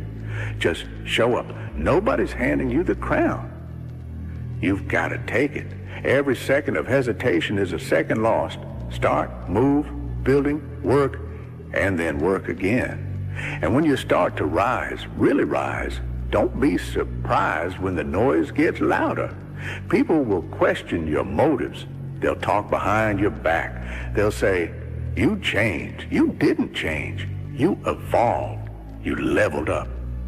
And that makes them uncomfortable because you remind them of what they're not doing. You're living proof that excuses are choices. And hustle always drowns out hype. Let them whisper. Let them doubt. While they talk, you build quietly, relentlessly. They're chasing approval. You're building legacy. This comeback is not pretty. It's not polished. It's brutal. It's early mornings running on fumes. It's late nights full of questions. It's dragging yourself out of the pit with nothing but pure will. It's doing the right thing with no applause. It's stacking wins when the big win feels a mile away. It's not sexy, it's gritty, it's real, and it's worth every second. People romanticize overnight success, but the truth, there is no overnight. There's only overwork, overcommitment, overgrind. You'll go unnoticed, uncelebrated, unthanked until you can't be ignored anymore. And when that day comes, don't stop. Keep going. Because this isn't the final chapter. This is your origin story. You're not just coming back. You're here to dominate, to reclaim, to rebuild. This time with focus, this time with fire. A fire hot enough to burn through every lie they told you. You are not a mistake. You're not your past. You're not a lost cause. You're a force, a walking example of what happens when pain meets persistence. And when people ask what changed, you'll tell them, I got tired of waiting, tired of losing. One day, I looked in the mirror and said, this is on me, all of it. And from that moment on, I never looked back, because that's the truth. Nobody is coming to save you. Not your friends, not your job, not your family. You gotta save you. You gotta believe before there's proof. Trust that if you do the work and never fold, the comeback will happen. Not by luck, not by accident, by choice, your choice. And don't wait for the right moment. That's the trap. The moment is never perfect. You have to move anyway, grind anyway, build, grow, fight, heal anyway, even when your back's against the wall, even when your heart's in pieces, even when everything inside you screams, give up. Don't give them the satisfaction. Don't give your past the final word. Don't let fear write your future. This comeback is about one thing, reclaiming your power. One step, one representative, one day at a time. You're not chasing perfection, you're chasing progress. And as long as you move, even slowly, you're winning. They don't know what it took just to get out of bed. They don't know what it cost to keep showing up, but you do. And one day, it all clicks. One day, you break through. And when that happens, don't play small, be grateful, be focused, be relentless, because the comeback doesn't end when you rise. It ends when you help someone else rise too. When someone looks at you and says, because of you, I didn't quit. That's the real win. That's the real legacy. Let's be real. The comeback isn't just sweat and motivation. Sometimes it's tears, the quiet kind, the ones you cry alone when there's no one left to fake strong for, when the weight of everything feels like it might crush you, when the pressure eats away at your mind and makes you question everything, your path, your worth, your whole damn identity. In those moments, you have two options, break or break through. This is where most people fold. They confuse pain with defeat, but not you, not this time. Because now you understand. Pain is the path. Discomfort is the signal. Struggle is the fuel. Champions aren't built in the spotlight. They're built in the dark, where giving up would have been easier. You made a choice to fight. That matters. This comeback was born in silence, built in the dark, when no one cheered, when no one believed, when even you could barely hold on. But you showed up every day, every damn day. Tired, good, you're working. Sore, good, you're growing. Scared, good, you're about to level up. Comfort is a trap. It lies to you, tells you you're fine where you are. But fine doesn't change lives. Fine doesn't make history. You don't want fine. You want transformation. and that never comes easy. You want the comeback, then sweat for it, cry for it, bleed for it, want it more than you want to breathe, because this world doesn't reward potential. It rewards proof. So give it. Prove you're not done. Prove failure was the setup. Prove rock bottom was the launch pad. You've come too far to stop now. Not here, not this close. You don't need permission. You don't need perfect timing. You don't need anyone's approval. You just need a reason. And if you're honest with yourself, you've already got one. Maybe it's your kids. Maybe it's your name. Maybe it's that promise you made to yourself that you'd never live like that again. Whatever it is, lock in.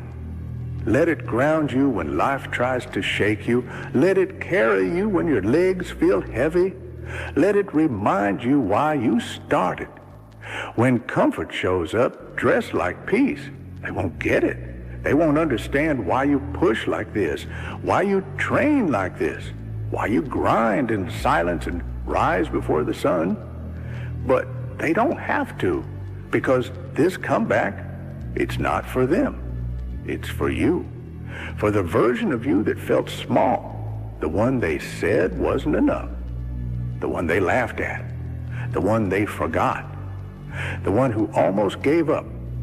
You owe that version everything. You owe them this. And that's why this comeback hits different. Because this time, it's not about hope. It's about fire. You're not asking for a seat at the table. You're building your own. You're not dreaming about it anymore. You're doing it. And no, it won't be easy. You'll want to quit 1,000 times, but you won't, because now you know what you're made of. And here's the truth. When the comeback is personal, the win becomes permanent. Don't confuse slow progress with no progress. You think you're stuck. You're not. You're grinding through the part most people run from. The hard, boring, repetitive, unglamorous part. That's where the foundation gets built. Where the storm becomes fuel, where champions get carved out of the mud. You want to be exceptional? That's when things shift. When discipline outruns doubt. When your grind drowns out guilt. When your vision roars louder than your fear. Momentum shows up quietly. It's not pretty, it's not perfect, but it's real. One habit, one promise kept, one early alarm. You didn't snooze, and suddenly you're not the same person anymore. You're not coming back. You're rising. You're not asking, can I? You're declaring, watch me. You're not waiting on a break. You're breaking barriers. And every time you show up, when it's hard, when it hurts, when quitting whispers in your ear, you prove something important. The old you is gone, buried, replaced by someone who stared into darkness and kept going. You're no longer defined by what broke you. You're defined by what you built from the rubble. They counted you out, underestimated, ignored, overlooked. Perfect. Because while they sleep on you, you're building something they won't be able to ignore. They think you're still down, still broken, still the same. Let them. You're not here to convince anyone. You're here to build something unstoppable. And when you step into your power, don't dim it. Don't shrink. Don't apologize. You've suffered in silence long enough. Now it's time to win out loud. Then show up when it's dull, when no one's watching, when there's no applause, no credit, no spotlight, when the only one who cares is you. That's the test. That's the separator. Every comeback starts with a decision. A moment when you say, I don't care how long it takes. I don't care how ugly it gets. I'm not going back. I'm not breaking down. I'm building right here, right now. That's the shift. Not motivation, not hype. Discipline. You won't always feel ready. You don't need to. You just need to act. Do what needs to be done, not what feels easy. Because what feels good now can rob you later. But what feels hard now, that's the stuff that pays off forever. And when it gets heavy, and it will breathe, focus on one step, one action, one win, then stack another and another. That's how you build momentum. That's how you build you. Every step forward is proof. The old you is gone. Gone is the version that second-guessed everything. Gone is the one who craved approval. Gone is the one who settled, played small, or gave up too soon. That version is dead. This question mark. This is the rise, the rebirth. From this moment on, it's personal. No one else needs to see it. No one else needs to believe in it, because you're not chasing people. You're chasing your potential, and you're catching up fast. Let them sleep. Let them doubt. Let them change the subject when you talk about your comeback. You'll be the one they remember when they need a reason not to quit. Because this is what happens when you lean into the pain. When you turn every no, every locked door, every sleepless night into fuel. When you show up with a hunger that makes people who gave up on themselves uncomfortable. You become unbreakable, not because you don't feel pain, but because you've made peace with it. You understand greatness isn't handed out. It's earned.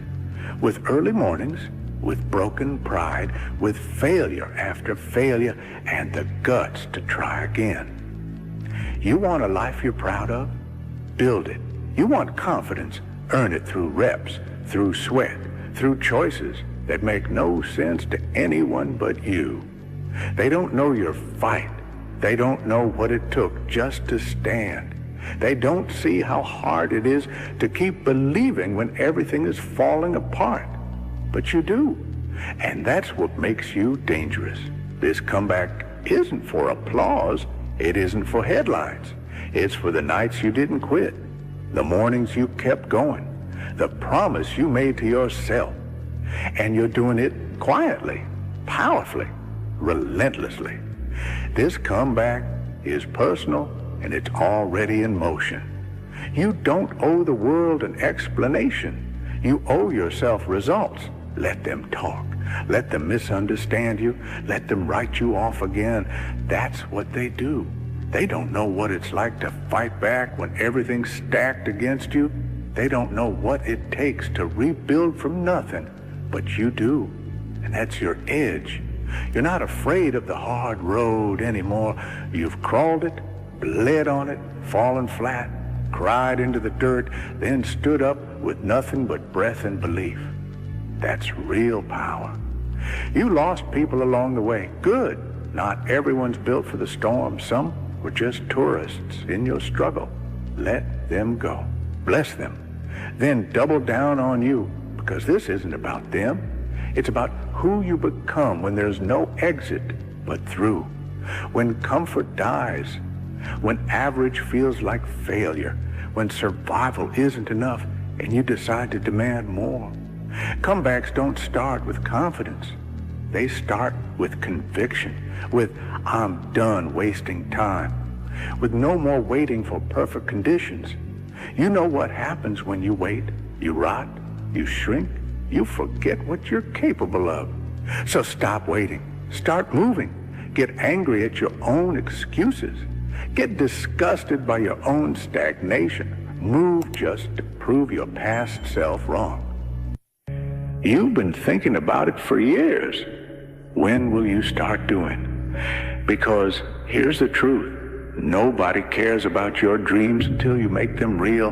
Nobody is going to come hand you success. Nobody is going to wake you up at 5 a.m., push you to work harder, and make sure you don't quit. That's your job. And the moment you take full responsibility for your future, that's when things start to change. This is where most people fail. They want the rewards without the sacrifice. They want the success without the struggle.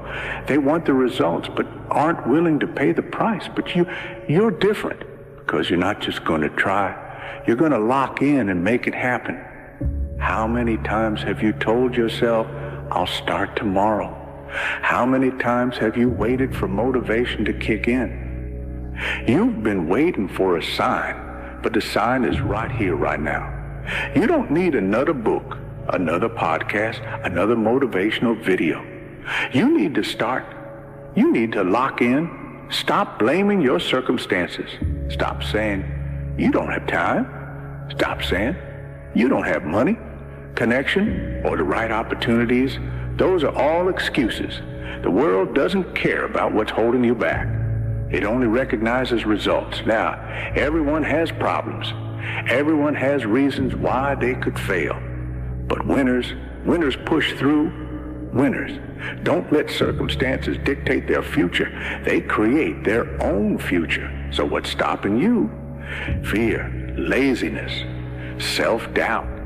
Whatever it is, it's not bigger than you. You are stronger than your excuses. Lock in. There is no easy way. There is no shortcut. If you want something extraordinary, you have to put in extraordinary effort. People say they want success, but do they really? Because wanting something and being willing to work for it are two different things. You say you want to be in shape, but do you push yourself in the gym every single day? You say you want to be successful, but do you stay up late grinding while everyone else is watching TV? You say you want a better life, but are you truly willing to suffer for it?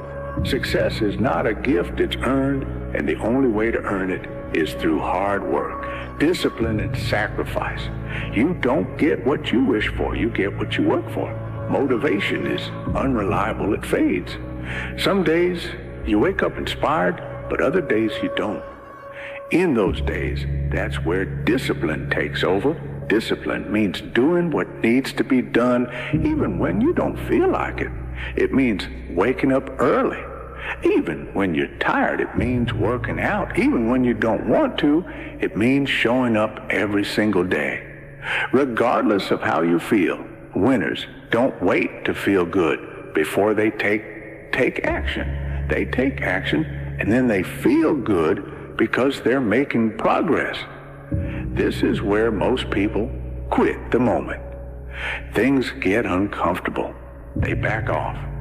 They start strong but fade away when the excitement wears off. You are not most people lock in. The problem is most people want to be comfortable. Now they want to sleep in. They want to take breaks.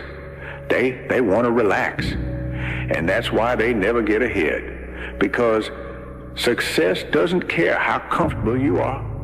If you want to be great, you have to be willing to suffer. You have to give up distractions. You have to give up wasted time.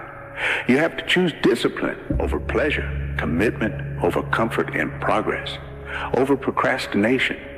Your future self is waiting for you to stop making excuses. Your future self is watching you right now, wondering if you're going to step up or stay the same. When you look back on your life, will you be proud of what you did? Or will you regret the opportunities you let slip away? The choice is yours, lock in. This isn't about competing with anyone else. This is about becoming the best version of yourself. It's about looking in the mirror every morning and asking yourself, am I doing everything I can? Most people are stuck because they never demand more from themselves. They get comfortable. And comfort is the enemy of growth. Every single day, you have a chance to get better. You have a chance to outwork the old. You have a chance to prove to yourself that you are capable of more than you think. It's not about talent. It's about work. It's about effort. Some people say, I don't have what it takes. But guess what? You do. You just have to stop doubting yourself and start proving it. Lock in. Time is running out. Every second you waste is a second you'll never get back. How bad do you really want it? Are you willing to make the sacrifices? Are you willing to go through the struggle? Are you willing to grind when nobody's watching? Because that's what it takes. You are one decision away from changing your life, one decision to commit, one decision to take action, one decision to stop waiting and start moving. Don't waste another day. Don't waste another opportunity. Don't wait for the right moment. It will never come. The time is now. Lock in. This is your life. Your future is in your hands. Nobody is going to save you. Nobody is going to do it for you. If you want to change your life, you have to be the one to make it happen. No more waiting. No more excuses. No more distractions. Commit. Focus. Take action. And whatever you do, lock in before you can win in life. You have to win in your mind. It all starts there. Your mindset is either your greatest weapon or your biggest weakness. If your mind is weak, everything crumbles. If your mind is strong, nothing can break you. The biggest battle you will ever fight is the one against yourself. The doubts, the fears, the voice in your head telling you to take it easy, to slow down, to quit when things get tough. You must silence that voice. Tell yourself, I am built for this.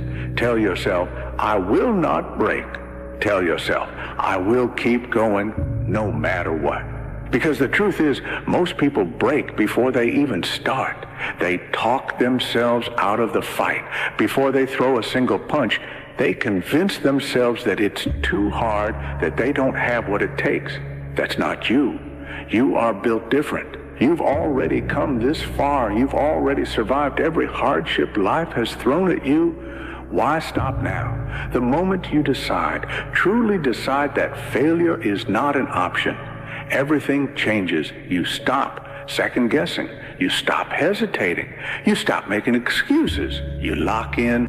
People fear pain. They run from it. They try to avoid it at all costs.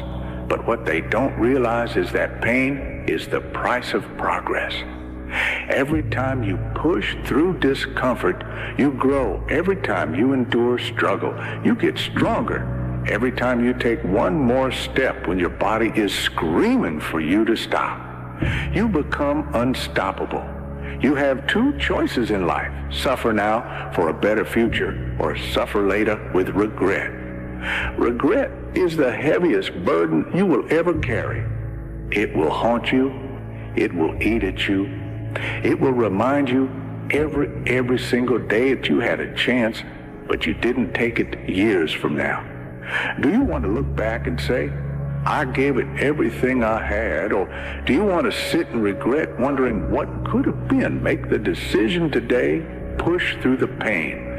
Embrace the grind. Lock in. Let's get real. Nobody cares about your excuses. Nobody is coming to save you. You didn't get the job. Work harder. You lost money. Work harder. You failed. Work harder. Life is not fair, and it never will be. But that doesn't mean you can't win it. It just means you have to fight harder. People respect results, not reasons. The world doesn't care if you had a rough childhood. It doesn't care if you had bad luck. It doesn't care if you don't feel like working today. The only thing that matters is what you do. If you want something, you have to go and take it. Nobody is going to hand it to you. No one is going to feel sorry for you. And honestly, you don't need them to, because you have everything you need already. And inside you, you have the ability, you have the strength, you have the heart. Now prove it. Lock in. Stop waiting. Stop overthinking. Stop waiting for someone to give you permission to chase your dreams. The clock is ticking. The opportunity in front of you will not wait forever.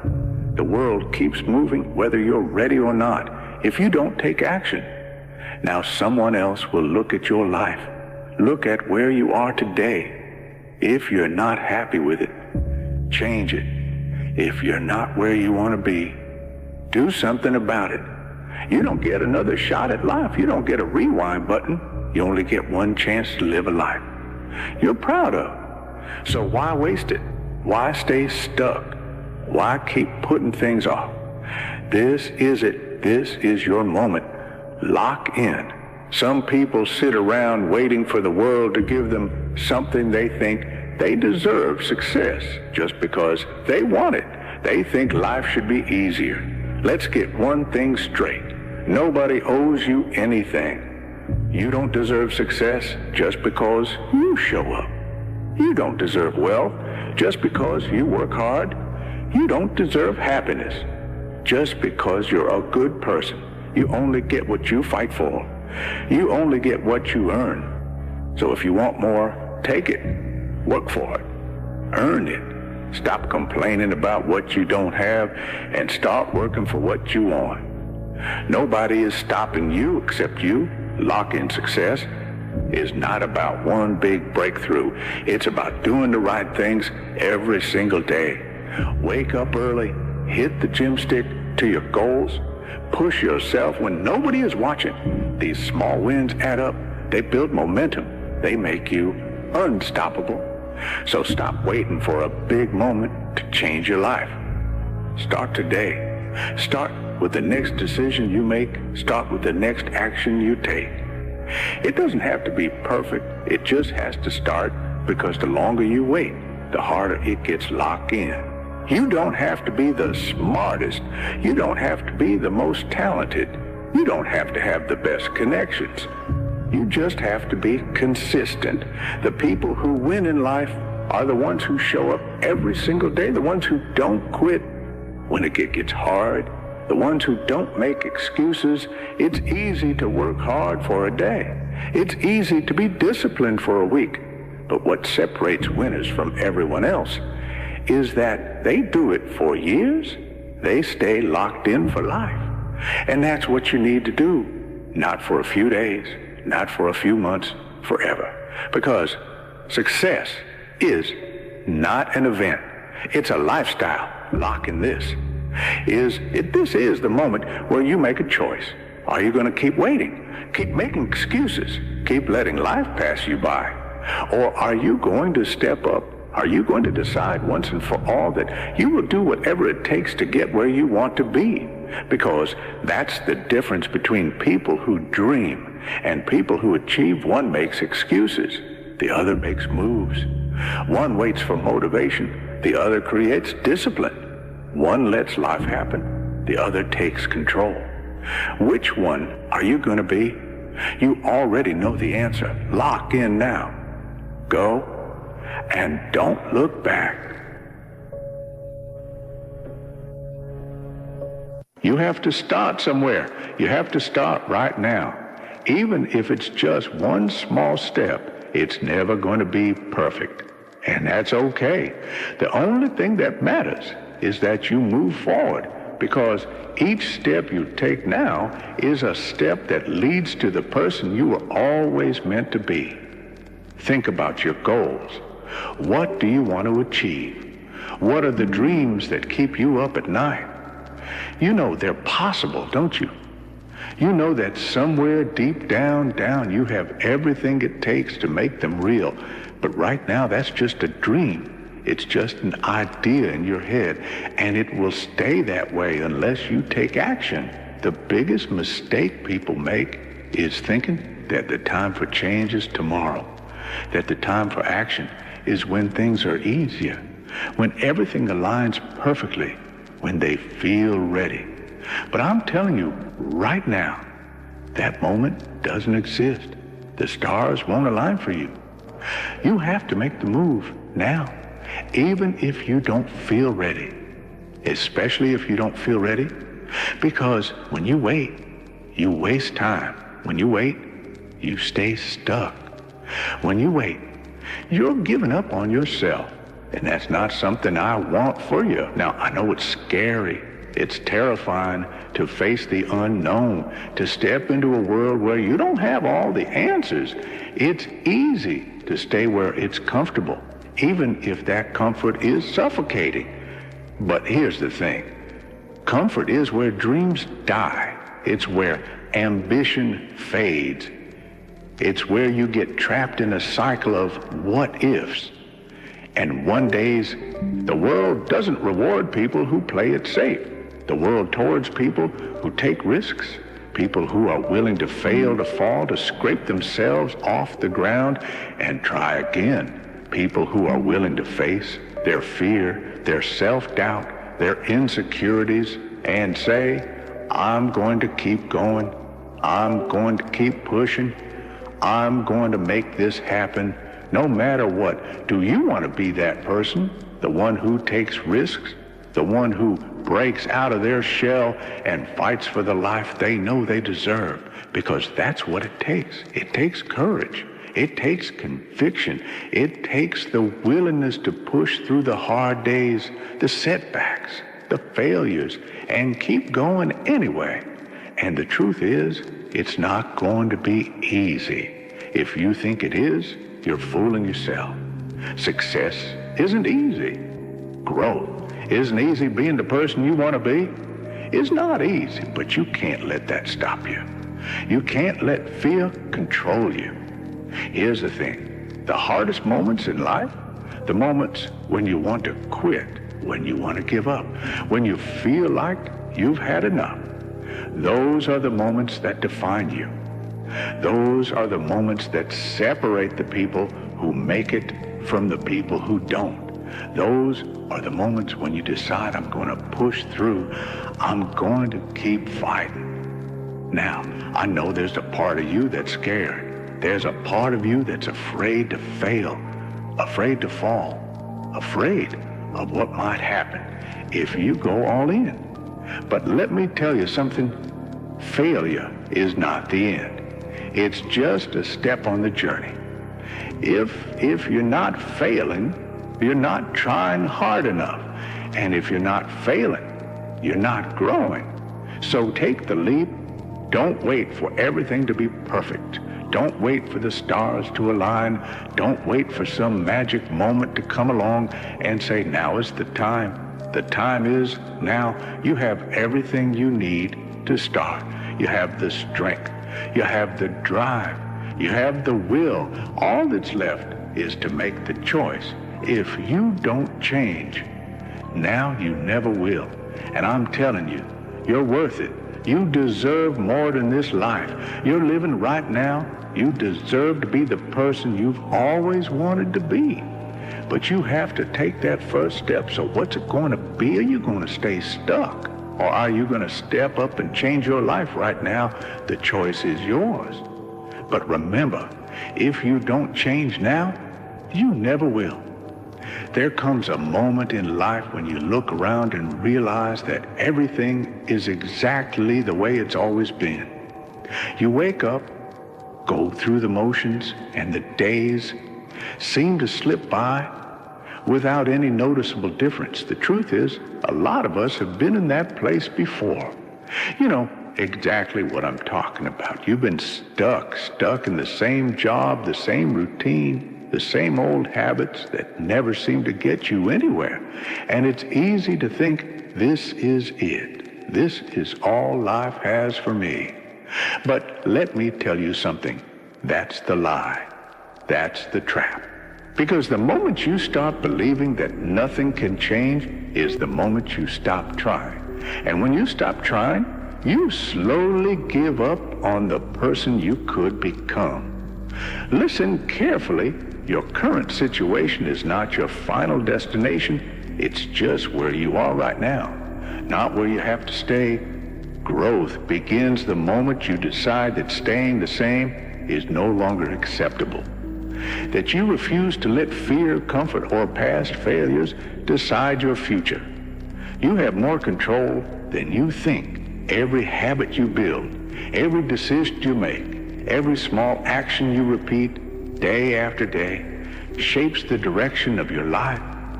People wait for big moments, for some massive breakthrough, but real change doesn't happen like that. It happens quietly in the small choices, waking up earlier when you don't want to, putting in the extra effort when no one is watching, choosing discipline when excuses feel easier. That's where transformation lives. And the truth is, most people never reach their potential because they quit too early. They stop when it gets uncomfortable. They stop when progress feels slow. They stop right before things start to change. Don't be that person. Understand this. The struggle you're in right now is building something inside you. Resilience, patience, strength. The kind of strength that can't be faked or borrowed. It has to be earned through effort, through persistence, through refusing to give up when everything tells you to stop. There will be days when motivation disappears. Days when doubt creeps in and whispers that maybe this isn't worth it. Maybe you're not capable. Maybe it's too late. Those are the days that matter most, because discipline begins where motivation ends. Anyone can work hard when they feel inspired. Anyone can chase goals when energy is high. But the people who actually change their lives are the ones who keep going when they don't feel like it, when it's boring, when it's repetitive, when no one notices progress. That's where separation happens. That's where winners are built. You have to learn to trust the process even when you can't see the results yet, because growth is happening beneath the surface long before it becomes visible, just like roots growing underground, before a tree ever breaks through the soil. Your effort is never wasted. Every time you choose to continue, you're reinforcing the belief that you are capable of more. And that belief changes everything. It changes how you walk, how you think, how you respond to challenges. You stop seeing obstacles as signs to quit and start seeing them as proof that you're moving forward. I know it's cold, but are you courageous enough to step into uncharted territory? Beating on your craft day and night. I need you to disappear for the next 30 days. What does that look like? 720 hours dedicated to the future. Where focus goes, energy flows. The problem is you put too much energy into Netflix. You put too much energy into distractions. You put too much energy into entertainment. You put too much energy into things that are not feeding your purpose and destiny. Can you walk away from everything? Life has knocked you to the ground. You have survived the greatest traumas of your life. How tired are you of where you are right now? How bad do you want to get to that next level? What are you willing to do? What are you willing to sacrifice? What are you willing to give up? Who are you willing to let go of to get where you want to be?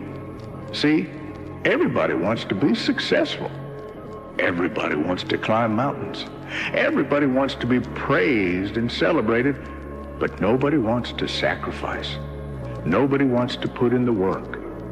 Nobody wants to let go of every single distraction. Can you learn how to say no to what's hurting you? No to what's stopping you? No to the people that don't believe in you? The fakes and the phonies and the people that keep saying they'll support you when you get there but leave you when you arrive? Why are you here? And what are you going to do about it? Because the truth of the matter is, we have a purpose. We have a destiny. We have fulfillment. We've got connections to make. We've got people to meet. We've got rooms to walk in. We've got tables to sit at. I'm just wondering if you are willing, if you are courageous enough, if you have the faith, if you're bold enough to sit down for 30 days and write down what it is that's killing you. Can you walk away from everything for 30 days? Just 1 month, 720 hours? Imagine who you could be in 30 days. You got one life to live, rain, sleet, or snow. The time is now. You got an opportunity. So here's the deal. When you have an opportunity, why would you give 80%? Why would you give 70? Why wouldn't you always give 120%? And 20% you can't dictate if the ball's gonna always go in. You can't dictate what kind of game you're gonna have. You can't dictate how your body is going to respond to move it around. But you can dictate what you can dictate is your good. You can always give 120 effort. And every day I want you to wake up and not just go, I'm sweet. I want you to go, I'm not just going with skills. There's one type of dude who feel like because he's gifted, that it's just automatic roll for him. Let me tell y'all something. You are gifted, but you better humble yourself. You got to understand that pride comes before a fall. You may get it, but right now what? Oh, I can't hear y'all. You may get it, but right now what? You don't have it. That's not what gets you in the lead. Not with what you were born with. You got skill and you got will. You got skill and you got will, two totally different things. You were born with certain things, but to get to the next level, and not just get to the next level, but to stay at the next level, you gotta have will. So when you play, you have to compete. I'm a high school dropout. My daddy went in my life, but I found out I had a gift. Then I found out your gift shall make room for you. And I'm like, you mean to tell me if I perfect this, I can eat, and my kids can eat, and my kids' kids can eat? From today on, you play whatever your best game is. You play that level every single time. And one day, you'll look back and realize that the version of you who almost quit was standing right at the edge of a breakthrough. That's how it works. Progress feels invisible until suddenly it isn't. Suddenly, the things that used to feel impossible become normal. The discipline that once felt hard becomes part of who you are. The confidence you were searching for comes from keeping promises to yourself over and over again. You don't become stronger by avoiding difficulty. You become stronger by facing it, by showing up again and again until what once scared you no longer has power over you. Stop waiting for perfect conditions. Stop waiting for approval. Stop waiting for someone to come save you. No one is coming, and that's not a bad thing because it means the power has always been yours. This is your life, your responsibility, your opportunity to build something meaningful, something real, something you're proud of. When you finally understand that you stop blaming circumstances and start creating results, you stop asking, why is this happening to me? And start asking, what can I do next? To get tied to people that are going to help to position you and lock you in a place where you can fulfill purpose and destiny for 30 days, 720 hours. Imagine if you begin to write down the people that have not fed into your purpose, the people that have not fed into your destiny, the people that have lied in your face, the phonies, the frauds. Can you identify what has kept you broken? What has kept you broke? What has kept you defeated? What has kept you covered under the blankets of anxiety and stress and overwhelm? Your DNA has been mutated by people that are beneath you, and it's nothing wrong with having people in your life that you serve, that you love, but you're trying to make business moves with people that don't think like you. They don't walk like you. They don't sacrifice like you. They're not willing to put in the blood, to sweat the tears behind closed doors. A man is rewarded in public for what he does in private. Think over the things you discuss with people. Go through the process. Go through the mud, run in the rain, dance in the snow, inhale, exhale. I know it's cold on the other side, but it's time for you to cross over because you're too comfortable to disappear for 30 days. Come back and shock the world. Who you are today has gotten you as far as you're going to get. If you're going to get any further, you're going to reinvent yourself. And if you're going to reinvent yourself, you've got to set it down for 30 days. You still keep trying to walk into your future fractured, broken, hurting. You need to walk into your future whole condition, ready to grab the people that believed in you before you made it to the top. Go back and get them. But first, you got to condition yourself. You're fractured, you're broken, you're under anxiety and depression, and you've even been borderline suicidal at times. You've lost loved ones. Come on, who am I talking to? I'm talking to that person that's tired of where they are, and you are bold enough. You are crazy enough. You are courageous enough to shut it down for 30 days. You've talked about it enough. You've talked to your haters about it. You've talked to your supporters about it. You've posted about it. You've shared about it. You've written about it. Now, it's time to put the work here. Disappear 30 days. The lonely chapter is brutal. The Rocky montage lasts 90 seconds in a movie and 5 years in real life. People tell you you're not going to make it. And at a month, they're right. At 6 months, still right. At a year, still right. They're measuring in days. You're measuring in decades. Why do you keep fighting? Because you choose to. The energy it takes to start is way more than the energy it takes to continue. And the beginning gives you the least reward. Everyone who's done something meaningful has gone through this exact chapter. You don't fit in with your old friends, but you don't have the outcomes to fit into a new group. You're alone consuming content, watching tutorials, wondering if it's even worth it. There are no signs of success yet, but the sign of success is the hate you get. Don't bend the knee to it. Like in The Matrix, Trinity opens the door and says, you know where going back leads. You're starting to see who you could be. That's why it feels like hell.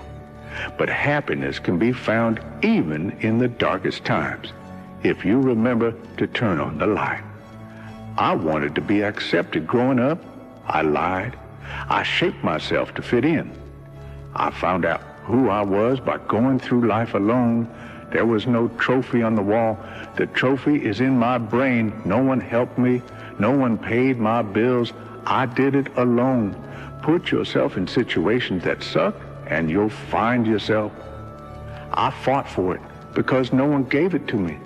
It was just me, alone in the gym, alone in my head.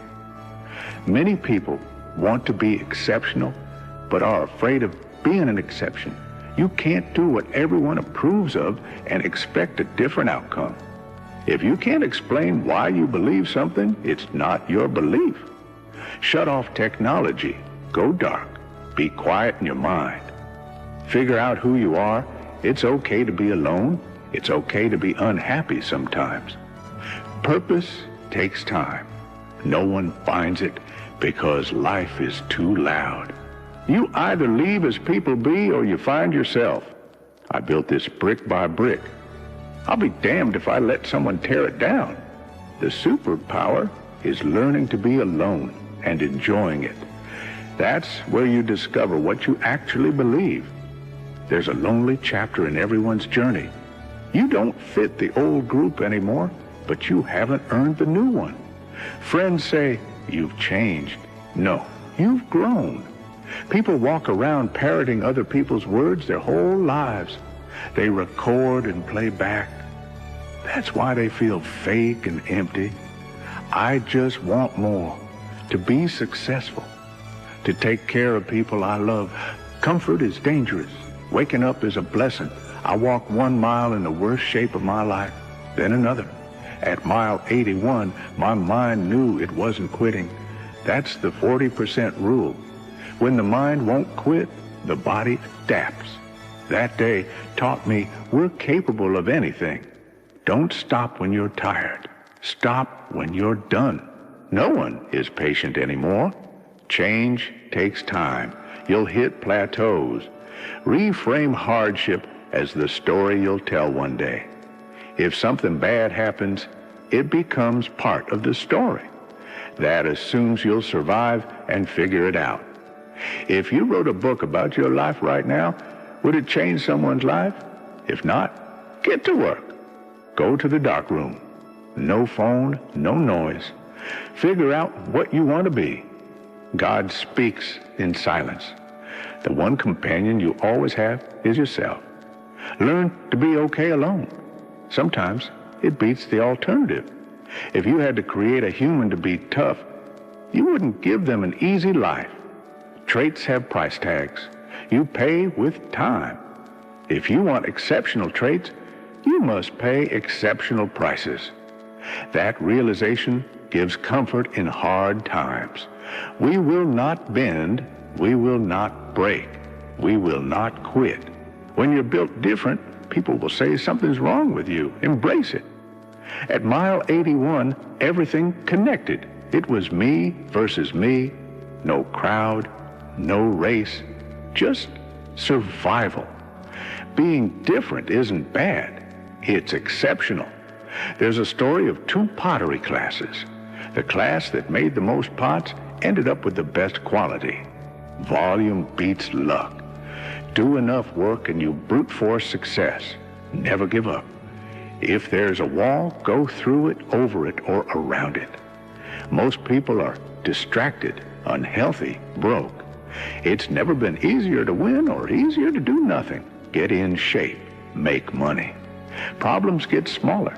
Work isn't pain if you're doing something worth doing. Addiction to work comes from meaningful work. Success is doing the obvious thing for an extraordinary period of time. You can't be normal and exceptional at the same time. Assume luck doesn't apply to you. Build value. Trade time for skills. No one is coming. No one will push you. You must parent yourself. It's easy to quit. What's hard is showing up again when nothing changes. Fear creates or destroys you. Face it and it shrinks. Avoid it and it grows roots. Champions aren't special. They persevere. Being average becomes sickening at some point. That's when the spark hits. You get up and go. You keep going. It happens to everyone eventually. When it does, be grateful. You're alive. Potential is inside you. Always has been. Clubs, parties, fitting in. Those are distractions from facing yourself. Make yourself a companion you respect. Someone honest. Someone accountable. You'll lose sleep. You'll doubt. You'll stress. That's what hard feels like. Everything worth doing is hard. If it's hard, good. Fewer people will do it. Don't develop a quit mind. Repetition every day. Stay hard. You know how to do it. You just don't want to do it badly enough yet. Luck happens after effort. If you haven't gotten what you want, you're not worthy yet, and that's okay.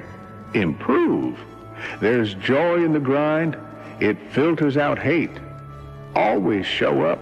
Always be willing to fail.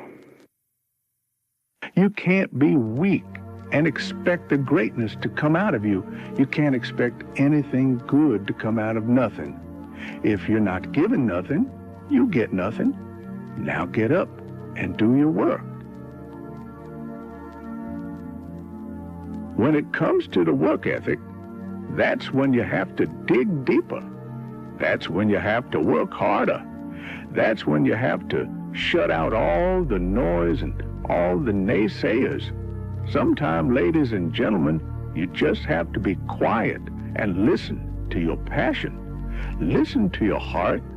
Listen to your truth. It's okay sometimes, because these things are going to happen no matter how hard you work. But you don't have the right to give up. You don't have the right to give in and stop playing a blame game and go about your business when you have been pushed back, even harder. I dare you to go down that path that many refuse to go. Pain, passion, focus, faith. You put it together. You will be an unstoppable force. Will you keep going in the face of whatever? I never thought about quitting. If they told me to get back in the water again, let's go. They told me to put that log on my shoulder. Let's go. Put the boat on my head. Let's go. I didn't care. I wasn't the fastest. I wasn't the strongest. I wasn't the smartest. But I did know that I could work hard. I had to work hard. You're going to struggle. You're going to go through some hardship. You're going to sweat. You're going to choke. You're going to get your arm broke. And like these things are going to happen. Okay, I'm going to go forward. There's no, I can't get out of this. I'm going to go forward. I'm not going to quit. So I'm going to go forward. Bring it on. And I think if there's anything that you learn, it's to keep pushing through things that suck. And I would love to say like, oh, keep pushing through adversity, but this isn't adversity. This is just things that suck. And you're going to have to push through it, but it's like, do you want to do this or not? Which is what I think a lot of want to. Do you actually want to do this or not? But the vast majority of people, they quit. But they don't usually say that. And even in their mind, they probably don't believe it. They probably believe, well, you know, it's my legs. And once my legs was hurting, I knew I was going to have a hard time on the runs. And since I wasn't going to be able to make the runs, that's why I quit. But it wasn't really quitting. It was my legs. You're talking there about people making excuses. What have you come to learn about the nature of excuses? Your excuses will destroy you and take everything that you ever wanted from you, if you let them. When your excuses make you feel a little bit better about the fact that you didn't execute on what you needed. Execute on, then they can make you feel better, but they're not helping you. They're not helping you at all. When the excuses all go away and people can actually confront the fact that this is all because of me, it hurts, but is also unbelievably empowering. Because if these problems are because of me, then I'm capable of fixing these problems.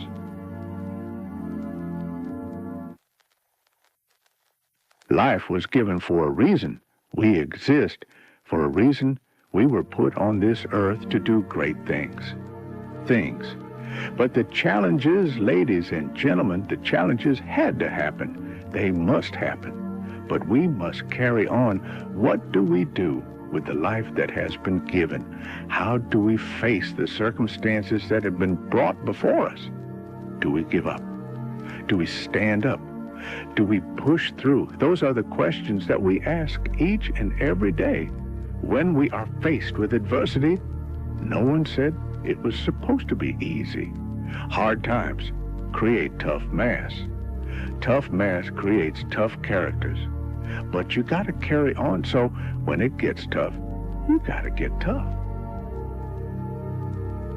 We are born to do great things. Not everybody is going to stand with you. Not everybody is going to support you. Not everybody is going to be by your side. So when you're standing alone, make sure you stand with a pure heart that you do have something that you must do.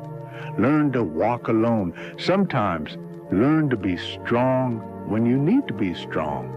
Learn to understand that not everybody will be with you. Energy it takes to start is way more than the energy it takes to continue. And the beginning gives you the least reward. Everyone who's done something meaningful has gone through this exact chapter. You don't fit in with your old friends, but you don't have the outcomes to fit into a new group. You're alone consuming content, watching tutorials, wondering if it's even worth it. There are no signs of success yet, but the sign of success is the hate you get. Don't bend the knee to it. Like in the Matrix, Trinity opens the door and says, you know where going back leads. You're starting to see who you could be. That's why it feels like hell. But happiness can be found even in the darkest times. if you remember to turn on the light. I wanted to be accepted growing up. I lied. I shaped myself to fit in. I found out who I was by going through life alone. There was no trophy on the wall. The trophy is in my brain. No one helped me. No one paid my bills. I did it alone. Put yourself in situations that suck and you'll find yourself. I fought for it because no one gave it to me. It was just me, alone in the gym, alone in my head. Many people want to be exceptional, but are afraid of being an exception. You can't do what everyone approves of and expect a different outcome. If you can't explain why you believe something, it's not your belief. Shut off technology. Go dark. Be quiet in your mind. Figure out who you are. It's okay to be alone. It's okay to be unhappy sometimes. Purpose takes time. No one finds it because life is too loud. You either leave as people be or you find yourself. I built this brick by brick. I'll be damned if I let someone tear it down. The superpower is learning to be alone and enjoying it. That's where you discover what you actually believe. There's a lonely chapter in everyone's journey. You don't fit the old group anymore, but you haven't earned the new one. Friends say, you've changed. No, you've grown. People walk around parroting other people's words their whole lives. They record and play back. That's why they feel fake and empty. I just want more, to be successful, to take care of people I love. Comfort is dangerous. Waking up is a blessing. I walked 1 mile in the worst shape of my life, then another. At mile 81, my mind knew it wasn't quitting. That's the 40% rule. When the mind won't quit, the body adapts. That day taught me we're capable of anything. Don't stop when you're tired. Stop when you're done. No one is patient anymore. Change takes time. You'll hit plateaus. Reframe hardship as the story you'll tell one day. If something bad happens, it becomes part of the story. That assumes you'll survive and figure it out. If you wrote a book about your life right now, would it change someone's life? If not, get to work. Go to the dark room. No phone, no noise. Figure out what you want to be. God speaks in silence. The one companion you always have is yourself. Learn to be okay alone. Sometimes it beats the alternative. If you had to create a human to be tough, you wouldn't give them an easy life. Traits have price tags. You pay with time. If you want exceptional traits, you must pay exceptional prices. That realization gives comfort in hard times. We will not bend. We will not break. We will not quit. When you're built different, people will say something's wrong with you. Embrace it. At mile 81, everything connected. It was me versus me. No crowd, no race, just survival. Being different isn't bad. It's exceptional. There's a story of 2 pottery classes. The class that made the most pots ended up with the best quality. Volume beats luck. Do enough work and you brute force success. Never give up. If there's a wall, go through it, over it, or around it. Most people are distracted, unhealthy, broke. It's never been easier to win or easier to do nothing. Get in shape. Make money. Problems get smaller. Work isn't pain if you're doing something worth doing. Addiction to work comes from meaningful work. Success is doing the obvious thing for an extraordinary period of time. You can't be normal and exceptional at the same time. Assume luck doesn't apply to you. Build value.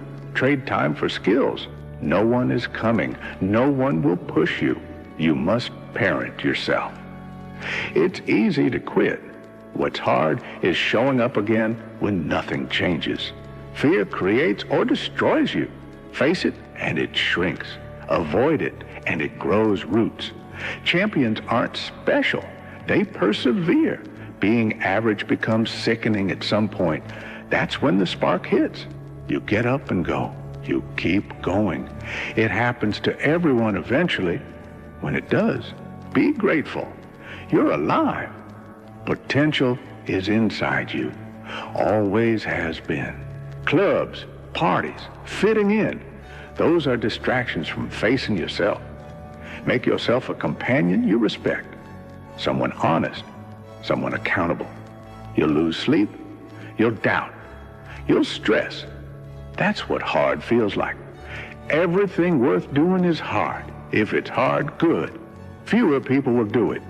Don't develop a quit mind. Repetition every day. Stay hard. You know how to do it. You just don't want to do it badly enough yet. Luck happens after effort. If you haven't gotten what you want, you're not worthy yet, and that's okay. Improve. There's joy in the grind. It filters out hate. Always show up. Always be willing to fail. I need you to know that you're enough. I need you to know that you're qualified. I need you to know that all you have is all you need. You are an unrepeatable miracle, and there is none like you in all of the earth.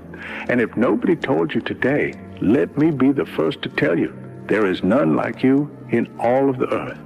Your DNA, your footprint, your fingerprint, your purpose, your calling, your destiny, your mindset, your mentality. And I'm just wondering if you are bold enough and courageous enough to believe what I'm saying. You are enough. But the truth of the matter is, what you think is pain, what you think is hurting you, is actually helping you. And I'm just wondering if maybe you could just change the way that you think. Maybe if you could just see this thing differently. I know they left you, they hurt you. It left you, it hurt you. And you feel like you're just in this place where you can't move forward. See it differently. You've been too focused on the people that don't like you, the people that don't support you, the people that told you to write the book, and then when you released it, they never bought it. You've been too focused on the past childhood traumas. You've been too focused on who was not there for you and who did not believe in you, and the people that just said it but didn't do it. The trauma, the anxiety. And I'm wondering if you can begin to shift that focus in the next 30 days. If you can begin to shift that focus on what's working in your life, what's within your control, and not what's outside of your control. What can you control? Who can you influence? The first person that needs to be influenced in your life is you. It's you. And I'm just wondering if you're courageous enough, bold enough, if you have enough faith. Come on. If you have enough inside of you, resilience to come back to the scene. It starts with me and the man upstairs. And it ends right here. Let the fear fade and let faith invade. You must move forward in strength. Do not succumb to the depression, the anxiety, the rage, the hatred, or the regret. Live in purpose. Resist the temptation to give in. I can tell you this, that resurrection is a decision, and every single day you got to decide. People who publicly rise are the people that made a private decision not to stay down any longer. I don't know what time you're listening to me, and I don't mean to sound morbid, but somebody died tonight. Somebody died this morning. Somebody died this afternoon. I don't know what time you're listening to me, but somebody didn't make it. There's still life left in you. You are still breathing. You have another opportunity to begin again, and every day, every single day gives you that new opportunity. Appreciate it. Flow from this place of gratitude to say, God, thank you for keeping my mind when I could have lost it. Thank you, Lord, for giving me one more day, one more opportunity. They say time is what we want most, but what we use worst. The moment that you stop striving, the moment that you stop pressing, the moment that you stop fighting, you start dying. Just keep going to the next level. Just keep climbing that staircase. Just keep going. And it's not about beating the man or woman that's standing in the room with you. It's about beating the man and the woman that's in the mirror. Can you do better than you? Can you do better than you did yesterday? That's your toughest opponent. Every time you get into the ring, that's who you're going against. I believe that in boxing, and I do believe that in life. Nietzsche had the great line on resentment. He said, if you think someone's ruined your life, you're right. It's you. You're right. People have this It's you. reoccurring Right. People have this reoccurring Some people have this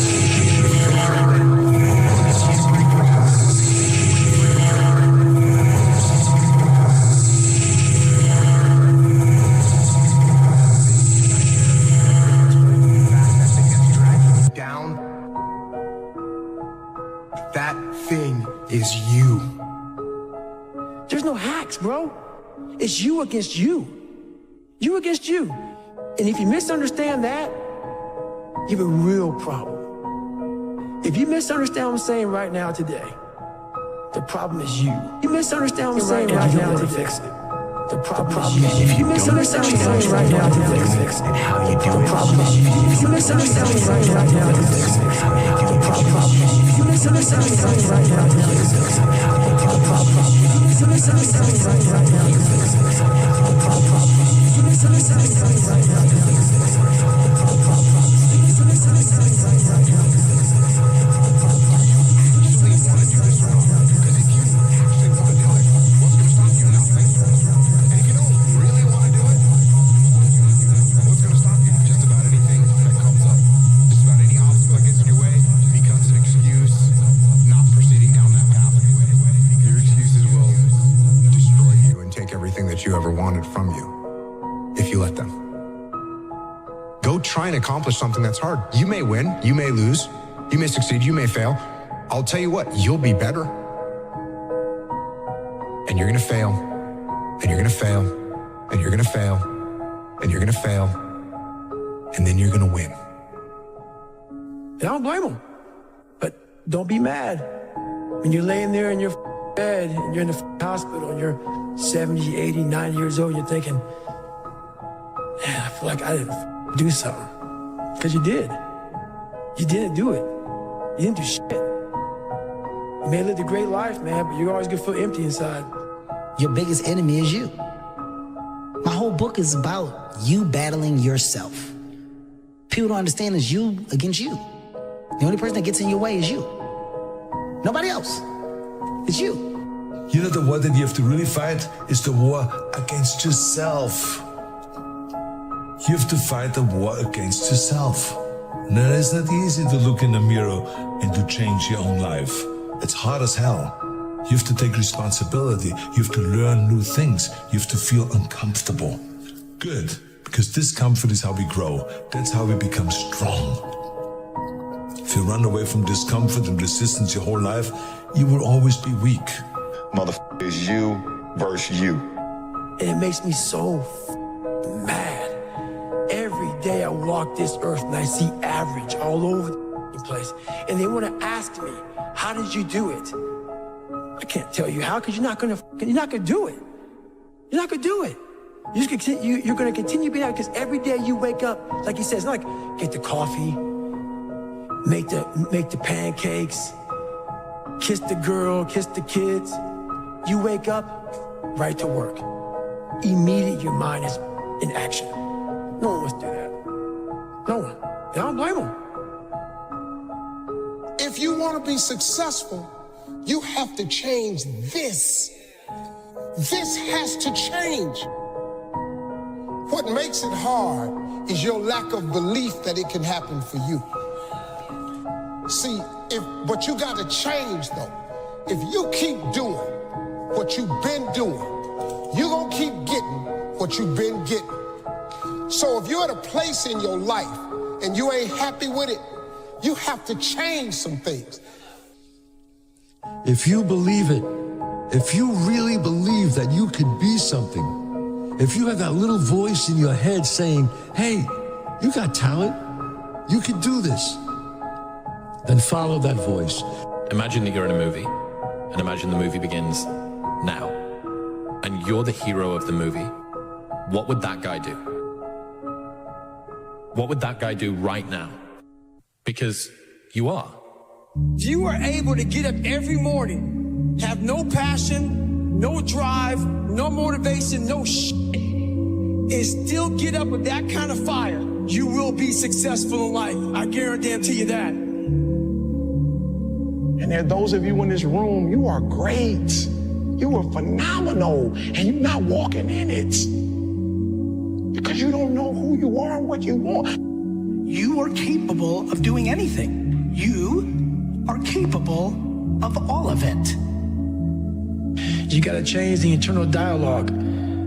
That person in your head that's talking that shit to you, until you change the internal dialogue in your head, until you callous over the victim's mentality that the world is out to get you because of you are the only, you got to change that shit, man. Self-discipline is everything. If you don't have it, I don't look at you right because I know you're capable of more. It's not discipline so much for me. It's all on you. It's all on you. The self part is what's big. We need someone to hold people accountable.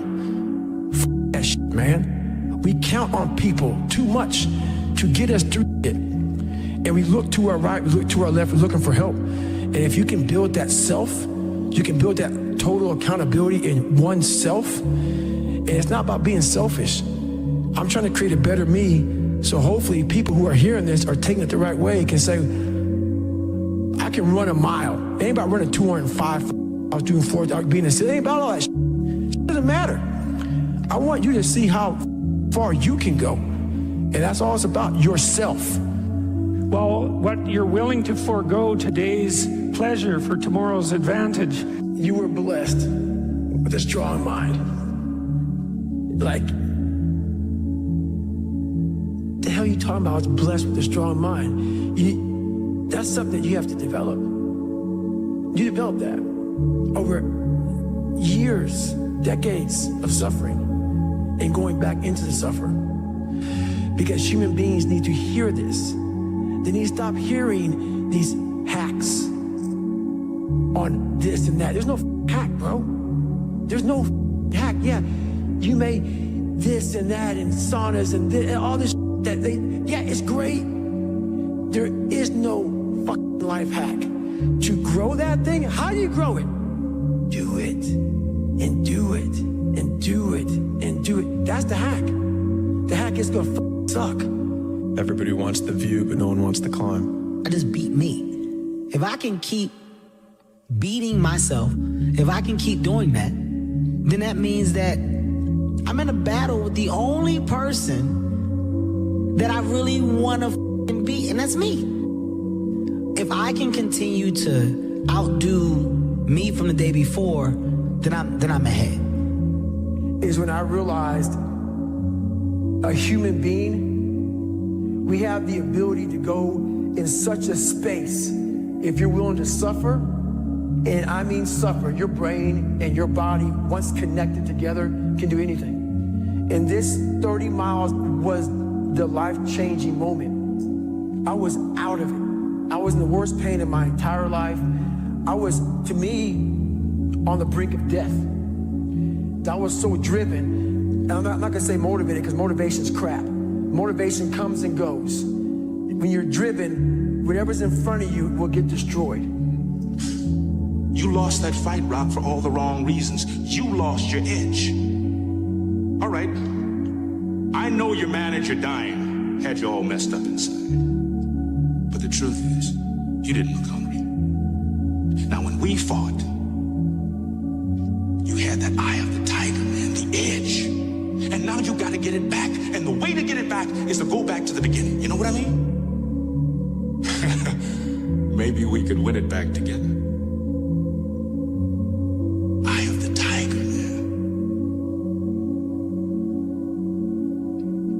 Why'd you have to come here? I have the plan. Get back. Here's the big challenge of life. You can have more than you've got because you can become more than you are. That's the challenge. And of course, the other side of the coin reads, unless you change how you are, you'll always have what you got. Set a time to train at that time. Set a time to go to sleep at that time. Set a time to get up at that time. Don't tell yourself you need to do something and then don't do it. That's what I was talking about with Ariel. I knew in my head I was saying, get up at this time. I didn't get up at that time. Train at this time. I didn't train at that time. Don't eat this. I ate that. Don't drink that. I drank it. And these all just infiltrate my mental strength. Just little kind of defeats. Exactly, little defeats instead of wins. And it just culminates into, and you just don't want to be here. So I'm just figuring myself out like I've never figured myself out before. I don't care how good you are in anything. You don't have discipline. You ain't nobody. Right. You're nothing without discipline. Because you give up under the slightest struggle without discipline. 100%. Discipline is doing what you hate to do, but doing it like you love it. And that's what you have to do to be the best. Yeah. Everything you're going through is preparing you while you're in the process, because the process is necessary. You may not see it now, but when you get you on the other side of it, you're going to see exactly why it went that way. And you're going to be okay with it. But quit tripping during the process. That's the problem with some of you. You always want to blame other people. You always want to hold other people to the fire, but you're not holding yourself to the fire. You just said you're giving 50%. You owe you an explanation. You need to look at yourself in the mirror and say, why are you only giving 50%? What's wrong with you? You need to put yourself on punishment. No more, no, we working out now. No more alcohol, not right now. No, I can't handle it right now. You need to tell you that you owe you something. You walk out of this room, you owe yourself. I didn't get here making excuses. So what my father wasn't in my life? The truth of the matter is, he ain't never come into my life. So what, I'm gonna wait for the rest of my life for my man to come? He ain't coming. Because you gotta just stay locked in and stay focused. And as long as you know what's true, you know what I mean? Yeah. People are always gonna say something. Always, they're gonna try to have some type of narrative or whatnot, but as long as you know what's real, I think that's what can help you keep your sanity. Being on your deathbed and standing around your bed, the ghost of the dreams, the ideas, the abilities, the talents given to you by life, and you, for whatever reason, you never pursued those dreams, you never acted on those ideas, you never used those gifts, and there they are standing around your bed looking at you, saying, we came to you, and only you could have given us life, and now we must die with you forever. And the question is, if you died today, what dreams, what ideas, what leadership, what books, what gifts will die with you? What if you live your whole life only to discover it was wrong, to reach the point of death, only to realize that you've never lived, only to realize that you've never scraped the surface of your potential? How bad do you want this? Most people don't want it that badly, which is why they always ask the question, man, how did you get to where you are? You know how to do it. You know exactly how to be you or how to be me. You don't want to do it. So I can't make you do it, and nor do I have the time or energy to force you into that place that I know you have to be to do it. There's no luck in this game. There may be a little bit of luck, but the luck happens after you bust your ass and you put yourself in that lucky situation. Luck doesn't happen. You put yourself in that situation where luck might happen. And this is my favorite rule from James Clear, which is a habit missed once is a mistake. A habit missed twice is the start of a new habit. Never miss 2 days in a row.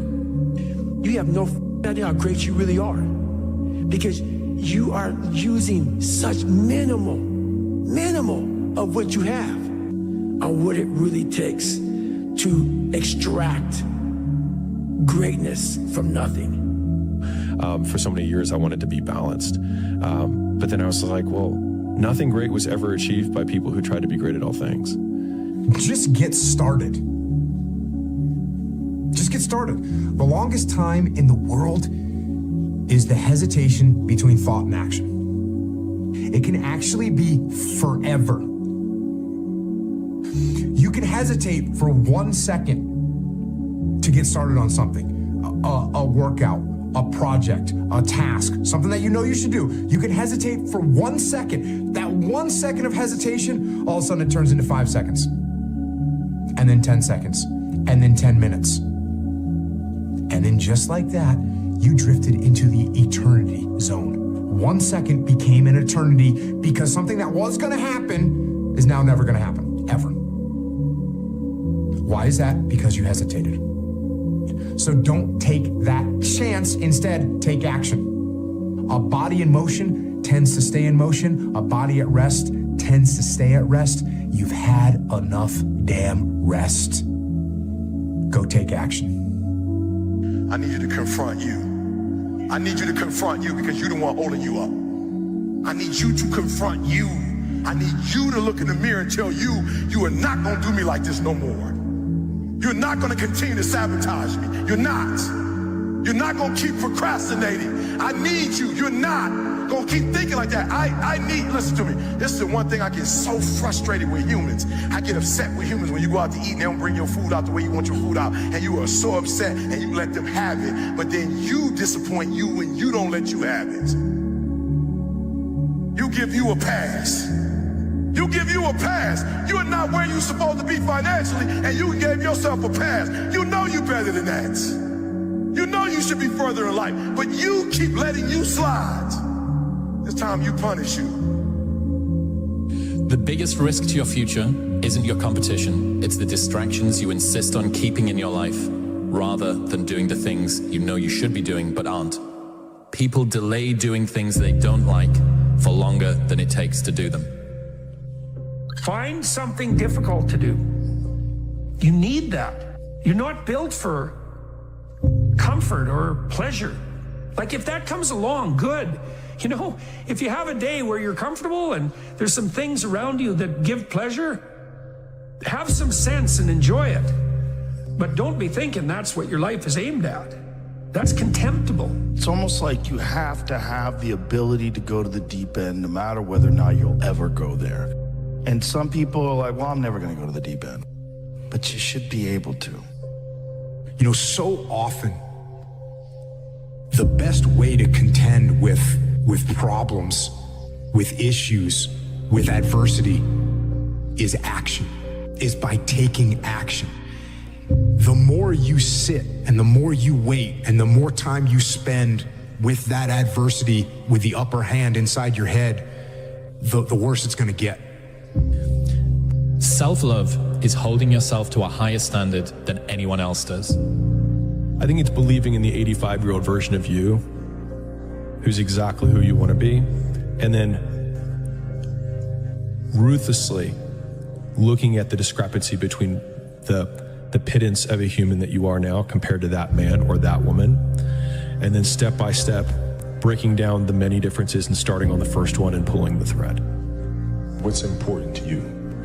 And what's important to you? For whatever reason, you know, I felt like I didn't feel good about myself if I wasn't doing everything I could to be the best version of myself. If I felt like I left anything on the table, it would eat away at me. I wouldn't be able to look myself in the mirror.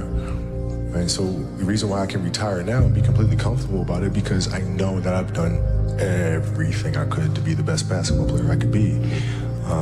And so that's where it comes from for me. You can't leave any stone unturned. Of course, you don't feel like doing it. Of course you don't. It's hard. Whatever it is, could be a workout, could be a run, could be starting on a project. Whatever it is, you don't feel like doing it. And you rationalize and you justify and you make excuses like a high-priced defense attorney trying to win the case for weakness, to go and do what you're supposed to do. So don't listen in your head. Instead, just go get to work. So if you wake up in the morning and you don't want to do something, you don't care enough about yourself. And that's what you need to really research is, man, why am I not doing this for myself? Because that is the number one purpose in life, is to better oneself. Our minds are morphing from minute to minute if we let them. If you are not paying attention, if you are on cruise control, then your mind is not under your own control. We can't be in cruise control. You can't let your mind be in cruise control.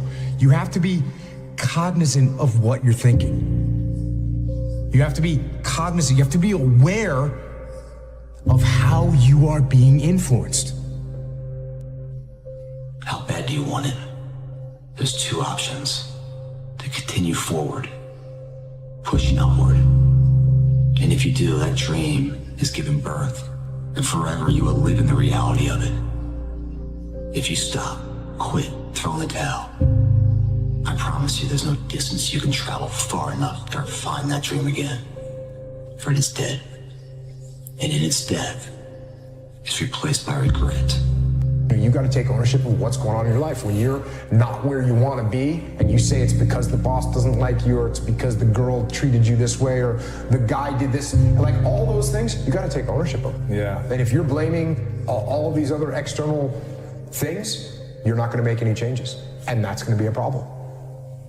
It showed me even more of what we have as humans, if we're willing to go there and we're willing to push that extra step. And like I say, I always tell people, a lot of people, man, how do you do what you do? At the end of the day, I ask myself one question: can I take one more step? And usually the answer is yes. So if you can answer that question and not take another step, that is real failure.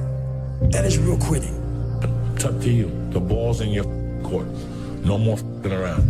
You want your life to be better? I can't help you. Lee can't help you. Joe Rogan can't help you. Ari can't help you. God can't f***ing help you. Only you can f***ing help you. Grab your f***ing balls, get a f***ing notebook, and write down what the f*** you're gonna do this year. And this is it. You're not gonna have these problems. To drugs, to cigarettes, that dumb bitch. It all starts f***ing today, all right? No more f***ing excuses. That's the This is the year of the f***ing soldier. It's 2015. We're going in like f***ing Marines. You understand me? We're getting back what belongs to us. And that's it. No more f***ing around. Don't let life stop you from living life. All that you feel, all that you're carrying, all that you've seen, all that you've heard, all that you've been exposed to, all of those experiences, they are all very, very real. You may not be telling people about them, but you're thinking about them, you're carrying it, you're processing, you're triggered by it. It's all still there. But do yourself a favor and make the decision that you're not gonna let life stop you living life. And don't worry about how fast your homegirl got over him, or he got over her and moved on. You run your race, and you'll feel much better about it in the end. Don't tear nobody down because they want to be celibate for 2 years, and you may have been single for 2 weeks and you out fucking partying. Don't judge nobody on either side. Everybody has their process, and I'm in the middle of mine. Successful people see opportunity in every failure. Normal people see failure in every opportunity. Both are right. Only one gets rich. A lot of people want to be successful, but they want to go to the club on Thursday, on Friday, on Saturday, on Sunday, and then on Monday, they're getting outperformed by everybody in the office, and they're wondering, why don't I get the raise and the promotion? Shut your ass up. That's why, man. Get to work, and that's something that I do. I don't give a fuck about the social media, about even hanging out, man. If it's not productive to what I'm doing, I'd rather just get some rest time and go to sleep than go to a bar and have a beer with somebody. You think you're the only man on this planet that's sad? Say, Dwayne, I'm going through depression. Well, welcome to the world. Welcome to the rest of us. You think I don't go through depression sometimes? You think I don't get sad sometimes? You think I don't just feel wore out and burnt plumb down to the bottom of my soul? We all do. We all do. Life is not easy. It is not. Don't try to make it that way. Life's not fair. It never was. It isn't now, and it won't ever be. Do not fall into the trap, the entitlement trap, of feeling like you're a victim. You are not. Get over it and get on with it. And yes, most things are more rewarding when you break a sweat to get them. It's like when Kobe said, I was chasing perfection and excellence, even though I knew I would probably never catch it. But just the fact that I was willing to chase it, I would defeat most of my opponents, because most of my opponents would never chase something that didn't have any guarantees attached to it. You are your own competition. There is nobody that can judge your actions but you. If I'm putting, like you said, if I'm putting 100% into my life, I'm going to put 100% into my play when it's time for me to play. Right, I hear you. 110% into me and my family. I don't care what it is that we do. I'm going to give it 100% when it's time to enjoy ourselves on whatever level we want to do. That's my decision. Your life was basically the perfect grounds for training for where you need to go in your life. All the beatings, all the bullying, all the, you going through learning disabilities, all the struggles. It was the absolute perfect training ground for you to go to where you need to go. And that's how I started looking at my life versus woe is me, poopy pants, kick a rock down the street mentality. It was God just hooked you right the up. He hooked you right up, man, with the perfect place. You were training. For the first 18, 19, 20, you were training for this stuff, man. You had the advantage of everybody else versus, my God, they're so above me. They came from a great family. Mom and dad love them. They didn't have to learn, they didn't stutter, they didn't struggle. No, man, your struggle is what made you who you are now. Whatever that thing is that you actually enjoy doing, where you lose track of time when you're in it, even if it's challenging, but usually it is challenging, right? Like it's not easy because then it's boring, right? Which is also why the uncertainty thing is so key, right? To not knowing if it's gonna work or not. Is that the people who are, quote, addicted to work make it easy to be addicted to work because they do things worth doing. And I think a lot of it is coming down to making sure that you take the few precious seconds that we have to do the few things that are worth doing for the rest of your life. The one companion that's always going to be with you is yourself. And I think the first thing you have to do, I think the first thing we have to do is we have to get ourselves to the point where we don't necessarily need a companion. The same is with us, with the human mind. The human mind can only really grow through resistance. You can only strengthen your character, become a really strong person inside if you have resistance, if you fail, if you get up again, and if you work hard, and if you work your ass off, and if you struggle. The more you struggle, the further you're gonna go. Whatever journey you're on, you can't be envious of somebody else. You can't look over in their yard and go, why ain't I rocking like that person? It's not your time. You just keep doing what you doing, and there's no bad in your life. It's all good. Don't try to thirst to be nobody else. Just don't question when something bad happens to you to make you stronger. And lastly, just be grateful for who you are on this journey. Don't try to be anybody except you. I'm Marlon Wayans. Anyone that tries to baby themselves and trying to protect themselves, oh, I don't want to feel bad, oh, I don't really want to go through any discomfort, it's over. You're never gonna get there. Hold you accountable and don't let you off the hook. You know you better than that. You know you should be further in life, but you keep letting you slide. Right, so I'm not telling you how to punish yourself. No, I mean that. Write it down. First, I need you to hold you accountable. From now on, you're not going to hold any other human more accountable than you hold yourself. What I've learned is to always keep going.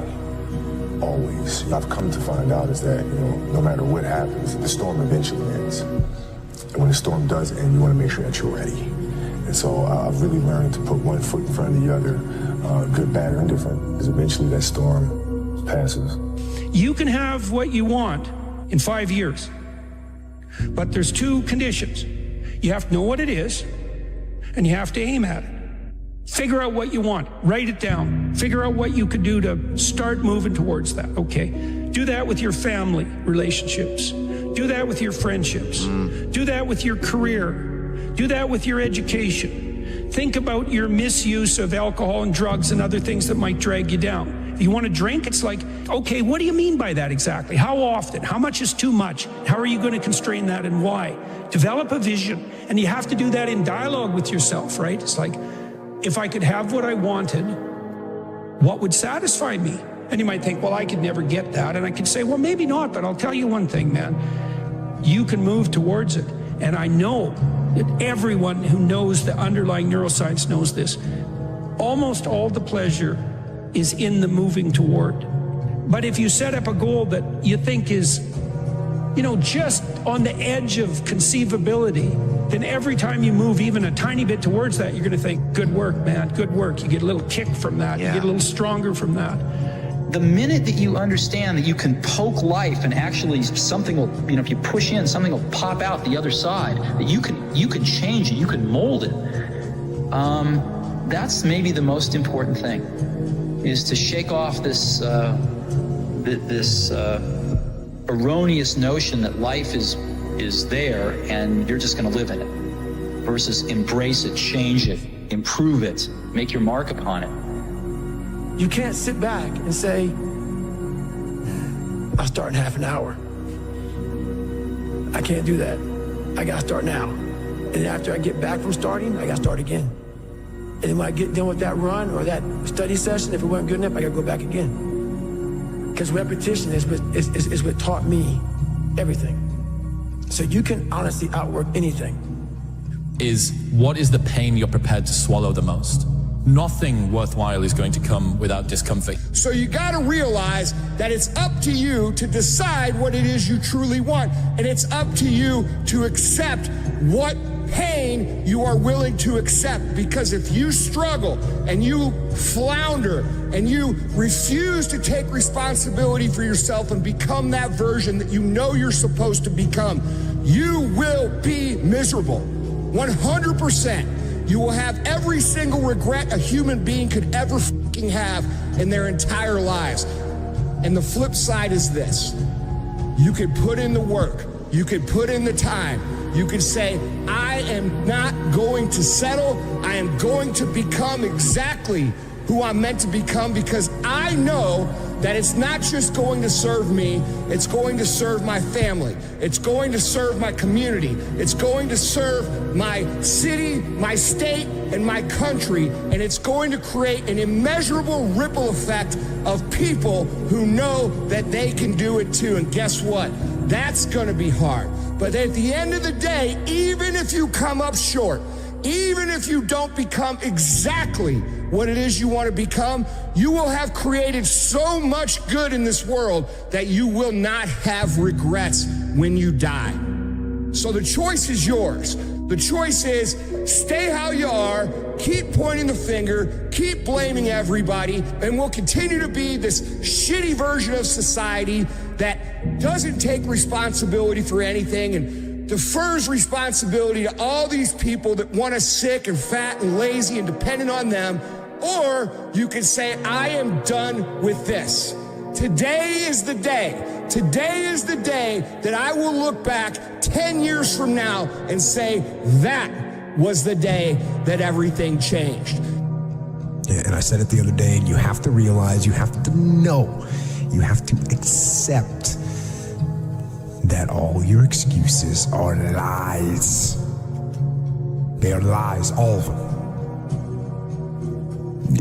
Think about the things that you tell yourself, the lies you use to rationalize taking the easy road. Taking the easy road and leaving discipline behind. Think about them.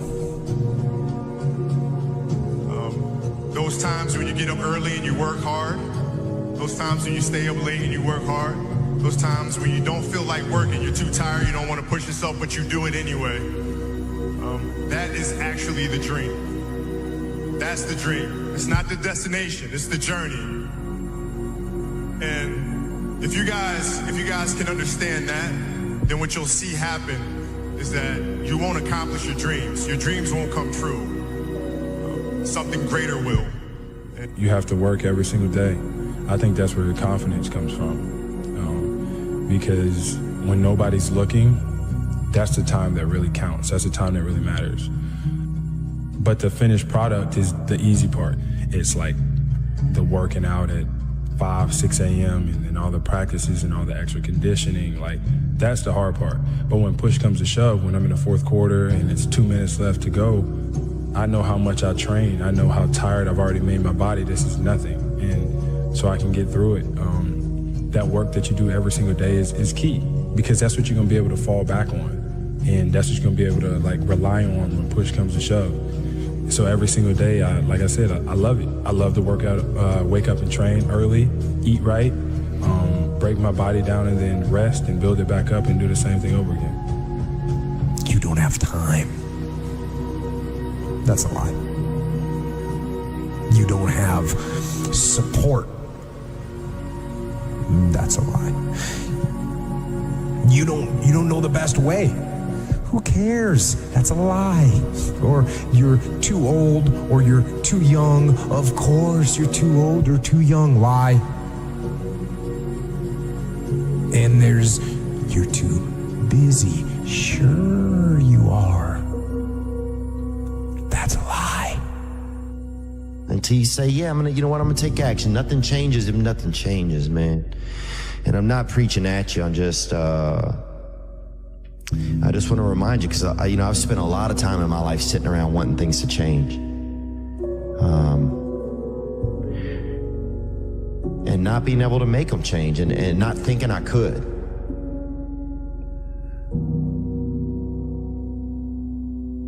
And I wish somebody had told me that earlier sometimes. That in order for something to change, there needs to be change.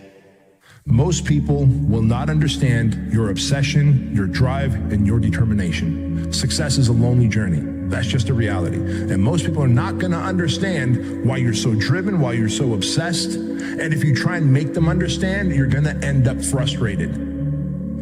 The best advice I can tell you is go on the journey by yourself. It is the best journey, man. Leveling up, making more money, losing weight, getting fit, becoming the best version of yourself is the most awesomest journey you will ever go on. But it's a journey that you will probably go on by yourself. Most people will not understand the level of obsession required. They will not understand the level of drive and determination that it takes for you to become that person. And when you try and help them understand, you'll find yourself frustrated.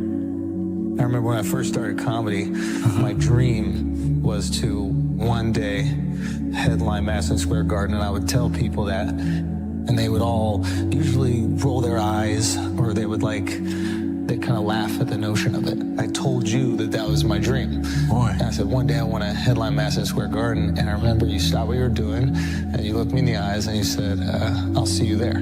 Wow. And it was really important to me, because I felt like I wasn't the only person that believed it could happen. Wow. I never forget one time I was running by a graveyard when I was fucking just trying to I was fat. And I ran by a graveyard and I looked out there and I have all these epiphanies, man. I have all these moments of it's crazy, man, of just thought. Cause I'm always by myself. I'm always in deep fucking thought about how to be better. And I look out there, I'm like, man, I wonder how many of you motherfuckers in there and just are so upset with how you lived your life and fucking just regret how you lived it. And I'm running a 300-pound man thinking, man, don't fucking die like this, bro. It's not your daddy. It's not your boyfriend. It's not your boss.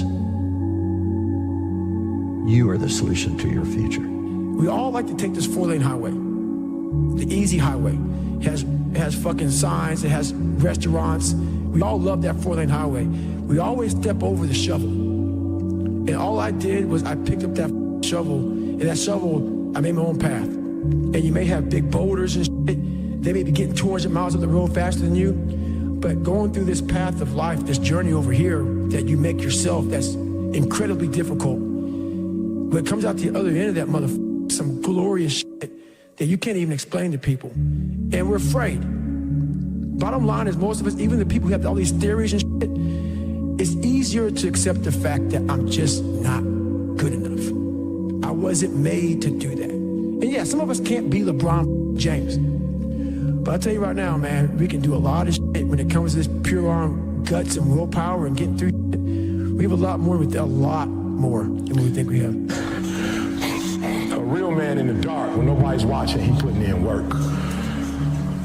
A real man, when coach ain't even watching, he's studying film on his own. Because he loves the process. You have to visit that place, because if that place comes visit you, it will never leave. If you go visit the darkness that you've been running from, you'll have the opportunity to leave a better person. You'll have a better understanding of yourself. You'll have a better understanding of your purpose. But if you don't take that trip and the darkness comes visit you, it's a guest that will never leave.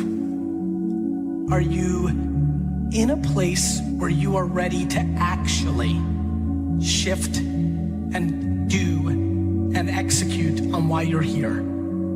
All of that is foundationally on your own self-awareness of who you are, being okay that you suck at most things, being accountable, and most importantly, finally cutting out the cancer of insecurity out of your body on the things that have always been there by shedding light.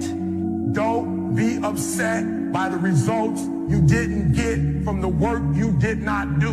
Don't be upset.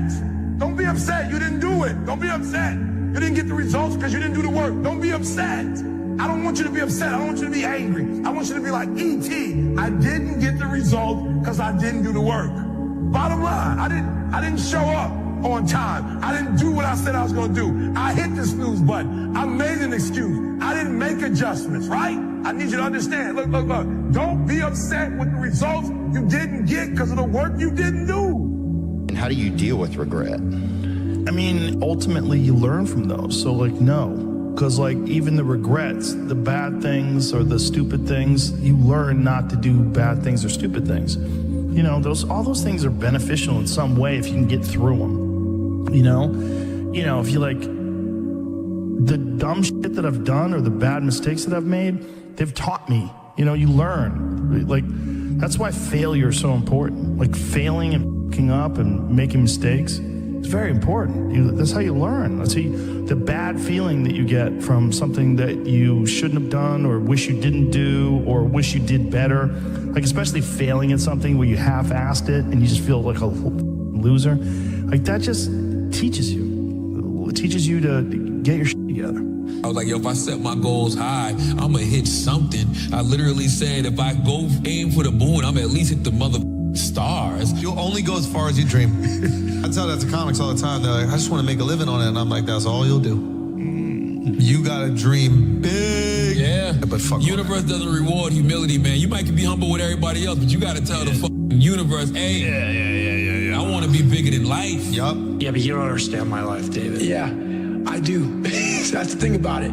A lot of folks don't I get that mentality. I once had that mentality that no one understands what the I'm going through. And if you keep that mentality, you're gonna stay in the same exact spot that you're in, that no one understands me. There's millions of people. Why do you think a book that I self-published, is doing so well? With a story that's so up. People I'll never forget when I went to a publishing house, who's gonna resonate with this story? No one's gonna buy this book. I'm like, are you not in the world? Are you not in society? You're never alone. Everybody's going through shit. So when people get this mentality of you don't understand me, you can throw a rock to someone that can understand you. One of my favorite quotes of all time is from Seneca, all right? And it says, I judge you unfortunate because you have never lived through misfortune. And I want you to really think about what that means, all right? We live in a time, in an era, in an age where everybody is complaining nonstop about how hard they have it. And when they look at someone who's built something, who's become something, who's created something, they automatically think that this person had an easy path. But I can tell you from my experience that that is not true. Okay? How can someone become something? How can they create something? How can they build anything if they never learn any skills? And how do we learn skills? We learn skills by going through the hard times. We learn skills by going through the times that test us, the times that make us want to quit, the times where we lose. Everybody thinks that success is all about winning, but the truth of the matter is, guys, is that the majority of the ultra successful people on this planet have a very, very, very difficult and hard backstory. The reason that is because that's how they develop the things that they need to be successful. You know, if you're on social media running your mouth and shit, you're just a bitch. Correct. You're honestly, that's not me trying to be some after school special shit. You really are a bitch. Real men ain't doing it. Real men don't care about that gossipy bullshit. Get to work, man. I got little kids who don't believe that they can do it. When they saw me, they thought, now they can do it. So I get up every morning at 2:30, 3 o'clock. Why? Because greatness is upon me. Dr. King is dead. Malcolm X is dead. I'm that new guy. I'm that new inspiration. I'm the guy you look at when your daddy ain't in your life, when your daddy in prison. I'm that guy that comes to your high school and tell you, you can make it happen. Greatness is upon you. You better act like it. What do you think people get wrong about reinvention? Like, what is it that the people who fail to turn their life around do? I think people think it's a magic trick. They snap their fingers, they make a decision, and their life is different overnight. I think there's a lack of appreciation of everything that goes into the moment where you change your mind and you do something different, and then all of the work that goes in to that rebuilding phase and the aftermath of making that decision that ultimately creates the new life. I think people are impatient. They want results too quickly. They don't appreciate the amount of hard work that goes into actually crafting the life of your desires. And I think as a result of that, when they don't see results immediately, they burn out and retreat to what's safe and what they know, versus welcoming failure, welcoming uncertainty, getting comfortable with risk, and remaining persistent in their vision to create something more in alignment with their authentic self. And treat every day as game day, you're gonna never be ready for game day. When the most intentional individuals, every practice, Michael always said, I practice so hard so the games are easy. Some of y'all don't want it, that's why you ain't got it. Excuses sound best to the person that's making them up. There's pretty much nothing that you could say that you went through that I haven't went through, and I'm still here. Stop feeling sorry for yourself. Get off the pity potty. Wake your ass up. Awaken the beast inside. Get in shape. Get off the pity potty. Stop looking for the new pity committees. Running around telling everybody your sad and sob stories, trying to get people to show up to your pity parties and your pity parades. It's time to take shit to another level. You got a problem with your life, you got a problem with your environment, do something about it.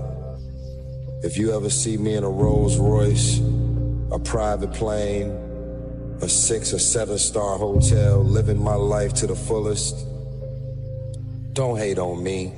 Don't get jealous of me, because I work my ass off to get it. Everything about my life and career, I've earned it. Ain't nobody gave me shit. Nobody handed me nothing. If you want it, go get it.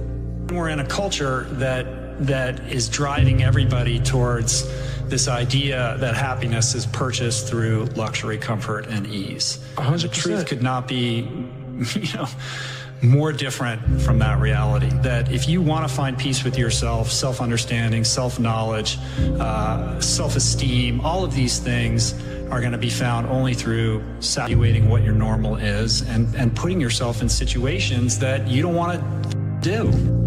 There's a stimulus and there's a response. What happens in the box inside of your head does not matter. If you respond a certain way, you have learned. And if you continue to see the same stimulus and you don't respond the way you want to, you have not learned. So you need to learn. Don't waste your time. Do you know that everybody alive gets exactly the same amount of time we get all there is? It's what we do with it that makes the difference. Don't waste your life. Set your goals high. Quit thinking about what's wrong. Start thinking what's right. Love a little more, hate a little less. You have no idea what you're capable of doing. Make up your mind today, you're going to figure it out. There was no passion, no drive, no nothing. But I had this fire that I'm going to be somebody. And it has to be there because on all those bad days and all those days you don't want to do it, you have to be your own motivator, your own coach, your own trainer, your own everything. And what that means is you may have failed miserably yesterday, but you come to work, be like, man, you just lost everything. How the hell are you just fucking damn motivated? Because this is what it takes. It's not about the shoes. It's about knowing where you're going. Not forgetting where you started. It's about having the courage to fail. Not breaking when you're broken. Laziness is something that has to do with you. You're not connected to something deep enough. You don't feel the necessity. You don't feel the devil at your heels. You don't feel the fact that you could very well die tomorrow that will impel you to get something done. There's no necessity behind it. And the human animal, the way we were created, is when we feel pressure, we feel the necessity to get things done. We can move mountains. But when that pressure, almost like a barometric pressure, releases, and we don't feel the need to get something done, we can become incredibly lazy because there's no necessity. So you have to create necessity in your life. You have to create the need to get things done. Why do that much? Why go that far? Why try to become everything? That's a good question, why? And you're the only one personally that can answer that question for yourself. One of the big thrusts for success is to come up with a strong enough why. And if the why is powerful, the how is easy. If the vision isn't clear, the old prophet said, without a vision we die, without a vision we perish, without a dream we're nothing. Most people, the bottom 80%, are lazy. They're looking for an easy way. They're looking for a shortcut to be successful. And there aren't any. But if you do something repeatedly over and over, you develop a habit. So most people are in the habit of looking for easy ways to get the things they want. It's almost like you have to have the ability to go to the deep end no matter whether or not you'll ever go there. Right.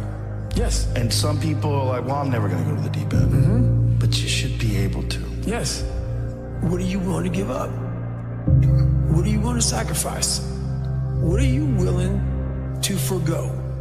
If you're struggling, if you're frustrated with yourself, if you're at that point where you're so sick of yourself and your excuses, I've been there, Stephen's been there. This is a normal part of the human experience.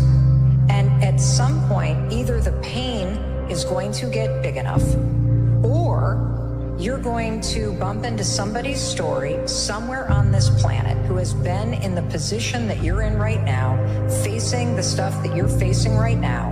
And there is something about their story at this exact moment in time that will ignite something in you that is missing. And what is missing in you right now is hope.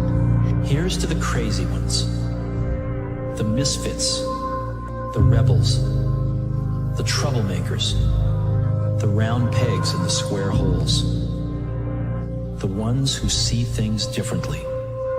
They're not fond of rules, and they have no respect for the status quo. You can quote them, disagree with them, glorify or vilify them. About the only thing you can't do is ignore them, because they change things. They push the human race forward. While some may see them as the crazy ones, we see genius. Because the people who are crazy enough to think they can change the world are the ones who do. playing out the fear, Layla says this, and I love it, but that fear is a mile wide and an inch deep. And so it looks like this ocean that you're going to step into and drown. But as soon as you step into it, you realize it was not that deep at all, and you can keep walking through it. And I just love that visual, because a lot of times when it's like we have this anxiety around this big decision we have to make, if you actually take the step and realize that it's not death, you're not going to drown immediately. There's plenty of other steps you can take from there, even if you get a little wet. You have to be open-minded to the possibilities that I can do this. Once you shut your mind down to the possibility that it can be achieved, there's no way it can happen. Is there advice you can give to young kids that are living through a situation of any sort, a tough life?